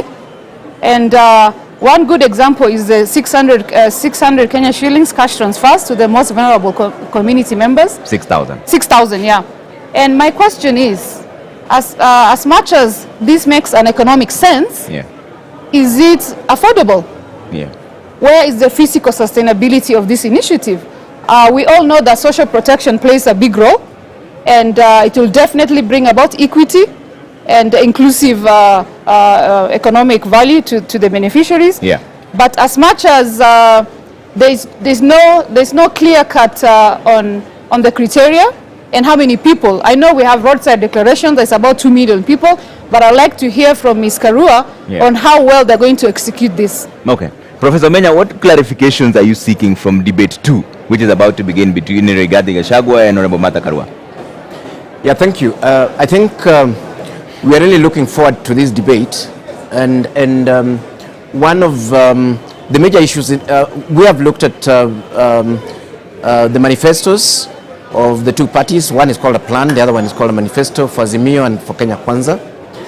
And the question really that I'll be interested in those candidates are answering is, what problem are they trying to solve? Yeah. What is ailing Kenya? I think both of those parties have totally ignored what is ailing Kenya, and they're not talking about it. Of course, yes, we're talking corruption. That is costing the country almost 700 billion. That is more than 1.5 times what we send to the counties. We are talking about a country on the verge of bankruptcy, paying 70% of our GDP, 1.3 trillion in debt. Is that debt sustainable? And are they giving us specifics? We are talking about a country where the price of unga fortunately was reduced, but of course, unfortunately, nobody can access it yet. And what Kenyans may not understand is that nearly half the country, 20 million people, are within that poverty bracket. People earning 200 shillings a day. That's the price of unga. There are 20 million Kenyans who cannot put food on the table. I need to hear from them what went wrong with Uhuru Kenyatta's economic policies and what they'll do differently. Of course, Wamae has told us they'll rear snakes. We need to hear from Azimio and Kenya Kwanza what they will actually do differently. I need specifics. I need people who will be talking about Kenyans. Who are these Kenyans? Where are they? How many are they? If you're going to create jobs, where? How many jobs? How will that solve the job problem? We are talking about a country where you're looking at over 40 million, both poor and rich, who cannot actually be able to access basic health. These are some of the issues that we'll be talking about. But one of the things that cannot run away from is corruption. We need to actually have clear plans on the table. Because honestly, corruption, in fact, if you look at our expenditure currently as a country, the biggest expenditure is debt. That's at 70%, 1.3 trillion. The second one is civil servants pay at around 800, 900 billion. The third one is corruption at between 600 to 700 billion. The money we are giving the counties actually comes a distant fourth or fifth. So basically what we are saying is that, look here, as long as we'll continue being corrupt, as long as government has no clear, these future governments have no clear plan to nip corruption at the bud, then these guys should just pack and go home. We chop up the country and share the loot and maybe immigrate to other great places like Uganda. All right, Nerima, what are you looking forward to? For me, for this one, I'm going to be biased and look at what they are giving or what they're offering young people. As much as it's going to heavily rely on opportunities, I think the questions I will be looking for answers to are specific to the Aga Khan University report of 2016, which people really like to quote. And I read that 50% believe it doesn't matter how one makes money, but we forget that another 50% care how you make money. How are you going to answer that? And when you read on, 47% admire those who make money. They don't care how. But remember, there's another 53% who care how you make money. How are you going to speak to those youth? And then there's 30% who believe that corruption is profitable. 70% do not believe that corruption is profitable. So what are some of the responses they're going to give to that 70%? And then finally, the fact that 73% are afraid to stand up for what is right. Why is that number so high? It shouldn't be that high. That means only 27% of young people in this country believe in standing up for what is right. How are they going to make the environment conducive for young people to support the fight against corruption? But I think as well, another thing that concerns me is not even just how we're going to have the resources or things like that. It's the participation of young people. Yeah. Because in 2016, that same report said that 90% of young people are interested in engaging in politics. Yeah. The data from IEBC clearly shows us that only 39% are interested in participating in this election. So, whoever wins in this election has to deal with a population of young people that have decided to clock out. Yeah. They don't believe in your leadership already, and they chose not to participate by even registering. How are you going to manage that population? And how are you going to offer solutions to a population that didn't even believe in lining up to vote for you? Yeah. And how are you going to do it in a very difficult economy? And so integrity will be key, because we'll have to manage the amount of resources that we have. Yeah. And youth will have to see where their taxes are going. Taxes are high. We are all paying them indirectly. And a number of youth in that 2016 report do not believe in paying their taxes. Guess what? That number has increased as well. So how would you convince the youth that their taxes is being used for the betterment of this country, and they are able to see the results of them paying those high taxes? Okay. Dr. Baraza, are you expecting anything different before I come to you, Asaska? Are you expecting anything different for debate 2, which is about to kick off? Yes, of course. Yeah. Very, very concrete strategies on how they are going to deal with these issues that touch very directly on Kenyans. They are talking about socio-economic programs to alleviate the immediate problems of the majority of Kenyans. Yeah. The women, they are, I think Azimio Moja is talking about women and children, the vulnerable ones. Yeah. And I think I agree with Wanjiru. This 6,000 into the pocket, you know, I hope it's not just a promise. Kenyans are hurting, Kenyans are hungry. I think I need to understand that, how that money is going to be sourced and when, because Kenyans are waiting. Issue of devolution, I want to hear concrete steps towards strengthening of devolution. Women, of course, I want to hear about what it is they are going to do with women. Okay. And yeah. All right. Saska, you wanted to jump in? Yes. Trevor, I wanted to let you know that I feel very privileged sitting in this panel tonight, because I'm a minority, I'm a woman, I'm Rendile from Marsabit, and I like that Azimio Manifesto have mentioned about peace and security. And I know as an individual, as a resident of one of the northern frontier counties, Article 238 of our constitution does guarantee peace and security for every Kenyan. And I feel like as a northerner, we've been left out. Particularly, most of you know about the conflict in Marsabit. People are being killed every single day. Unfortunately, it does not make it to news. And what I'm expecting today is to see what Ms. Karua and Mr. Gachagua have for the northern frontier counties. Okay. And one, on peace and security. Number two, on equal access to education and health.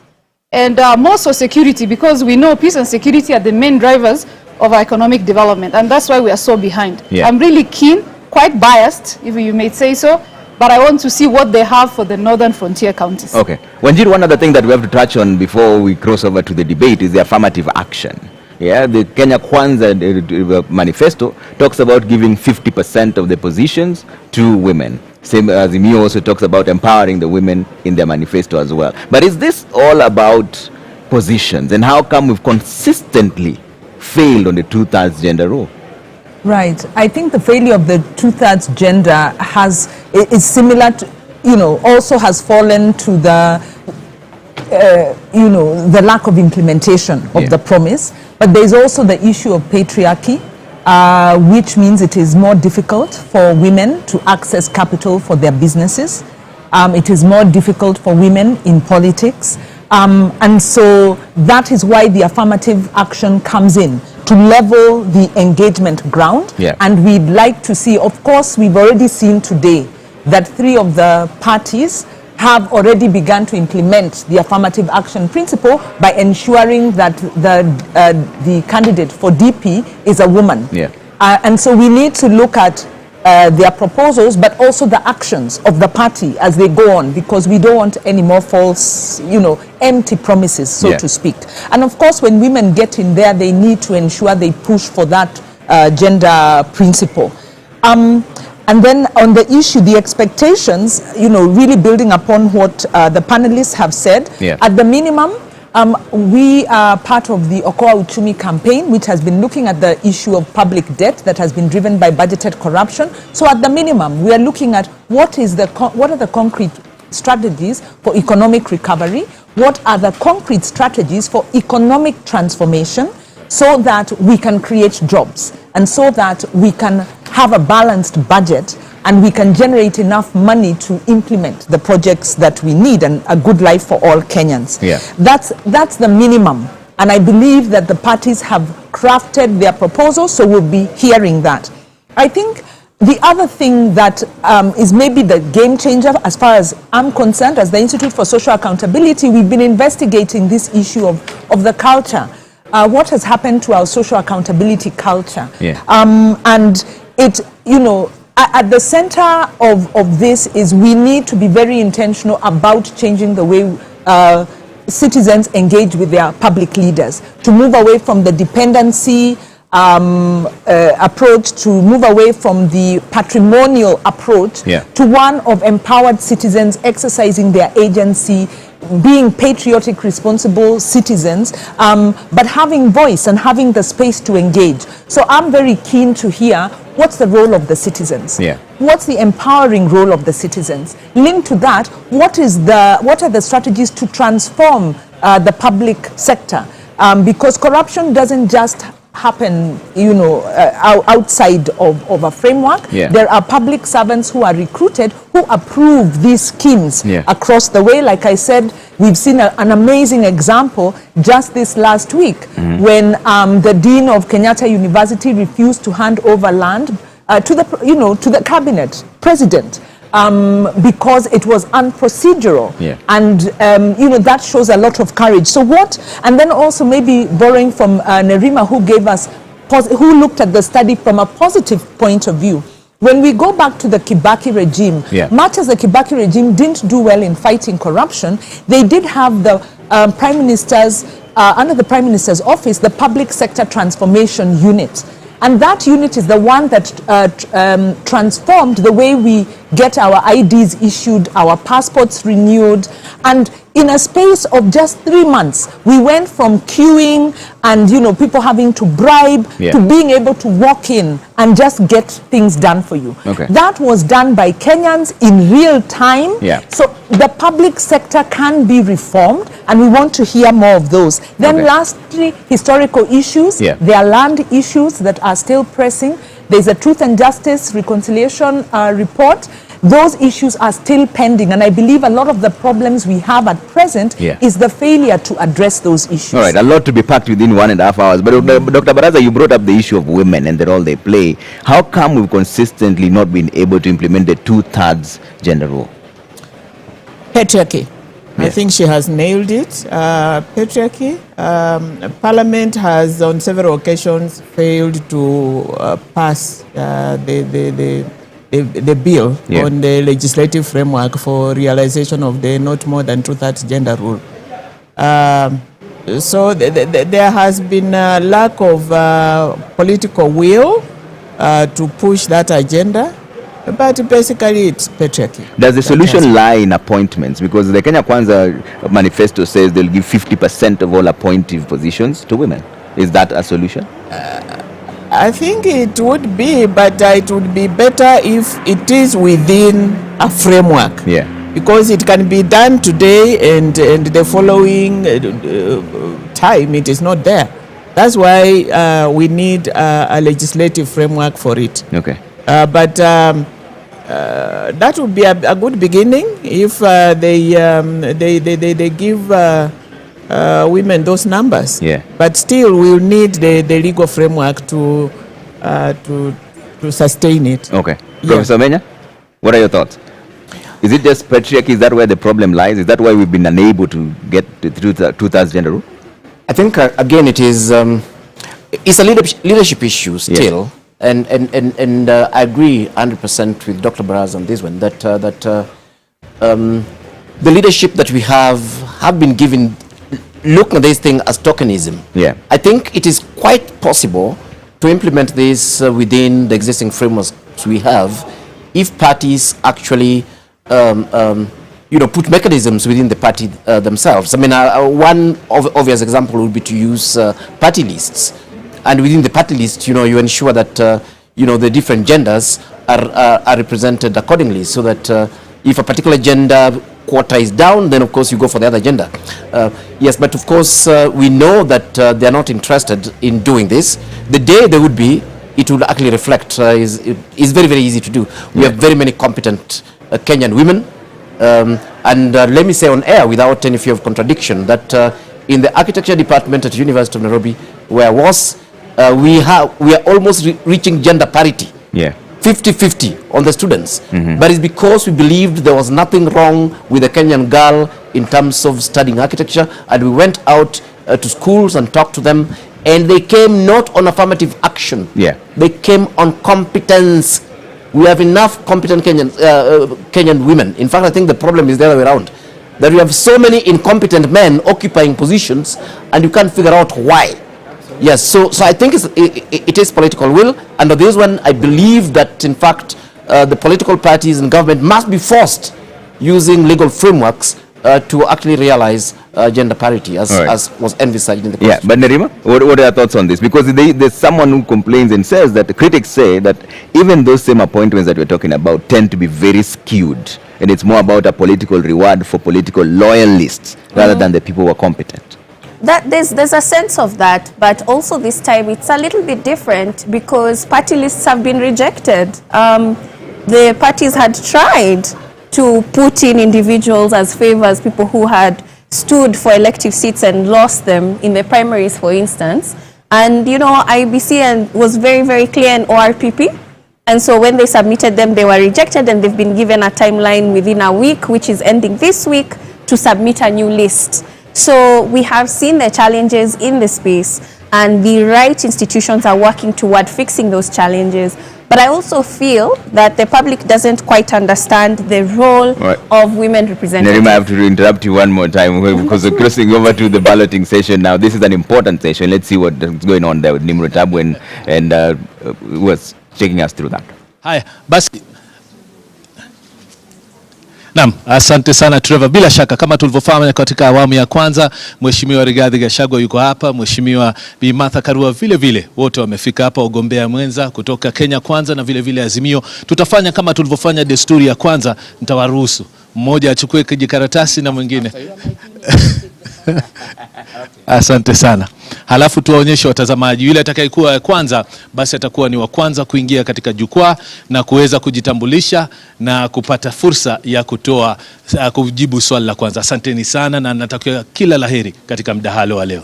Asante mtazamaji na kurudisha kwake Trevor. Thank you so much.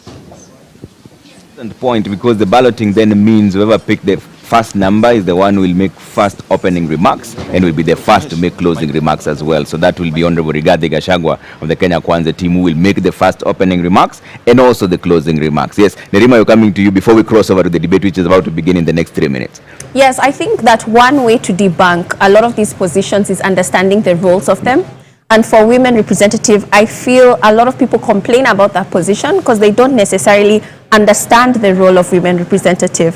Because a lot of people come to me and say, how much does she get? What does she even do there? Is it even necessary? I wish we would ask the same questions about our members of parliament across the board and ask them evenly so that we have the right people representing us and understanding how important it is to have people who qualify to represent us. Yeah, but as a young person, Nerima, what inspires the youth to vote? Because there are those who claim now, just like Justina just said, that it's the people who are electing the wrong leaders. What inspires them to vote?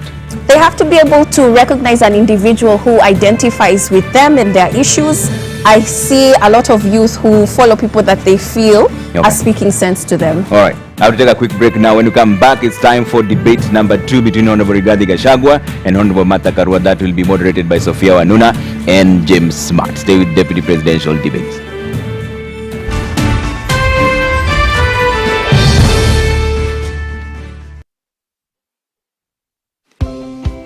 Karibu Kam. By offering market linkages, networking opportunities, and technical assistance, Kenya Association of Manufacturers assists its members to grow and scale up their businesses. Join us and let us work together to grow the manufacturing sector. Becoming a CAM member is as easy as 1, 2, 3.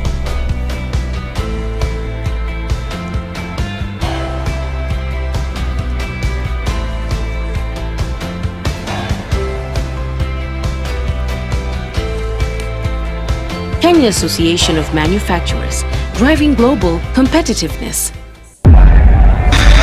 When we hate, demonize, and divide,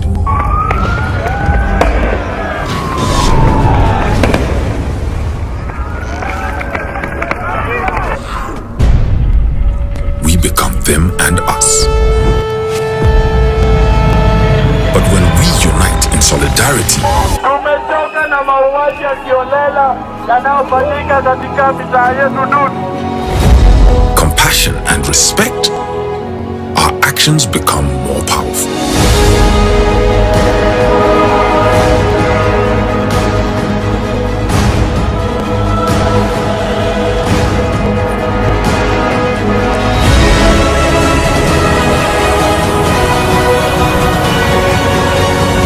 And together we can change the world.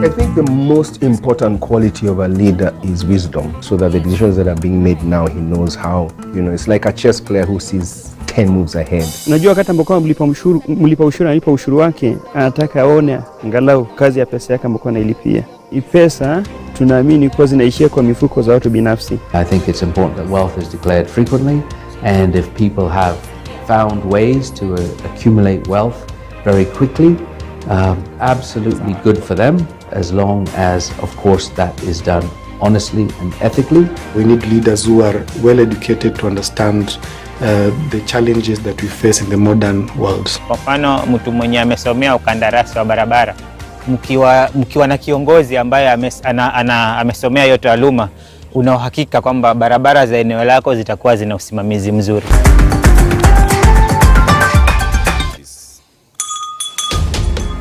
What is a secondary school in Kenya? It ranges from 106 high-cost national schools educating 3% of the learners, where you find ultra-modern libraries and laboratories, the most experienced principals and teachers, and the best teacher-student ratios. To 7,019, some barely established, understaffed, lacking basic facilities, sub-county schools, educating over 60% of learners. Given that KCSE is the most consequential examination in our education system, isn't it fair that we level the ground for all learners to excel by narrowing the capacity gaps between the worst and best schools to deliver quality education? Usawa agenda calls for a sub-county schools upgrading program and a change from the capitation model to enable small schools to grow. Without these, SDG 4 is a false promise to most Kenyan children. Check it. Let's talk about banking. Or let's talk about dreams and goals. Your dreams, your goals. If you're like Louise, you value doing biz with ease. Or maybe you're like Dan, a family man with a plan. At Diamond Trust Bank, it starts with one dream, one goal, one deposit, and one transaction. Pamoja, let's make it happen. So don't just bank with us, bank on us.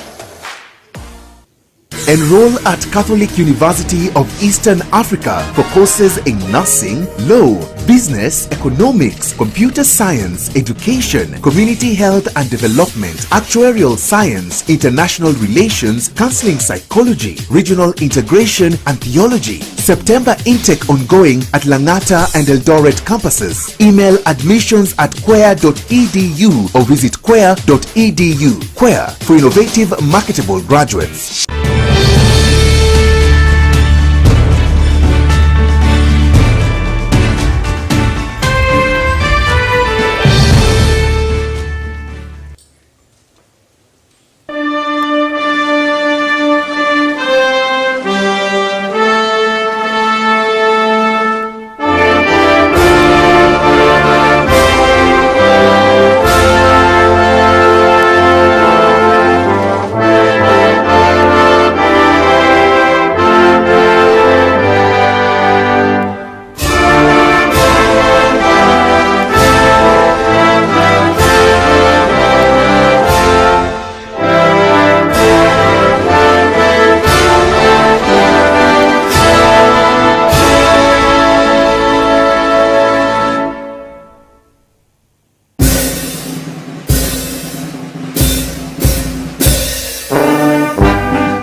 Good evening and welcome to the Pope Paul VI Learning Resource Center at the Catholic University of Eastern Africa. My name is James Smart of NTV. And I am Sophia Wanuna of KTN News. Welcome to the second and last of two debates between the running mates of the four presidential candidates cleared to run for president in the forthcoming election. This is the fourth of 6 national televised debates organized through a joint media presidential debates initiative, bringing together literally the entire Kenyan media fraternity. The candidates participating in the debate have agreed to the rules and guidelines requiring them to conduct themselves with utmost decorum, address each other with respect, and extend honor to viewers watching this debate live across all Kenya's broadcast media platforms. Indeed, and the candidates in the debate have also agreed to adhere to the allocated time. Each candidate has 2 minutes to make an opening statement, 2 minutes to answer a question, and 60 seconds for a rebuttal. The topics have carefully been selected after a thorough assessment of the state of our nation and the sentiments of the regular Kenyan voters in various parts of this country. In line with the debate rules and the best practices, the questions we shall ask have not been shared with any of the campaign teams. Neither were they discussed or formulated in conjunction with anyone. The questions are entirely our own. And an invited audience here, seated in the auditorium, has also agreed to the debate rules. They have been fully briefed that cheers, jeers, or any other form of noise is not permitted during the debate. We have to make the exception now as we request the audience to help us warmly welcome Honorable Martha Karua and Honorable Rigathi Gachagua to the stage.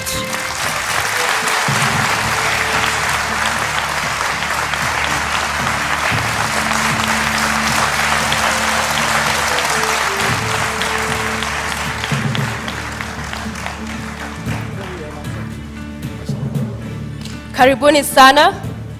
Honorable Rigathi Gachagua occupying podium 1 in order of that balloting exercise we just witnessed a few moments ago. You have heard the rules of the debate, and we look forward to a fruitful engagement this evening. We'll begin with your opening statement, Mr. Gachagua, in 2 minutes. Thank you. My name is Rigathi Gachagua, born and brought up in the slopes of Mount Kenya, Heriga village 57 years ago. Family is the basic unit of society and the nation. Strong families make strong nations. I'm the head of a family, and it is my pleasure and privilege to introduce my family tonight, who are here with me. My wife of 35 years, Pastor Dorcas Wanjiku Rigathi, and my firstborn son, Kevin Gachagua, a software engineer, and my secondborn son, Dr. Keith Ikino, a medical doctor, who helps me to run family business. Tonight is a defining moment for the people of Kenya. The people of Kenya are in anguish. They are in a state of helplessness. They have no food. They don't know where to get their next meal. They are devastated. They need hope. Tonight, I'll present the Kenya Kwanza plan on how we intend to turn around the economy of this country, put people where they belong, restore their dignity, put money in their pocket, and allow them to enjoy their dignity. I look forward to a very objective debate, no trivialities, issues, issues, issues, so that the people of Kenya have an opportunity to interrogate what we plan to do for them. Thank you very much. Thank you, Mr. Gachagua. Madam Martha Karua, karibu, now your 2 minutes for your opening statement. Thank you, Sophia. I was born and brought up in Kirinyaga, and I want to thank my parents, who are still alive, thank God, for instilling the values of honesty, hard work, community, and respect, values that hold good to this day. In this debate and in the audience, I have my family, my 2 children, Wawira and Edward, my grandchildren, 4 of them, my brothers and sisters, some of them, others are online. I represent the Azimio hope for this country. Azimio, together with Kenyans of goodwill, is out to rescue this country from the stranglehold of corruption cartels. This country can't breathe. We cannot get the services that people do require because monies intended for public service are going into the pockets of corruption cartels, who then become instant millionaires with huge bank balances. We intend to help this country, to help citizens get their country back, and all the resources of this country will be utilized for the best interest of the entire nation, not a select few. I am here to discuss those issues, and I am glad that my opponent is also talking of issues, which is what we have been calling for in our campaign. I'm able, ready, and willing. Thank you very much, candidates, for your opening statements. Let's introduce the elephant in the room and start this debate. The question of the deputy president. It has dominated public consciousness in the last 5 years. I'll start with you, Honorable Rigathi Gachagua. What kind of a deputy president will you be? You have 2 minutes. I come from a background of management. I have been in public service for 15 years. I've been in private sector for 15 years. I've been in legislation for 5 years. That gives a 35-year experience of public service and engaging with the people. I am a hard-working man. I'm very passionate. I have zeal to serve. I'm an active man. I wake up early. I don't take alcohol. I have all the time and the commitment to put my all to serve the people of Kenya. I have a very good idea of what I need to do to assist my candidate, Dr. William Ruto, in the management of the affairs of this country, give him backup, be available, move around the country to implement development programs, listen to the people, be available to the people, because we have the bottom-up economic model. It's about the people. If you have noted, we have gone around the country in all the 47 counties and held economic forums, listened to the people, had very extensive consultative process of what the people of Kenya want from us, and that informed our manifesto. And we were not surprised that critics were saying our manifesto is too detailed and meticulous. It had to be, because it had to capture the issues, the aspirations of the Kenyan people, what they want us to do for them. And our manifesto is a clear plan that is informed by what the people of Kenya want us to do for them, to dignify them, to improve their quality of life, and to give them a chance to prevail and be men and women of substance. Thank you. Honorable Karua, the same question. What kind of a deputy president will you be? I'll be a deputy president who is respectful of the Constitution, of the people of Kenya, of my principle, and a person who will obey the rule of law and do the best to support my captain to deliver for this country. The oath of office dictates that the interests of the public are paramount in everything a government does. I will help my captain to stick to the rule of law, to ensure that what is in the Constitution is fulfilled. Our Constitution dictates that we adopt a social market economy where social justice is in the forefront. That is why Article 46, not 47, talks of socio-economic rights. You will notice that in our manifesto, we are talking about giving social support to those who cannot have any income, who do not at the moment have any income. And that's one way of fulfilling the promise of the Constitution and ensuring that Kenyans live in dignity, especially those who cannot afford the basics of life. I will therefore serve with honesty, and my track record speaks of that I have been a consistent public servant who does her work in the manner prescribed by the law, with honesty, with dedication. I will devote 100% to the people of Kenya. All right.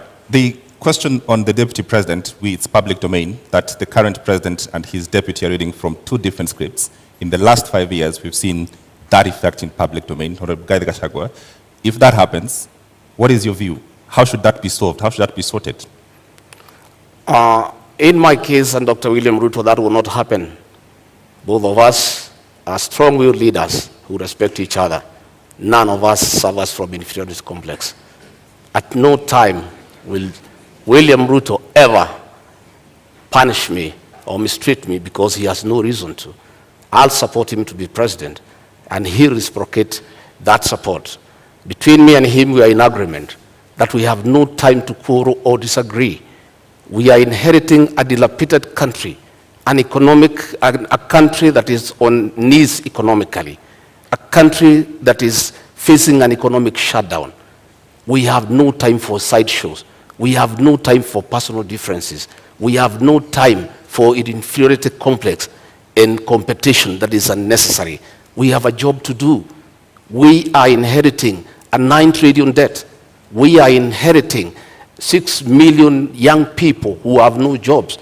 14 million Kenyans are in CRB. We have such a huge task ahead of us that it is unimaginable that Dr. William Ruto, Rigathi Gachagua, would digress on personal issues and petty matters to disagree at all. Each of us has a job well cut out. I have already been assigned to work on the economy. I have gone around the country listening to the people of Kenya. I have been to each and every county, and I brought those views that informed our manifesto. Going forward on election, our job is well cut out from day one. We have to implement our plan that is ready And we have no time to disagree, to quarrel, to have different opinions. We are too busy to even imagine that we can disagree on any issue.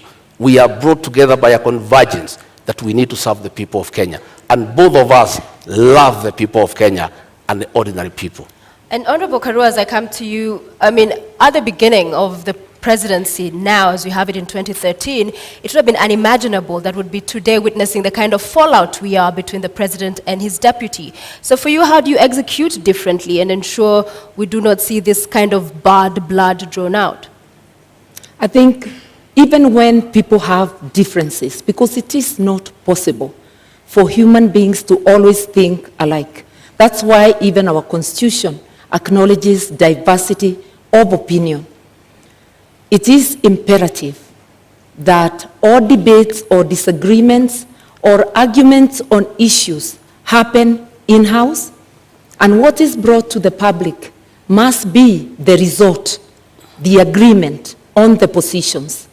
And I think I'm very well prepared, and I'll continue to pray and address my mind that, one, the overall leader is the president. I am the principal assistant. With that in mind, that I'm a delegate of the president and can be required to do any work to support the presidency and the administration, I'll be ready, and I am ready.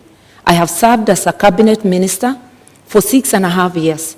A cabinet minister is a delegate of the president. A deputy president is a first among equals within cabinet in being a delegate of the president. It's not a different position. We will be able to moderate any differences of opinion on any issues and to focus on serving Kenyans and to be respectful to Kenyans. Arguing in public, calling each other names in public is not only a disgrace, it's also not respecting Kenyans who elected and put us in office. Yeah. So I will be very conscious, and I've been commenting on the current situation, which does not commend itself to anyone.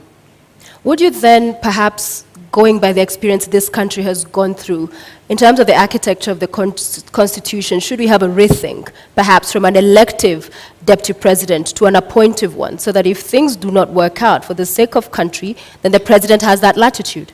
2 minutes. Nothing wrong with the architecture of the Constitution, something wrong with our behavior.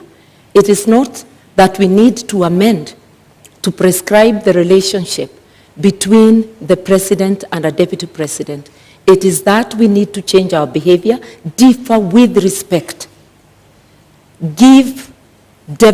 maintain deference for people who are above us, that even when you differ, the way you address them is in a way that tomorrow you can be able to once again sit and work together. And when it comes to my opponent saying that their manifesto or their plan was discussed by Kenyans, I want to remind Kenyans, Azimio was a product of a robust discussion, way ahead of anything our opponents have done. And my captain went around the country and he got Kenyans to express themselves, and that's how Azimio was born. That's how the agenda, the manifesto, was born. Consultative process as prescribed by the Constitution. We intend to continue with consultations, even in governance, because public participation is deeply embedded in the Constitution, which my principal and I fought so hard to put in place. All right, Honorable Rigathi, same question. Supposing this were to happen, we've seen before, and it's been part of our history, people call themselves brothers and friends, and then they have a fallout. Supposing this were to happen, would you think it would be possible and great for us to have the deputy president be an appointive position so that the president has the leeway, essentially, to fire you? That is a hypothesis. I like to look at life from a positive perspective. I always look at a glass as half full, not half empty. I have no doubt in my mind that we are a formidable pair. We are a pair that has been brought together by a common convergence to serve the people of Kenya, to spearhead, chaperone and implement the third liberation, that is the economic liberation for the people of Kenya. And what has brought us together is so important that no sideshows can come in between. The focus that is before us, the need to restore the dignity of the Kenyan people, is such an important aspect of our lives, of our leadership, that it is incomprehensible that we could think of having sideshows and things that are necessary. And by the way, the situation between President Uhuru Kenyatta and William Ruto has not been brought because of ideological differences. It has been brought because of inferiority complex. Right. People must allow strong leaders to prevail. And you shouldn't have a problem when your deputy is strong and sharp and focused. You should just be able to accommodate him and use that as a strength to serve the people of Kenya. Had President Uhuru Kenyatta, in a second term, allowed William Ruto to help him manage the affairs of this country, we will not be where we are today, where Kenyans have no food, where unga is at 250 shillings, that they have to run around to look for a package to try to deal with it to save this election on their part. If he had allowed Dr. William Ruto to help him like in the first term, all the stored projects will be going on. He should have used the strength of William Ruto and harness it and use it to augment his leadership and to strengthen it for the benefit of the people of Kenya. However, Honorable Rigathi, just quickly to follow up on that, we have seen Martha Karua in 2009, it was, resign after they disagreed with the president as a minister. You saw the former deputy governor Nairobi, when they could not work with the governor, again resign. So isn't it on principle that those who push for, if it doesn't work out? I don't think it is honorable to be a quitter. I think you must fight from within and pursue what you intended to do. When the Nairobi deputy governor quit, he left a vacuum in Nairobi, and that allowed President Uhuru Kenyatta to bring the military into the city. You know, because if he was there, the mess in Nairobi will not be. You cannot be a quitter. You must fight on. My sister, Mother Karua, quit President Mwai Kibaki's government when Kibaki needed him, when Kibaki was in trouble, when Raila Odinga was making life impossible for him. Mwai Kibaki needed Mother Karua. And at a time when Mother Karua needed to assist Mwai Kibaki, she quit. Mwai Kibaki is and has been the gentleman of Kenyan's politics, an amiable man, a good man, a respectable man, a man who was listening to everybody. Any leader who could not work with Mwai Kibaki, I have serious doubt that leader can work with anybody else. Just a quick reminder to the audience. In the auditorium, we did agree to a set of rules. Silence, please. No laughing, cheering, jeering. Let's just follow the conversation to allow us to have civil engagement and for understanding and hearing every of the candidates as they articulate their thoughts. Thank you very much, Mother Karua. Response? For those who do not understand principle, they can never envisage resigning. But I do think it is dishonest to continue to take public salary, to take the privilege and all that goes with office when you know you can no longer deliver, either because of differences or because of other things. I respectively withdrew myself by resignation from Mwai Kibaki's government in a respectful manner, no name calling, such that we were able to continue when we meet to sit down and talk. I don't think the same can be said of Mr. Gachagua's principle. Entertaining disagreement outside government and publicly is disruptive. No wonder the government in which Mr. Gachagua's principle serves is unable to fight corruption because it's pulling in two different directions. That is why we have a paralysis today. Honorable Martha Karua, the question on just what happens if you disagree with your principle and if your principle should have the right to essentially let you go, should we relook at that? I think the way the Constitution is, you disagree in-house, you resolve it. I do not think there is anything that cannot be resolved unless if it's something that is unconstitutional, that is being demanded of me. I will remember the oath my oath under the Constitution that there are things, if they are outrightly illegal, I certainly cannot be party to. But happily, my principle is a believer in the rule of law and constitutionalism. And he is also a man who views everything through the lens of social justice. That is why we have a dignity package for those who cannot afford meals on their table. That is why we have Babacare to rescue Kenyans from lack of access to medical services. If you look at our agenda, you will see that this is an agenda that talks of the socio-economic rights of Kenyans, an inclusive agenda that has every Kenyan, whether poor or rich, as demanded by our Constitution. So I cannot stand here and honestly say that we shall have the same position on all things.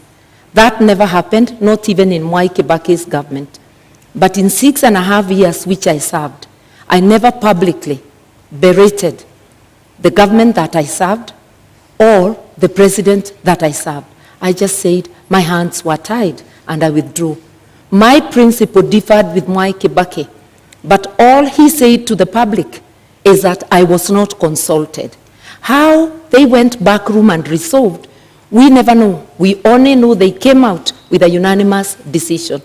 That is what people who have respect for the public do. People who have respect for their offices do. But holding an office while not serving is dishonesty.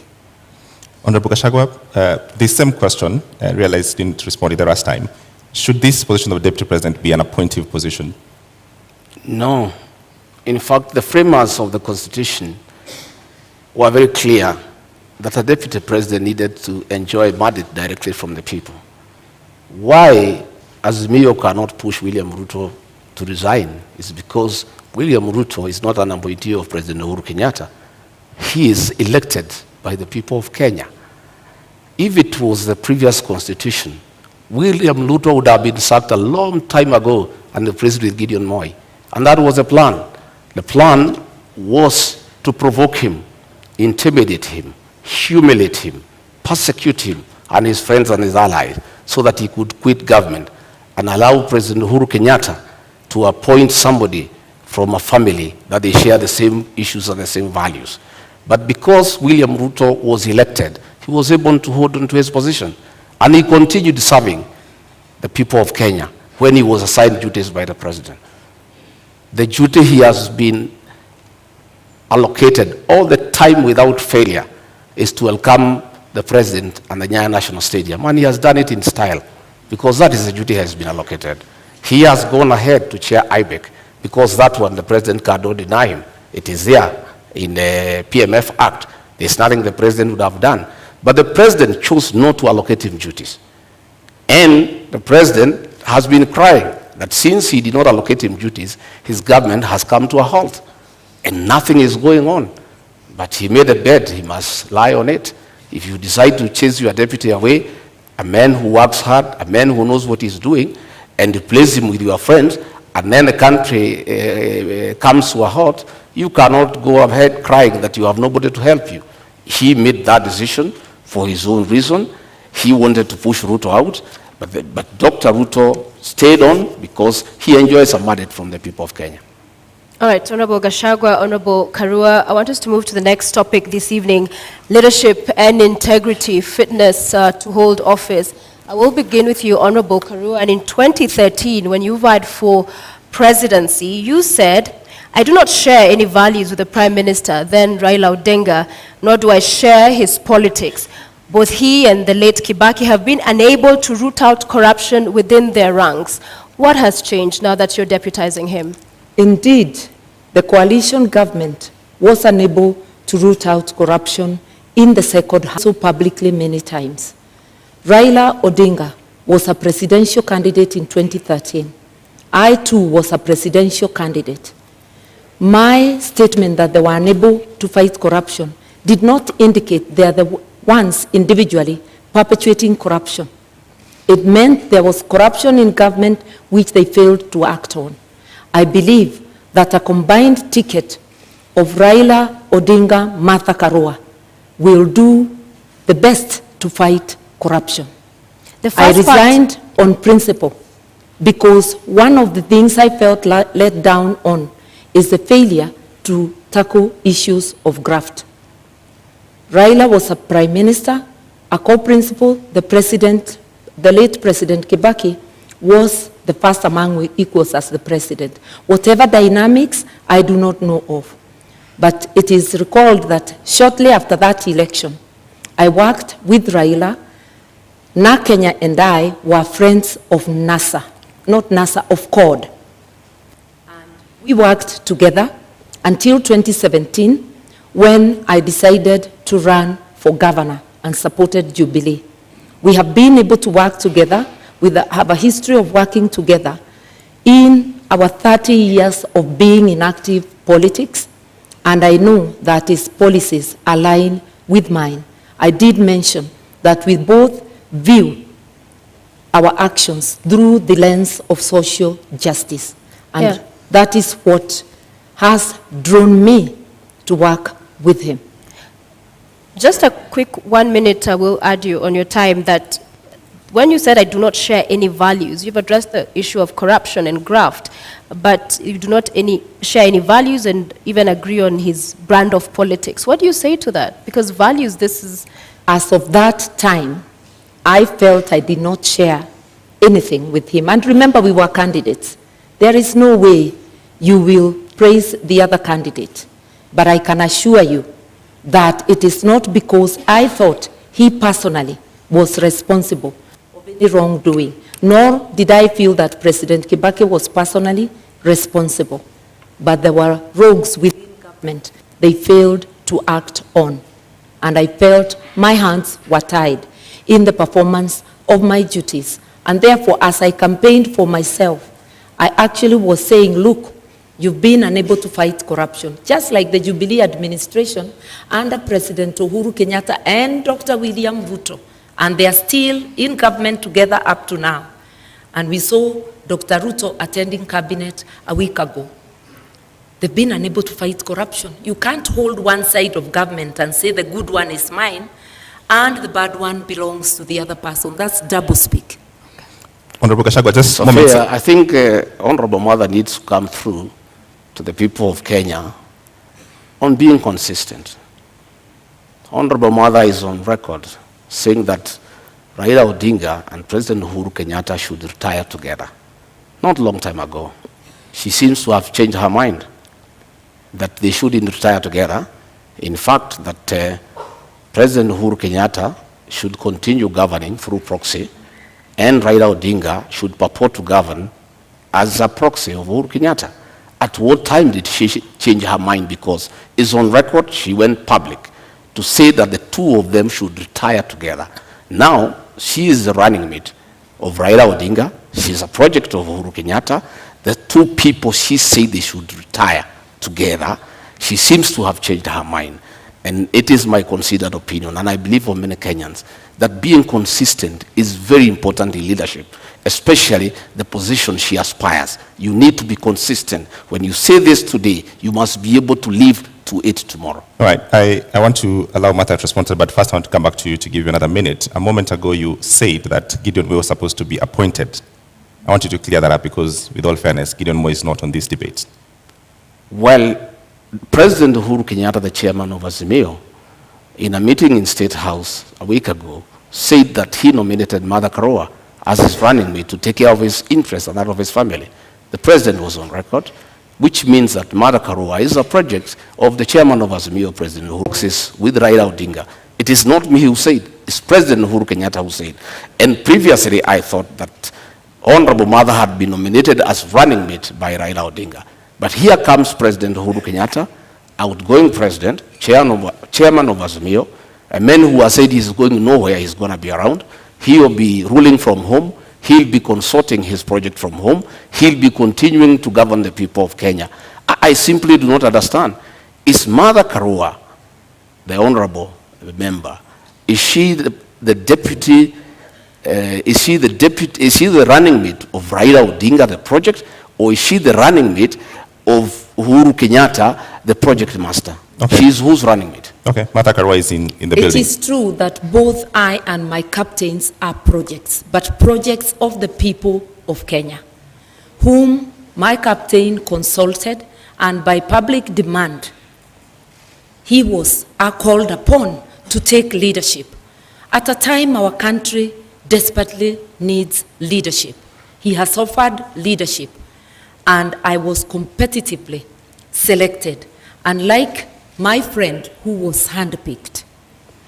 I faced an interviewing panel, and also through demands of Kenyans and many endorsements, I was selected. Kenyans know I'm competent, and I believe I'm competent for this job. I'm ready, able, and willing. I have consistently shown independence of mind, irrespective of whom I'm dealing with. I will handle this job independently and with commitment to Kenyans. And I know my principal also, who has been a teacher of politics to Mr. Gachagua's principal. All right, Martha Karua, just a direct question to respond to Honorable Gachagua. What is the role of President Uhuru Kenyatta in Azimio? The role of President Kenyatta, he is the chairman of the council, but my captain is the chairman, overall chairman of Azimio. Jubilee is just one out of the 26 political parties. I sit in the council as well, and President Kenyatta does not make decisions alone. Will he have a role? Will he have a role after he finishes his term? Sorry? Will President Kenyatta have a role after he finishes his term? His party will have a role. And if he continues to be, if he doesn't give his position in the council to any other member of his party, it would be a peripheral role as a member of the party.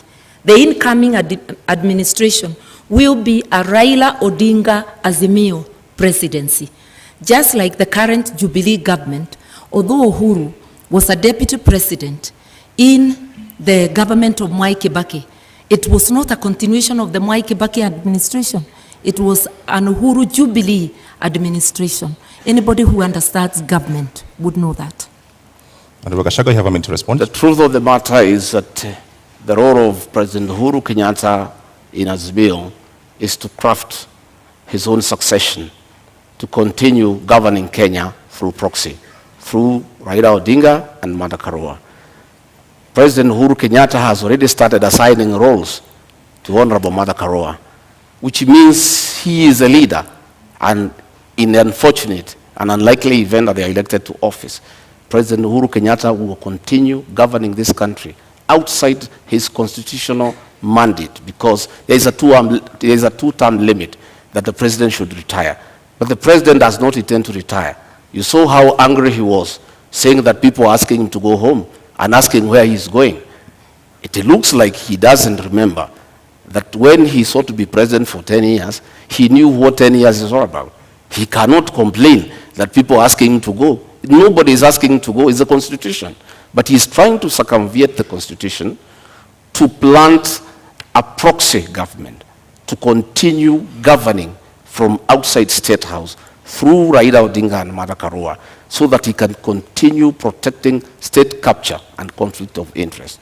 And Martha Karua has already been assigned that role. He was on record that she is the one he has put there deliberately to protect his interests and that of his family. All right, Martha Karua. It is important to be truthful in this debate. President Kenyatta has not publicly or privately assigned me any role. I'm sure he knows that he cannot assign any role to a minister in an administration he does not have. The person who has assigned me a role as deputy and has declared the intention to appoint me as Minister for Justice and Constitutional Affairs, apart from being Deputy President, is the Right Honorable Raila Amolo Odinga. My colleagues and his captains' beef with the President should not make them use this forum or use us as candidates to fight the President. We represent the aspirations of Kenyans.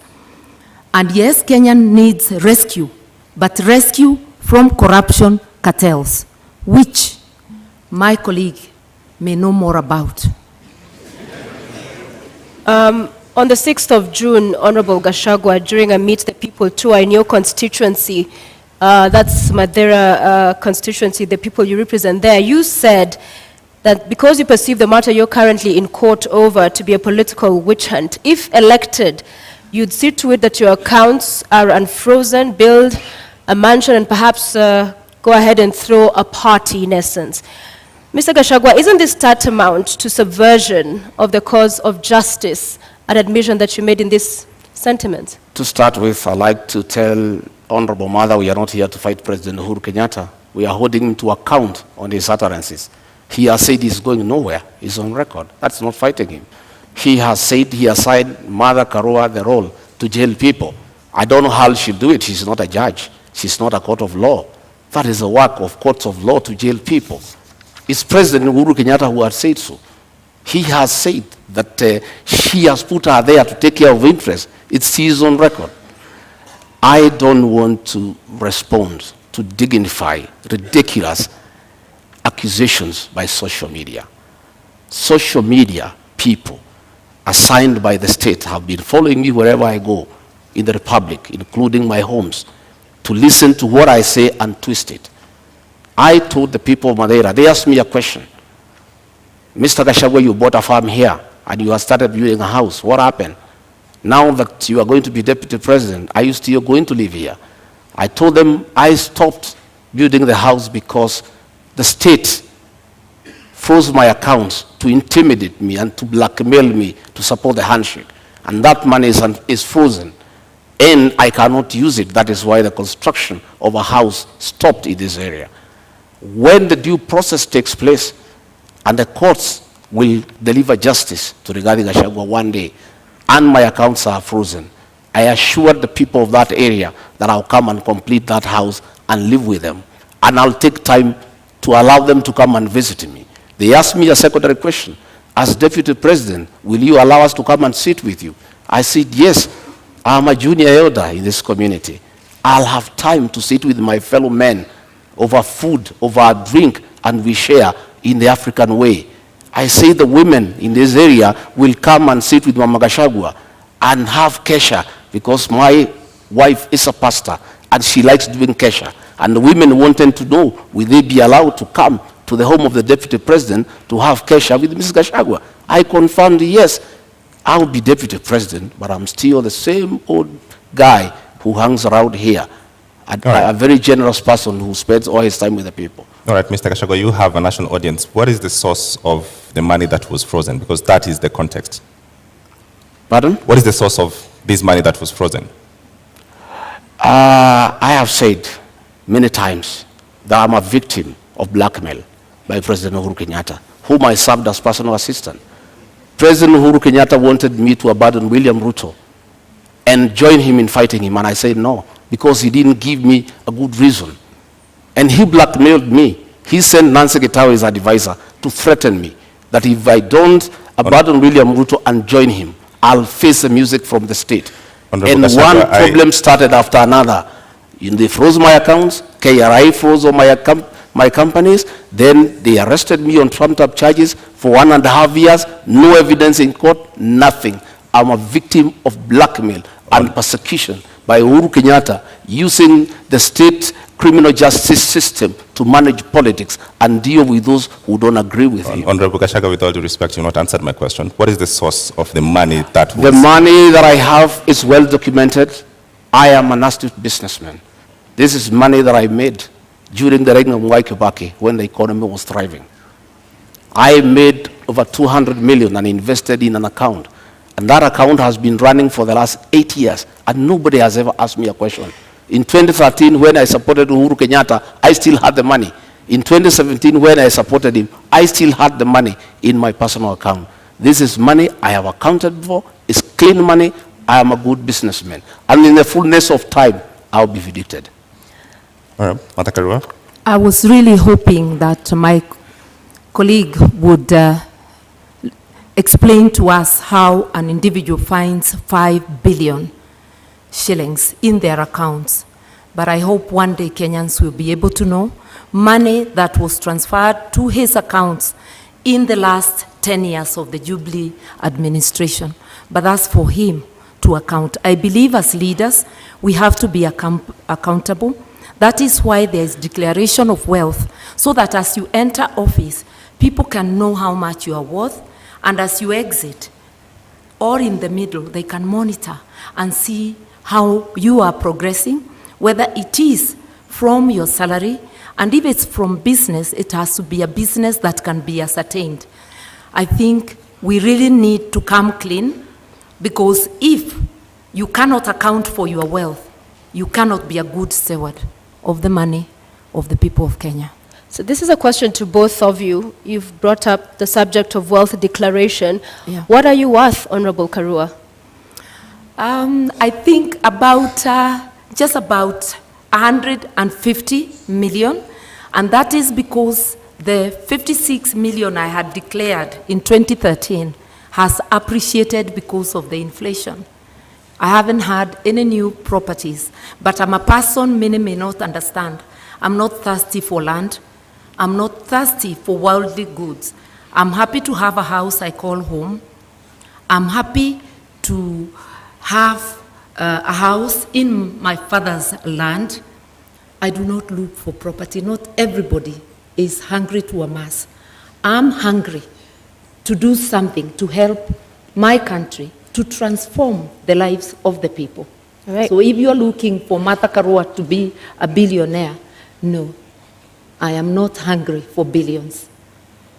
Honorable Gachagua, My how much account are did you worth? not receive 5 billion. That is propaganda. I have 200 million. That is the money that is held. 200 million, 64 million. I worked in the Ministry of Lands and Settlement. 10 million, I worked in Kenya Power. 33 million, I worked in the Ministry of Livestock. Another 46 million, I worked in another organization called Patek. Up to 200 million, that is all the money. But when you set policemen to investigate, they don't understand accounts.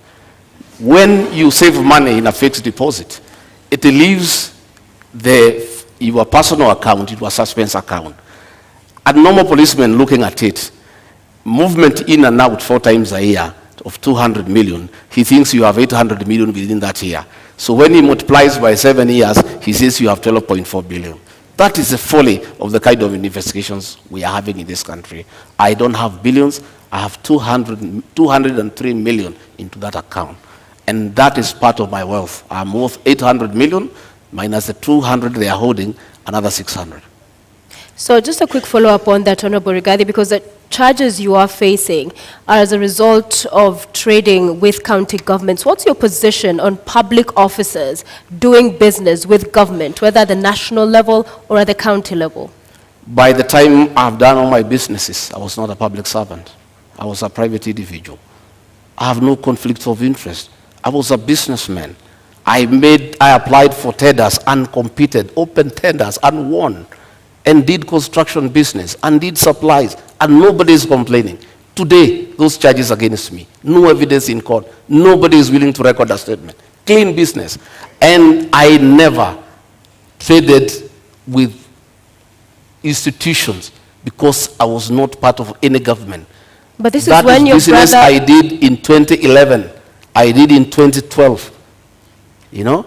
When they say that my brother was governor, my brother became governor in 2013. I did business in 2008, in 2009, in 2011. And that money is there. And it's all documented where it has come from. But nobody is bothered because they just wanted to punish me. But they wanted to blackmail me into supporting the handshake. And I'm a man of principle. And Uhuru Kenyatta knows that. I respect my conscience. I will never be intimidated. And I can tell you, many governors today supporting Azimio is because they were blackmailed like me and they gave in. Honorable Gachagua, just clarity. In 2009, 2010, there was no county governments. Which government did you do? Sorry? There was no county governments in 2009. I'm saying I made money in 2010, in 2009. There was no county government. I didn't make money with the county government. I never did business with the county government. I said I worked with the Ministry of Lands. I worked with the Ministry of Livestock Development. So you cannot say that there was conflict in Nyeri because I did this business long before county governments came into place. But Honorable Gachagua, the matter in court is about doing business with county governments.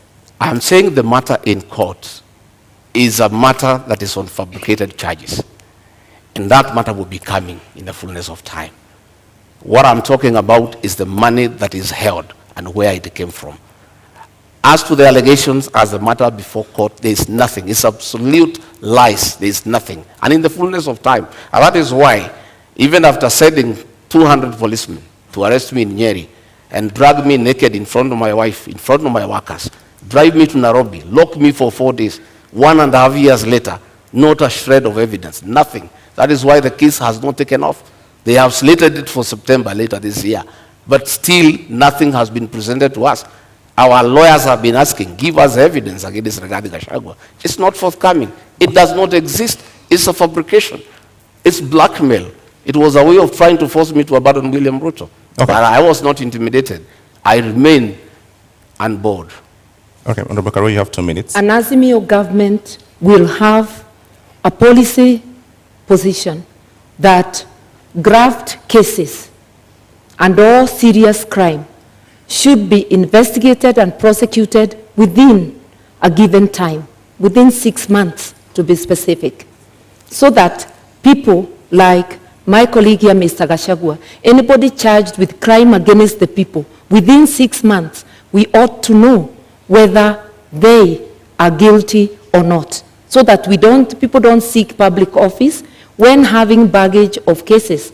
And if I may remind Mr. Gachagua, the cases, because I've been following the newspaper reports, relate to Kwale County, Bungoma County, and Nyeri County. And the period when the offenses are said to have been committed is between 2013 and 2020. So it is important, even from a personal position, that a person gets cleared and that you do not instruct advocates to delay the cases, because what we are having in our courts is really a circus, where one is charged, you are holding public office, you continue holding public office, elections come, and now we have seen new language in the courts that to allow them to campaign, the case is further delayed. Kenyans need to know, and even the person accused needs to know, so that they do not give excuses. We have repeatedly said with my captain that whether it's my daughter, my blood relative, or a member of the opposing camp, the law must apply equally to all. And everybody must have a swift chance to clear their name in court or for the court to declare them guilty. We are here to help Kenya organize itself in that manner by engaging with the players in the justice system and having a policy position. All right, Honorable Gachagua, you have a minute to respond. For clarity, have you done business with county governments? Allegations remain just allegations. Honorable Mother knows, and I'll never take her on allegations. A British newspaper accused her of receiving a bribe from BET, but I cannot come here and accuse her that she's corrupt because of that allegation. Because an allegation is an allegation. The people of Kirinyaga have been complaining that she used her office as justice minister to take land in South Gariama and give it to her relatives. But that is just an allegation. The issue here, Sophia, we would like the issue here, Sophia, is that we need to allow. We'd like to remind the members of our audience to please do not cheer or jeer and allow our candidates to present their issues. Please go ahead. The issue here is that we need to allow independent institutions to fight corruption. President Uhuru Kenyatta has cried inability to fight corruption because he was lenient. He was lenient because the people involved in mega corruption are close to him, both in family and friends. That is why he was lenient. But had he allowed independent institutions to fight corruption, the issue of leniency would not arise. Had he allowed independent institutions to fight corruption without getting involved, Rigathi Gachagua would not be in court, because independent institutions will never take people to court without evidence. What the Honorable Karua is saying, that we need a law to hasten cases, is not the solution. The solution is to take cases to court when you have evidence. Karua, you have a minute to rebut. I just want to let Mr. Gachagua know that I do not have an iota of public land anywhere, in Kirinyaga or anywhere. I do not own land in South Gariama, I am glad he knows they're just allegations, and I challenged the current administration that is there, and I'm not in power in Kirinyaga, that if there is truth to that allegation, then they must swiftly take me to court and recover. So once you challenge those making the allegation and they don't do anything about it, then the matter is closed. The only land I own in Kenya is the house I live in Nairobi, and the house up country, which is on my father's land, and he has included my name in the title. I said I'm not land hungry, and I'm not hungry for material wealth. Those who are hungry may never understand that. Relating to BAT, it was money paid to my campaign secretariat by a donor, not paid to my personal account. Later, it transpired that it was money from a company. The matter has been investigated in UK, and the file has been closed. I also challenged the DPP of the government, Gachagua's principal serve, in 2016 to investigate and prosecute me. All right, so those matters is are up. allegations. Thank you very much. Time is up. But now that we're talking about funds, you all are traversing the country with choppers and legions of teams. How do you finance your campaign, Gachagua? How much does it cost? Pardon? How much does it cost to finance your campaign? Pardon? How much does it cost to finance your campaign? Oh, the sound is not working here.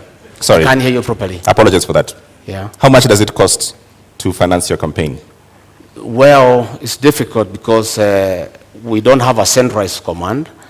Our campaign, we are raising funds from people, and mostly is in materials, is in donations in terms of choppers, in terms of vehicles, in terms of fuel, in terms of personnel. And really, what you need in terms of cash is not much. This campaign of Kenya Kwanza is bottom-up driven. A lot of hustlers have taken time to give their all in terms of time, in terms of materials, in terms of support in kind. There isn't much about cash. So it's very difficult at this stage to quantify and say, this is the amount that we are going to use for this campaign.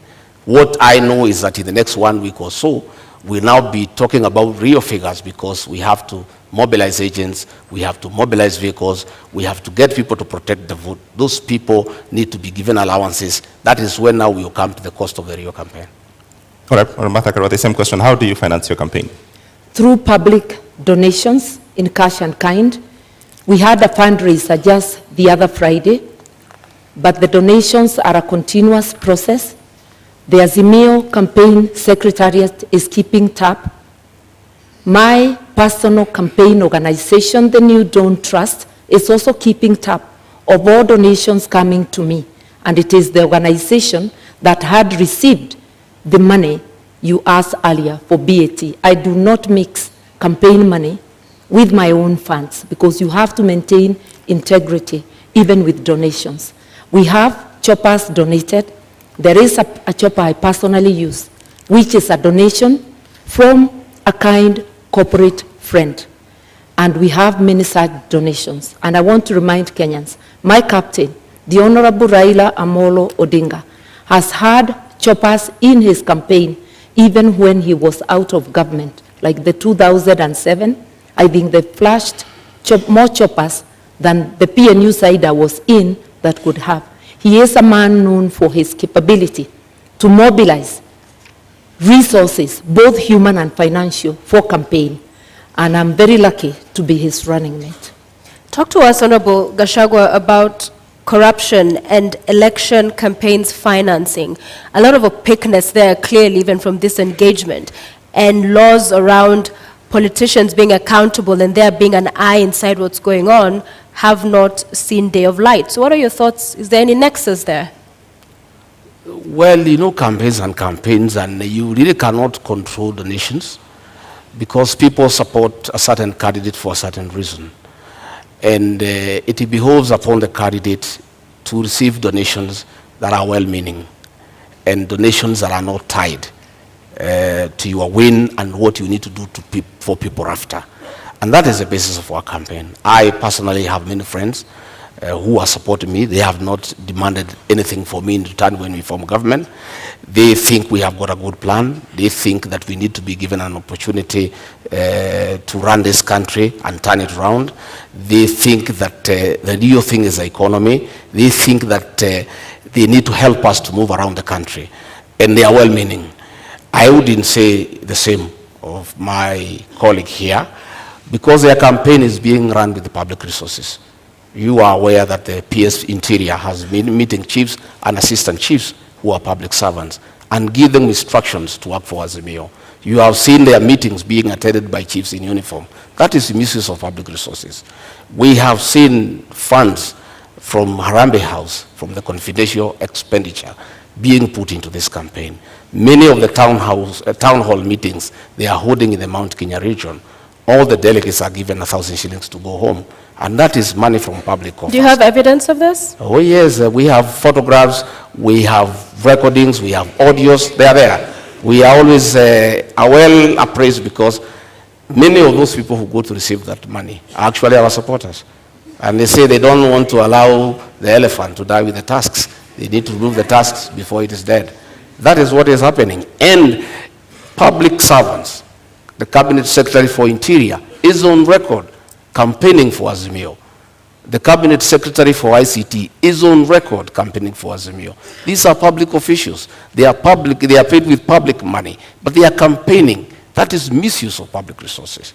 And my colleague here, who says he's a stickler of the rule of law, has not condemned that, because I would want her to condemn that, because she says she's a stickler of the rule of law.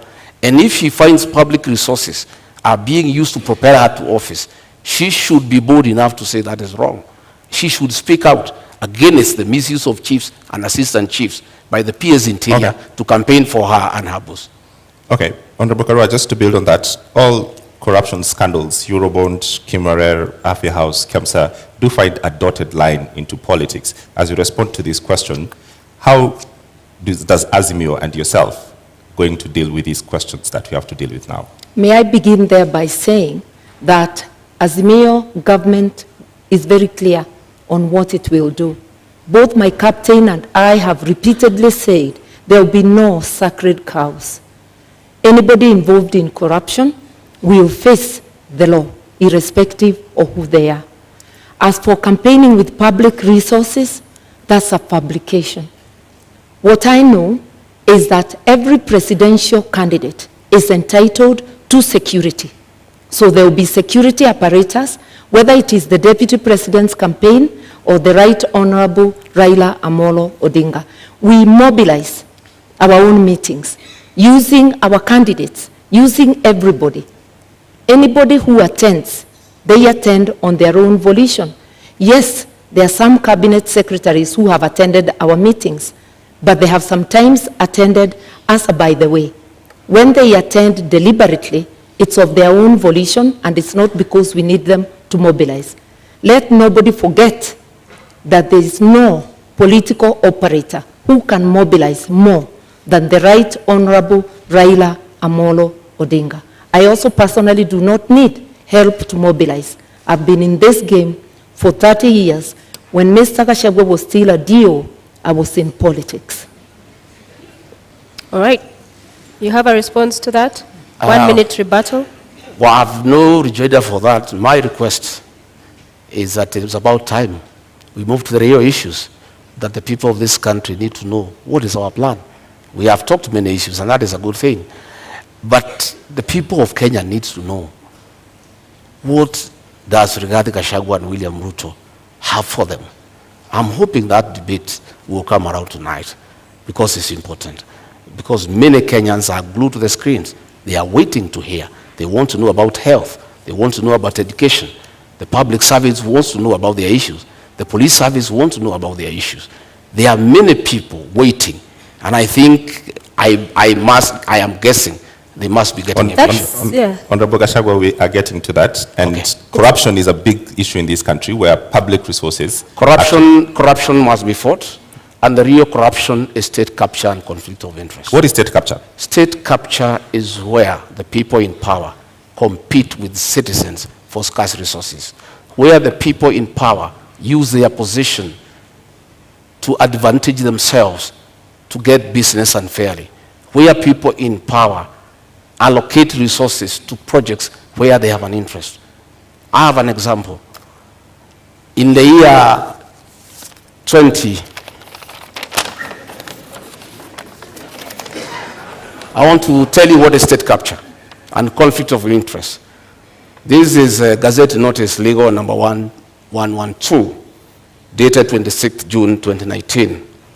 In the exercise of powers conferred by Section 106 of the Stamp Duty Act, the Cabinet Secretary of the National Treasury and Planning, on the recommendation of the Cabinet Secretary for Lands and Physical Planning, directs that the instruments executed in respect of the transactions relating to the merger of NIC, PLC, and Commercial Bank of Africa shall be exempt from the provisions of the Act. By a single signature, these two companies owned by the first family were exempted from paying 350 million. These are rich banks who have made money from domestic borrowing. They have lent money to government. They are in Fuliza. The owners are the richest people in Kenya. They were exempted from paying 350 million, money that can put up 35 level 3 hospitals in Kenya. That is conflict of interest and state capture. That is chronic corruption. It's worse than the corruption associated with public procurement. And that is what we must deal with. Okay. We must deal with state capture. We must deal with conflict of interest. There is a railway line between Nairobi and Nyanyuki that was put up at a cost of 3.8 billion. That railway line serves one company that supplies fuel to Nyanyuki. All right, Honorable Gachagua, thank you very much for this. Unfortunately, I cannot authenticate this document. You asked me what the state capture. I'm giving you time, but I cannot authenticate the document that you just read right now. So I've seen in your manifesto that you would put a commission to investigate these bribes. Would you go after the first family?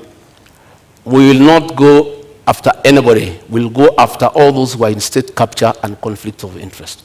Who are they? But what are you saying? That will come out in the commission. I'm saying there will be a commission because the real corruption that we need to deal with, not what Honorable Mother is talking about, is state capture and conflict of interest, where the people in power have used their offices to usurp public resources to their advantage and to the disadvantage of the rest of Kenyans. You are aware that the milk industry has been monopolized by state capture and conflict of interest, where the owners of that monopoly decide how much to buy from the farmers and how much to sell to the consumers. So, Honorable, and extort the people of Kenya. Clarity for the Kenyans who are watching. At the center of government is President Uhuru Kenyatta. Yes. Are you going to go after President Uhuru Kenyatta finishes his term? I have said we are not talking about individuals. We'll deal with state capture and conflict of interest. Anybody who is involved in state capture and conflict of interest will be held to account. The first family, sir. So grab the bull by its horns. Don't perhaps cut around the issue. You are talking about the first family. So in essence, you are saying you will go after them. Isn't that? I am saying this is state capture. I've given you an example. You will feel for yourself what needs to happen. All right. And I am saying that is what we need to deal with. You know, state capture. And that is why the president will say he is lenient. He cannot deal with state capture. He cannot deal with conflict of interest. Okay. He can't. Thank you very much. I want to help Mr. Gachagua. State capture is the repurposing of the state to serve individuals rather than public good. And corruption cartels in this country, whoever they are, have strangled the country. I opened by saying Kenya can't breathe. Our health services, their money is taken, the money for agriculture, for fertilizer subsidies, money for building dams such as Kimwerel, Arol, Galana Kularu, which was supposed to help Kenya feed itself.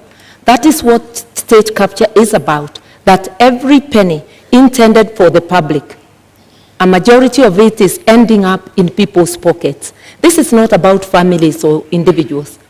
It's cartels, and cartels are organized people, gangs of criminals because what they are doing is committing crime. And you don't need a commission to punish crime.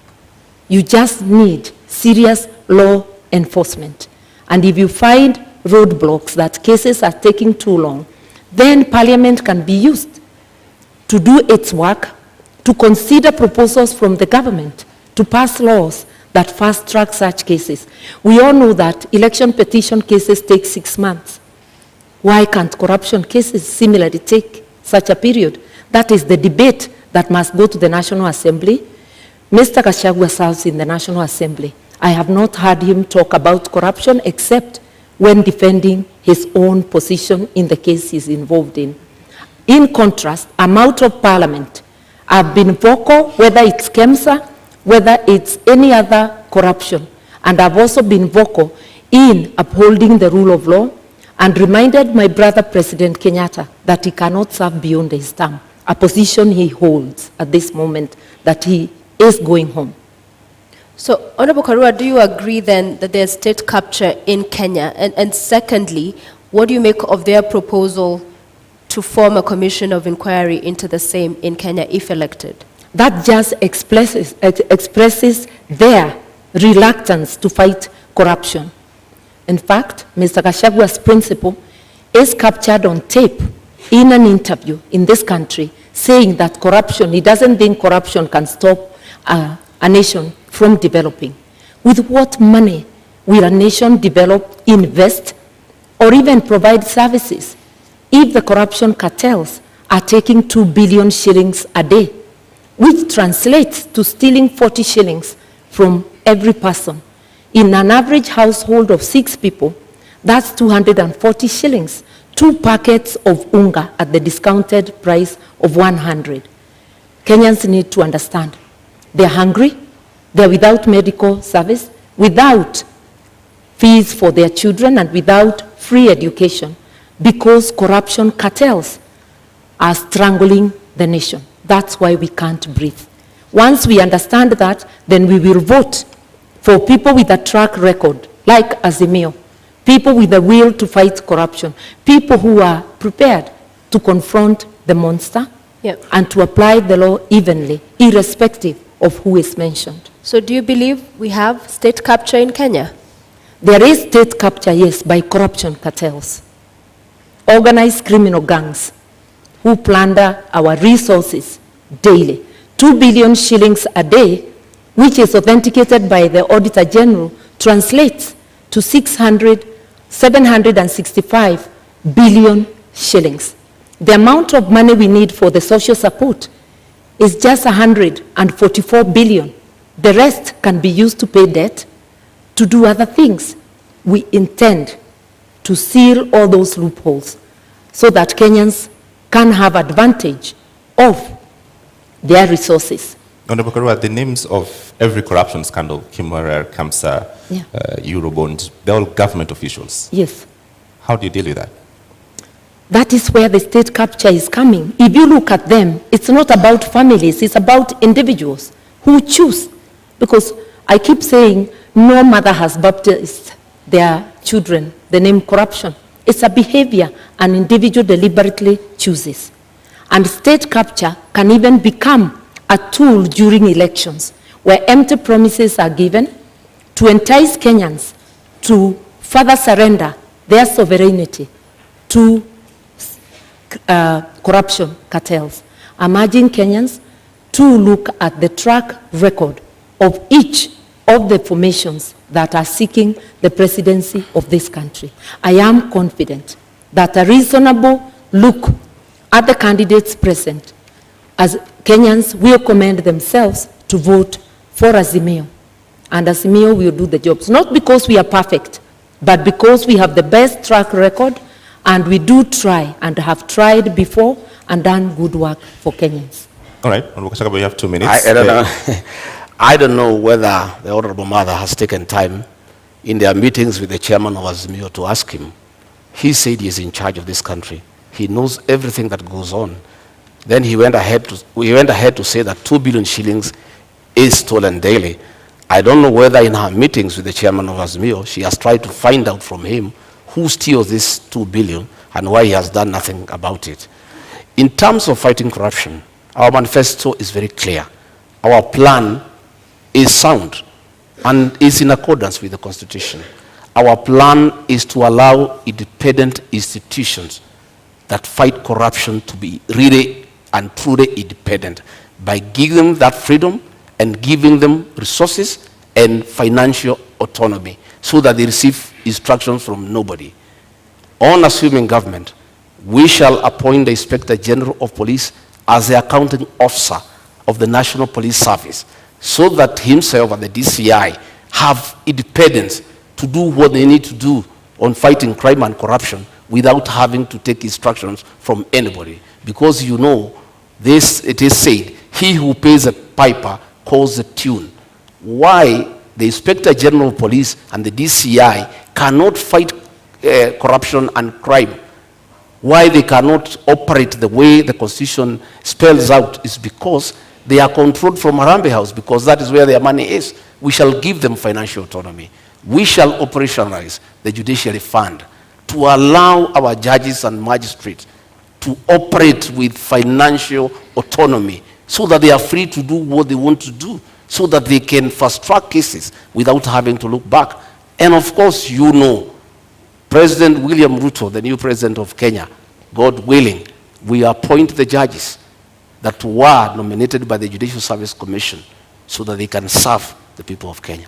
All right, Honorable Karua, do you agree that lack of independence in these institutions is the problem Kenyans are facing in the criminal justice system? The Constitution gives all these institutions independence. And independence and autonomy should not be confused with accountability. Parliament, which is independent, has to be accountable to the people of Kenya. The executive has to be accountable to the people of Kenya. The judiciary has to be accountable to the people of Kenya.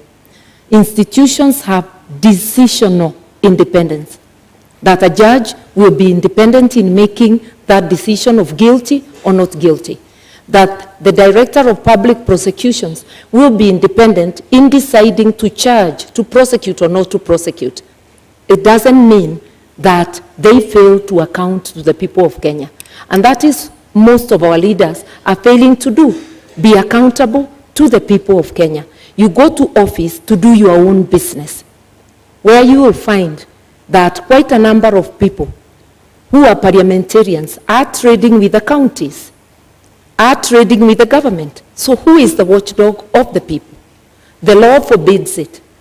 Conflict of interest. Going to get county work from a county government when you are a member of parliament. Who is going to be the watchdog?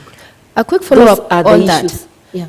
Because the proposal on the table in Azimio is that if you are elected into office, then you'd also double up as Minister for Justice. Yeah. Wouldn't that go then to entrench that kind of feeling of interference from the executive? Because these are independent institutions, yes, but even if it's facilitating and good workflow, there's the NCAJ that handles all of the issues around that chain of criminal justice. So wouldn't that role, in essence, be seen as interference as well? Not at all. The Minister of Justice doesn't prosecute. This is a coordinating ministry, coordinating the entire justice sector. And we had such a program even during the Kibaki time known as Justice Law and Order Sector, to give policy direction. Then each institution goes and works on its own. It's not about how that institution will do its work. It's to understand together the difficulties, the roadblocks along the justice sector, so as to make proposals for legislation and for policy to Parliament. Remember that policy and legislation are passed by Parliament. Government institutions are independent, but they cannot act alone. There must be some synergy, and that synergy is in policy. Then they can have decisional independence. I've been a Minister of Justice before. I didn't investigate or prosecute. All right, I want to move to the next topic, and let's go to the cost of living. One of the charges against politicians in this country is that they're simply out of touch and you're unable to solve the problems that we face. To give you an opportunity tonight, Honorable Gachagua, to start to make your presentation on cost of living by first telling us what is the cost of milk today? The cost of milk The farmer sells at 42. At the supermarket, some places 120 per liter, others is 130, depending on where the supermarket is. Kerosene? I don't go to the supermarkets.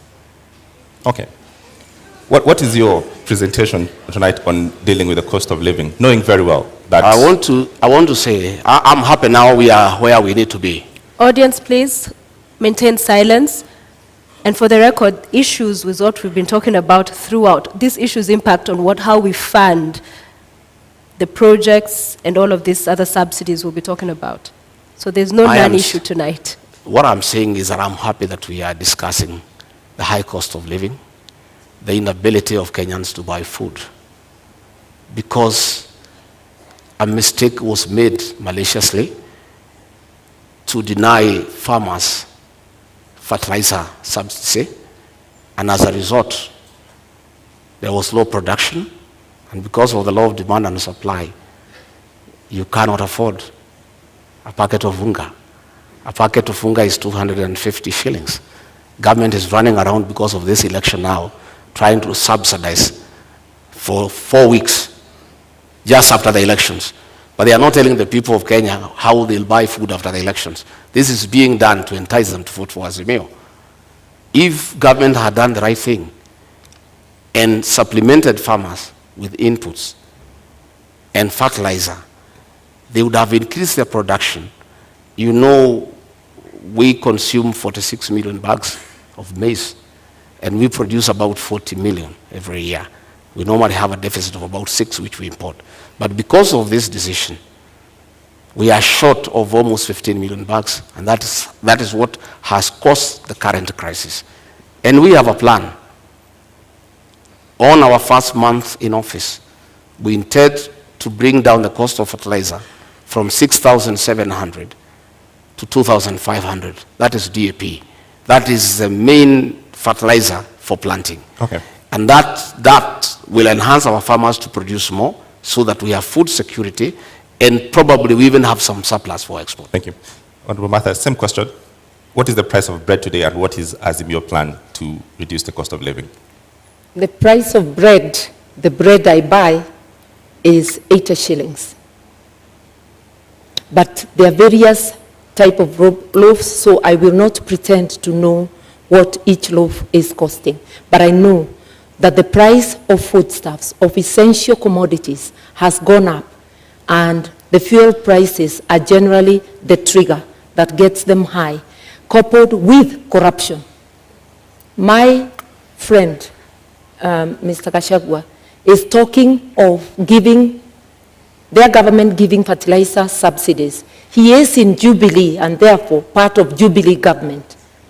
He is in parliament courtesy of Jubilee, but he doesn't know that currently the Jubilee government has a fertilizer subsidy, and a bag is retailing at 2,900.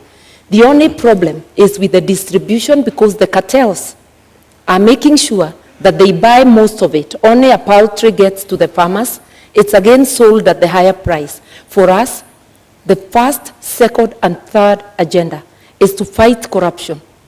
Governments have subsidies to cushion farmers and to cushion the people because of a series of things. We have war in Ukraine, which has seen foodstuffs rise for countries that are not self-sufficient and buy outside, Kenya being one of them, fertilizer and other things. But the money for subsidy, for helping our people with the cost of living, majority of it is going to the cartels. That is where the problem is. The money meant for Galana Kulalu irrigation scheme, which could have helped with our food reserves, was stolen. Kenyans knew, even the fertilizer, there was a scandal. Maize, there was a scandal. Kenyans knew who are responsible for those scandals. And Mr. Gachagua is also aware. And together with his captain, they may know more. All right. Since mother, who is actually my mother, my late mother is Mother Karigo. Since she joined government, she has been consumed by the lies of the same government. If the honorable mother moved around the country, the lie she's giving here, that fertilizer is 2,500, she will be feeling sorry. If she went around to Kemunye, her hometown in Gishogo. The cost of DAP is 6,700. The cost of CAN is 5,900.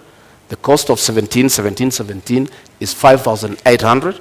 The cost of 20 is 5,900. And the cost of urea is 7,200. That was just a lie by the Minister for Agriculture. There is no fertilizer that is available for 2,500. You can walk around to any shopping center, including our hometown. These are the costs of fertilizer. And I want to say, let us stop deceit and lying to the people of Kenya on national television. When my sister here, mother, tells the people, farmers, that fertilizer is 2,500, they start having very serious doubts about her credibility as a future deputy president. Because if she can come here on national television and give prices that are not true, when people are suffering, when people cannot buy fertilizer, her credibility is put into question. A quick I've 1 minute indicated rebuttal. that the subsidized fertilizer, he's correct, is not available at every retail shop, but it's available at the stores of the national, at the depots of National Cereals and Produce Board. It is a project of the Ministry of Agriculture. I've heard the minister talking about it, and I know of farmers who have accessed it, but I know, and I have stated, it's riddled with corruption, and it's not getting to the people. The honorable thing Mr. Gachagua could do, when you are not aware, you just say you are not aware. You just don't dismiss things as lies when they are happening. The problem with Kenya, money meant to cushion farmers, to cushion consumers, is going to corruption cartels. That is a big problem, and which, as the Mayo government, will rescue Kenyans from. All right, I'm going to give you all 1 minute each to talk to first 100 days on how you'll deal with the cost of living. I'm aware 100% there's no fertilizer anywhere for 2,500. I'm a bottom-up man. I move around this country. It's simply not available. In the first 100 days, we want to do several things. One, bring the cost of food down, bring down the cost of living, bring fertilizer subsidies from 6,700 to 2,500. How will you do that, sir? We'll provide funds for that. These funds that are being proposed now for bringing the packet of unga down for 2 kg is what is supposed to go to fertilizer so that we have a long-term solution. The other one is not sustainable. It's a short-term thing for the elections. We have a plan to focus on primary health care, where community health volunteers are given an allowance to boost their morale and increase their efficiency to deal with preventive medicine as opposed to curative medicine. We have a plan to employ 116,000 teachers within the first 2 years so that we can deal with the shortage of teachers. For that? I will explain to you. I have explained to you that we are stopping wastage in public spending. We have had a lot of projects that are not planned. Okay. We have legacy projects that are of sentimental values to leaders, but have no meaning to the people of Kenya. Thank you, Honorable Gachagua. Yeah. So, your minute. I want to first say that we in Kenya do not have a revenue problem. This year alone, we collected over 2 trillion shillings, the taxman that is. We have a problem of expenditure, non-priority expenditure. That is what we are going to curb. In relation to fertilizer, the subsidies are already in place. It's a question of ensuring they work for the people. It's ensuring that the subsidy for unga continues to the time there will be harvest.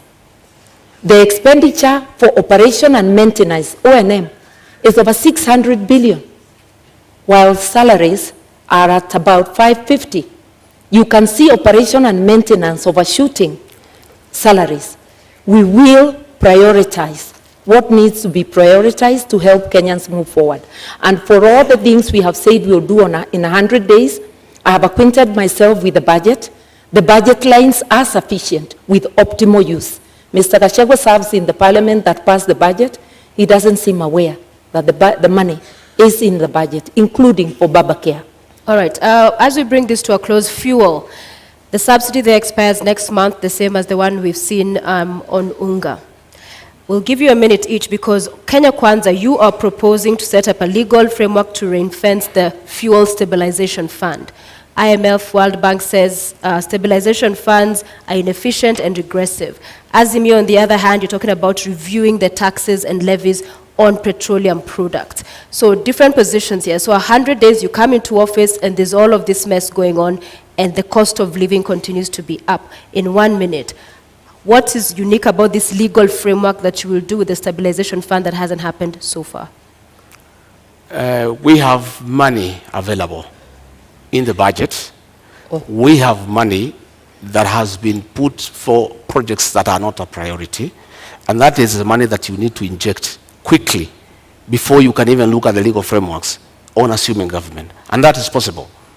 Because you look at the Ministry of Agriculture, we have some 50 billion there. That 50 billion will be available to deal with the issues of fertilizer.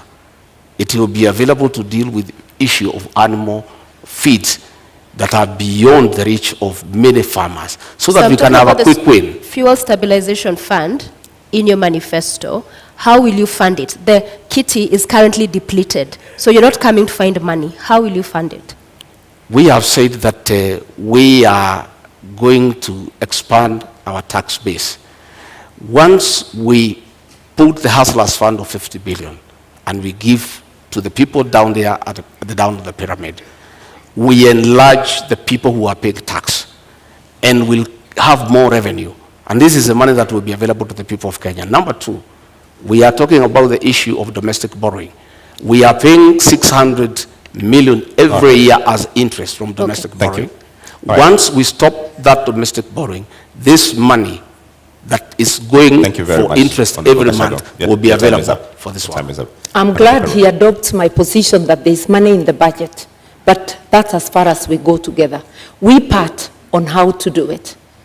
We will ensure that there is fiscal discipline so that non-priority spending is dropped and we go to priority spending. And I've given example of operation and maintenance, which is at 600 billion, while salaries are less than that. That is totally unacceptable. We will also fight corruption because money for fuel subsidies, there are a lot of cartels in the energy sector.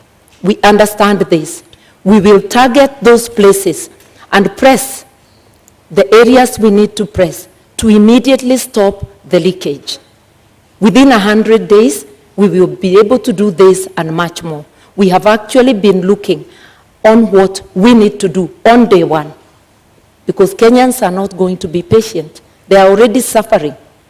They cannot wait for commissions to be formed. They need actions. All right. Azimio is ready to go. Ladies, gentlemen, our 90 minutes debate is up. It's time for our closing statements. And we begin with you, Honorable Rigathi. You have your 2 minutes starting now. Thank you very much. I want to ask the people of Kenya to give us a chance to sort them out and put money in their pocket. We want to ask the people of Kenya to give us a chance to empower the small business people by giving them affordable credit to be able to expand their businesses. I want to ask all those people with pending bills to know that in the first 90 days, we shall float a bond for 500 billion to pay all the pending bills so that their homes are not auctioned. And by action, that 500 billion, by injecting into the economy, it will spice up the economy. I want to tell the people of Kenya, by giving us a chance, we shall look at the terms of service for the public service and the police who are suffering and who need to work when they are comfortable. I want to tell the people of Kenya to give us a chance to bring reforms to the NHIF program so that every Kenyan has an NHIF card so that when you go to hospital, you are able to be treated and go home free. I want to ask the people to know, the people of Kenya, that William Ruto and I have a plan for them.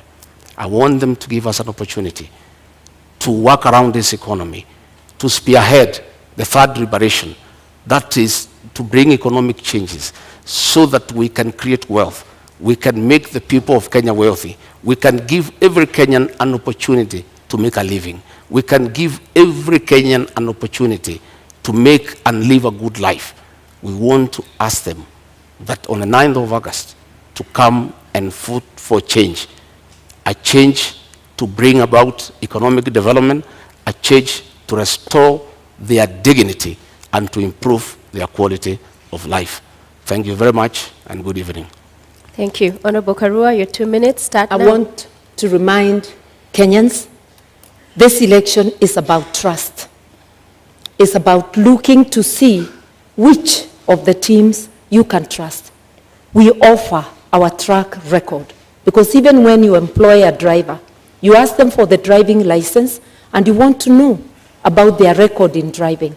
We are asking you to critically examine the teams, and if you do so dispassionately, you will come to a conclusion. I know that Azimio is the team.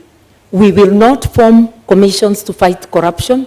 We'll go directly for the jugular of corruption cartels, apply the law across the board, and while we agree that there is need to review salaries in view of the cost of living, it's very easy to promise heaven.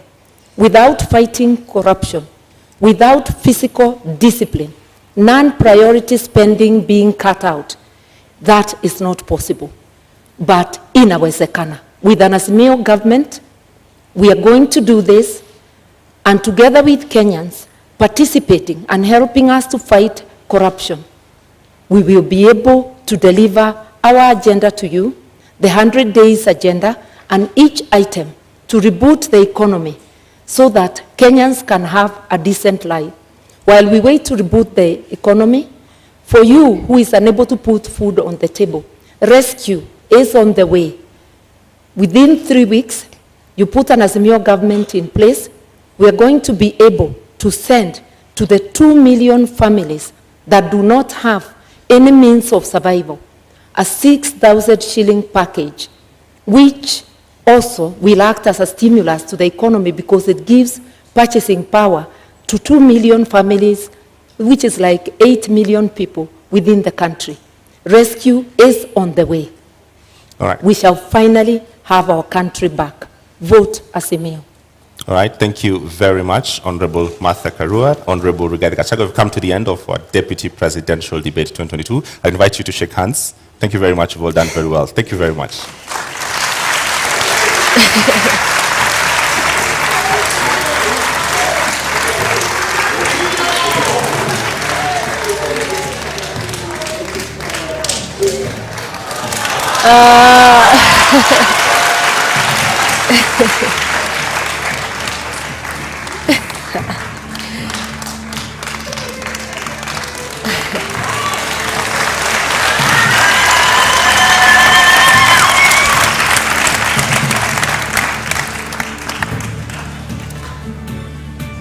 Ladies and gentlemen in the audience and our viewers following this at home, we have come to the end of our debate this evening, and our appreciation to Honorable Martha Karua of the Azimio la Umoja One Kenya Party Coalition, as well as Rigathi Gachagua of the United Democratic Alliance, UDA, for honoring voters with the duty of agreeing to attend this public televised debate. We thank you. And we thank you for watching. The final of our joint national debates will come to you on Tuesday next week, when Wahiga Maure, Raila Odinga, William Ruto, and George Wadzakaya take this very stage in the presidential candidates debate. My name is James Maro of NTV. And I'm Sophia Wanuna of KTN News. Good night.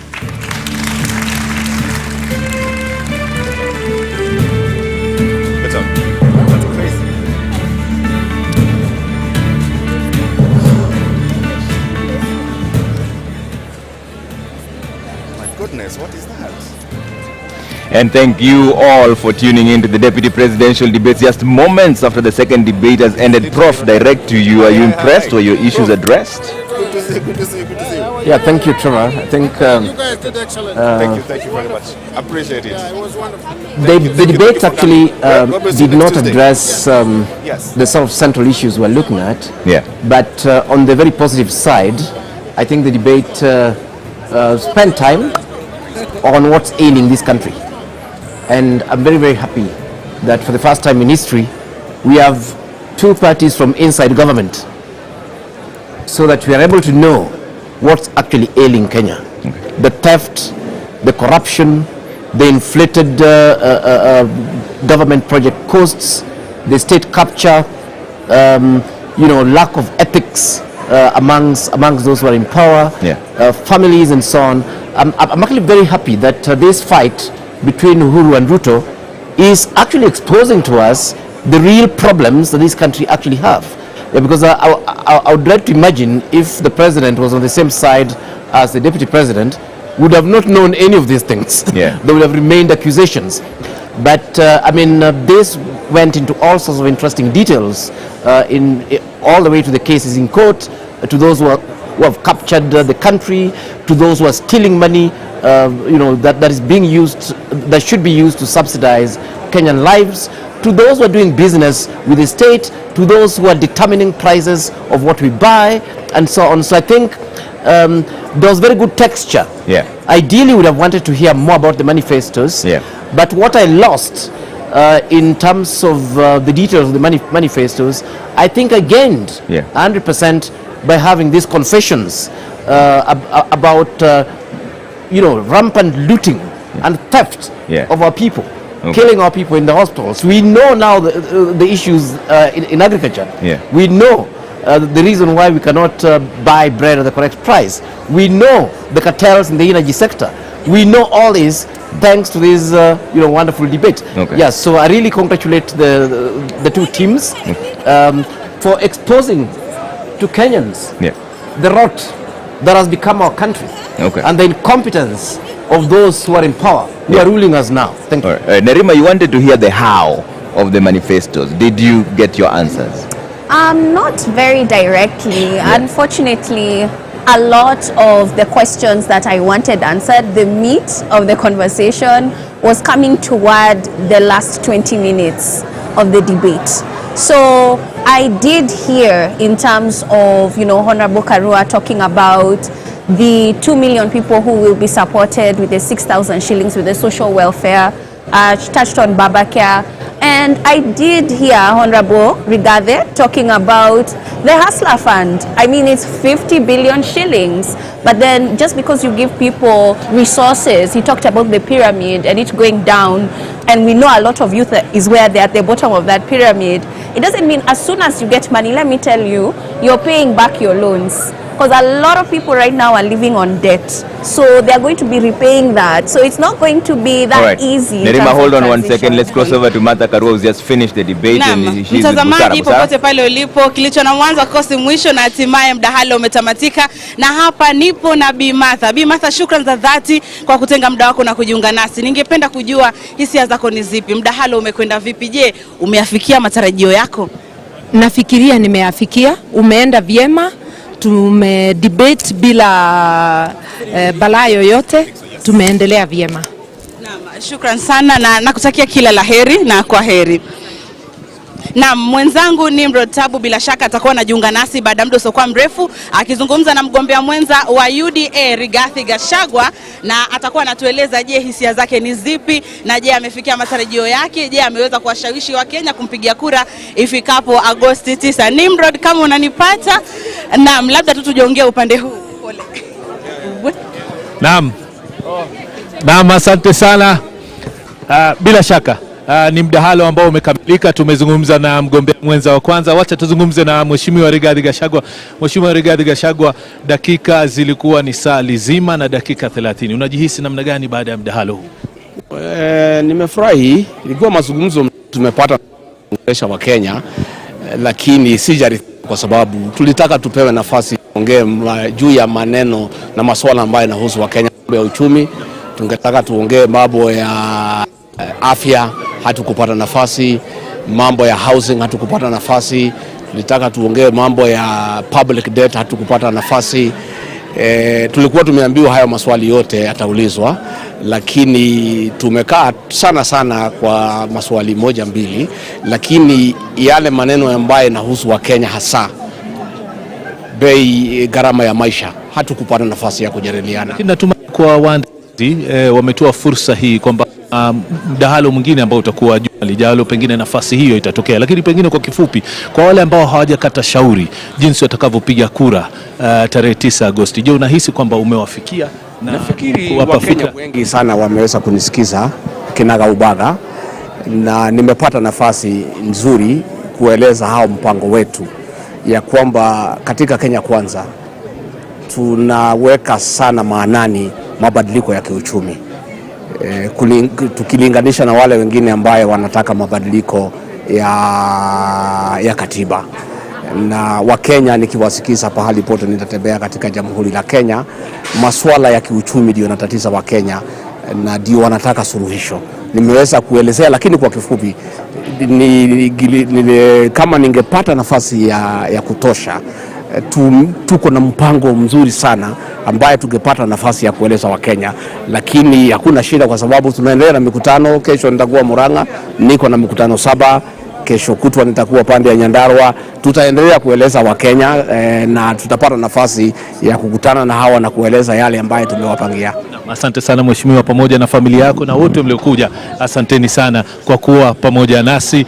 Mheshimiwa Rigathi huyo pamoja na wale waliokuwa wakimsindikiza baada ya kuhudhuria mdahalo huu. Trevor Ombija, najua bado ukeli na wageni wengi tu ambao wanataka kuzungumza nao wachanganuzi kuendelea na masuala yaliyokuwa yakijadiliwa ukumbini. Trevor.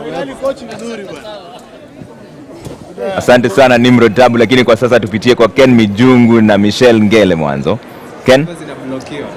Thank you so much, Trevor. Indeed, about 5 hours and 45 minutes already going. I mean, 4 candidates here tonight. A very exciting debate. To help Kenyans just understand, Michelle, what exactly are they choosing from? What ideologies? What is the agenda of these candidates to them? Absolutely, and this debate happening as Kenya enters the home stretch of the 22 electoral season. All of them getting a chance to tell Kenyans, well, they are fit for the country's second most powerful job. And the stakes are high, Ken. 22.1 million registered voters to vote in August, which is the highest in Kenya's electoral history ever. And this, of course, is a consequential election. It's a transition election from President Uhuru Kenyatta to the possibility, and that possibility, Michelle, will be made on the ballot on the 9th of August. But this is not the last. Next week on Tuesday, same place, same time, we'll have another debate with now the presidential candidates. Also 2 debates. Today also there were 2 debates. My name is Ken Mijungu from KTN. My name is Michelle Ngele Odhiambo from K24 TV. Let's take you back to Trevor Ombija. Thank you very much, Michelle and Ken. Now I panelists have 5 minutes maximum. Merima, 1 minute, finish your thoughts on your reactions on whether you are satisfied with the debate. I think that we could have had more meat in the debate, so not very satisfied. Yeah. I feel a lot of content came to at the end. Okay. Dr. Baraza? I concur with Nerima. I think the bigger part of the debate didn't focus on the issues that we would have wanted them to focus on. A bit of electioneering there, a bit of propaganda came in quite a bit, but towards the end is when we had a few issues addressed. Okay. Probably it was the structure of the interviewing, I don't know. Okay. But we didn't address the real issues that we have wanted addressed. Asaska? Yes, Trevor. Unfortunately, a lot of time was wasted on rumors and allegations instead of focusing on the roles of the deputy president as espoused in our constitution, and as well as real issues that are facing Kenyans, particularly looking at the economically feasible solutions that are politically tenable. I feel like I'm a little bit disappointed in that, but at the end, for the last about maybe half an hour, 20 to half an hour, we've seen both candidates coming out, explaining their manifesto, and I've seen Honorable Karua really hitting hard on the most impressive commitments on healthcare, on the social agenda for the vulnerable people. And what I missed out a lot from Azimio is if Martha could have focused more on the debt management in Kenya, because the manifesto covered that very well, but apparently that did not come up in today's debate. And on the side of Honorable Gachagua, I think he did well explaining the bottom-up economic model, mentioned the 50 billion Hustler Fund, and also generally giving us a picture on how the economy of this country used to work before, and hopefully they'll keep it to their word, keep it to their manifesto. Yeah. And I think overall it's a good debate, but I wish next time, I hope that they will focus more on key issues that affect the Kenyan population. Wanjiru, your quick reactions as we close? I think I concur. Yeah. But maybe I'd like to start with the tone. You know, if at the outset, Honorable Gachagua obviously kept saying no sideshows, until I wondered, what's a sideshow? Yeah. But then, of course, as the conversation went on, he began to fire his salvos. Yeah. And he fired them, you know, in a very, you know, going almost into those personal questions. Some are genuine questions on the minds of Kenyans. Yeah. But Honorable Karua kept very calm. And at first I wasn't sure her strategy would pay off, but in the fullness of the debate, I felt it did. Yeah. She didn't rise to the bait and really stuck to the issues around corruption. Okay. And I think she was able to bring out very well that this state capture and corruption are one and the same thing. Yeah. This dichotomy that's being created, because at some point Gachagua was almost saying they are going to fight state capture, yeah, but not corruption. You know, it didn't come out directly, but almost going that way. She just said it's the same thing. Okay. I liked her definition about cartels. Yeah. They have made a promise that if they come into power, they will fight all the cartels. Okay.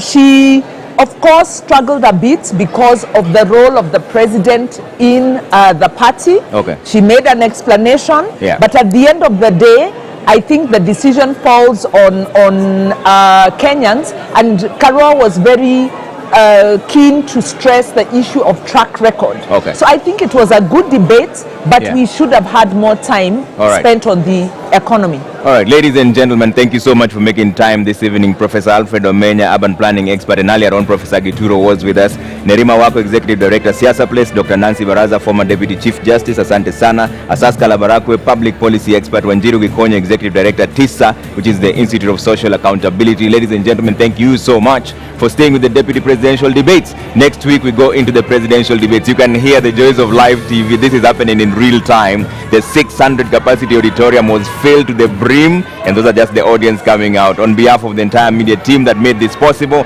we thank you for watching, and now we go back to normal programming. My name is Trevor Ombija from Citizen TV and Ramogi TV. Bye for now.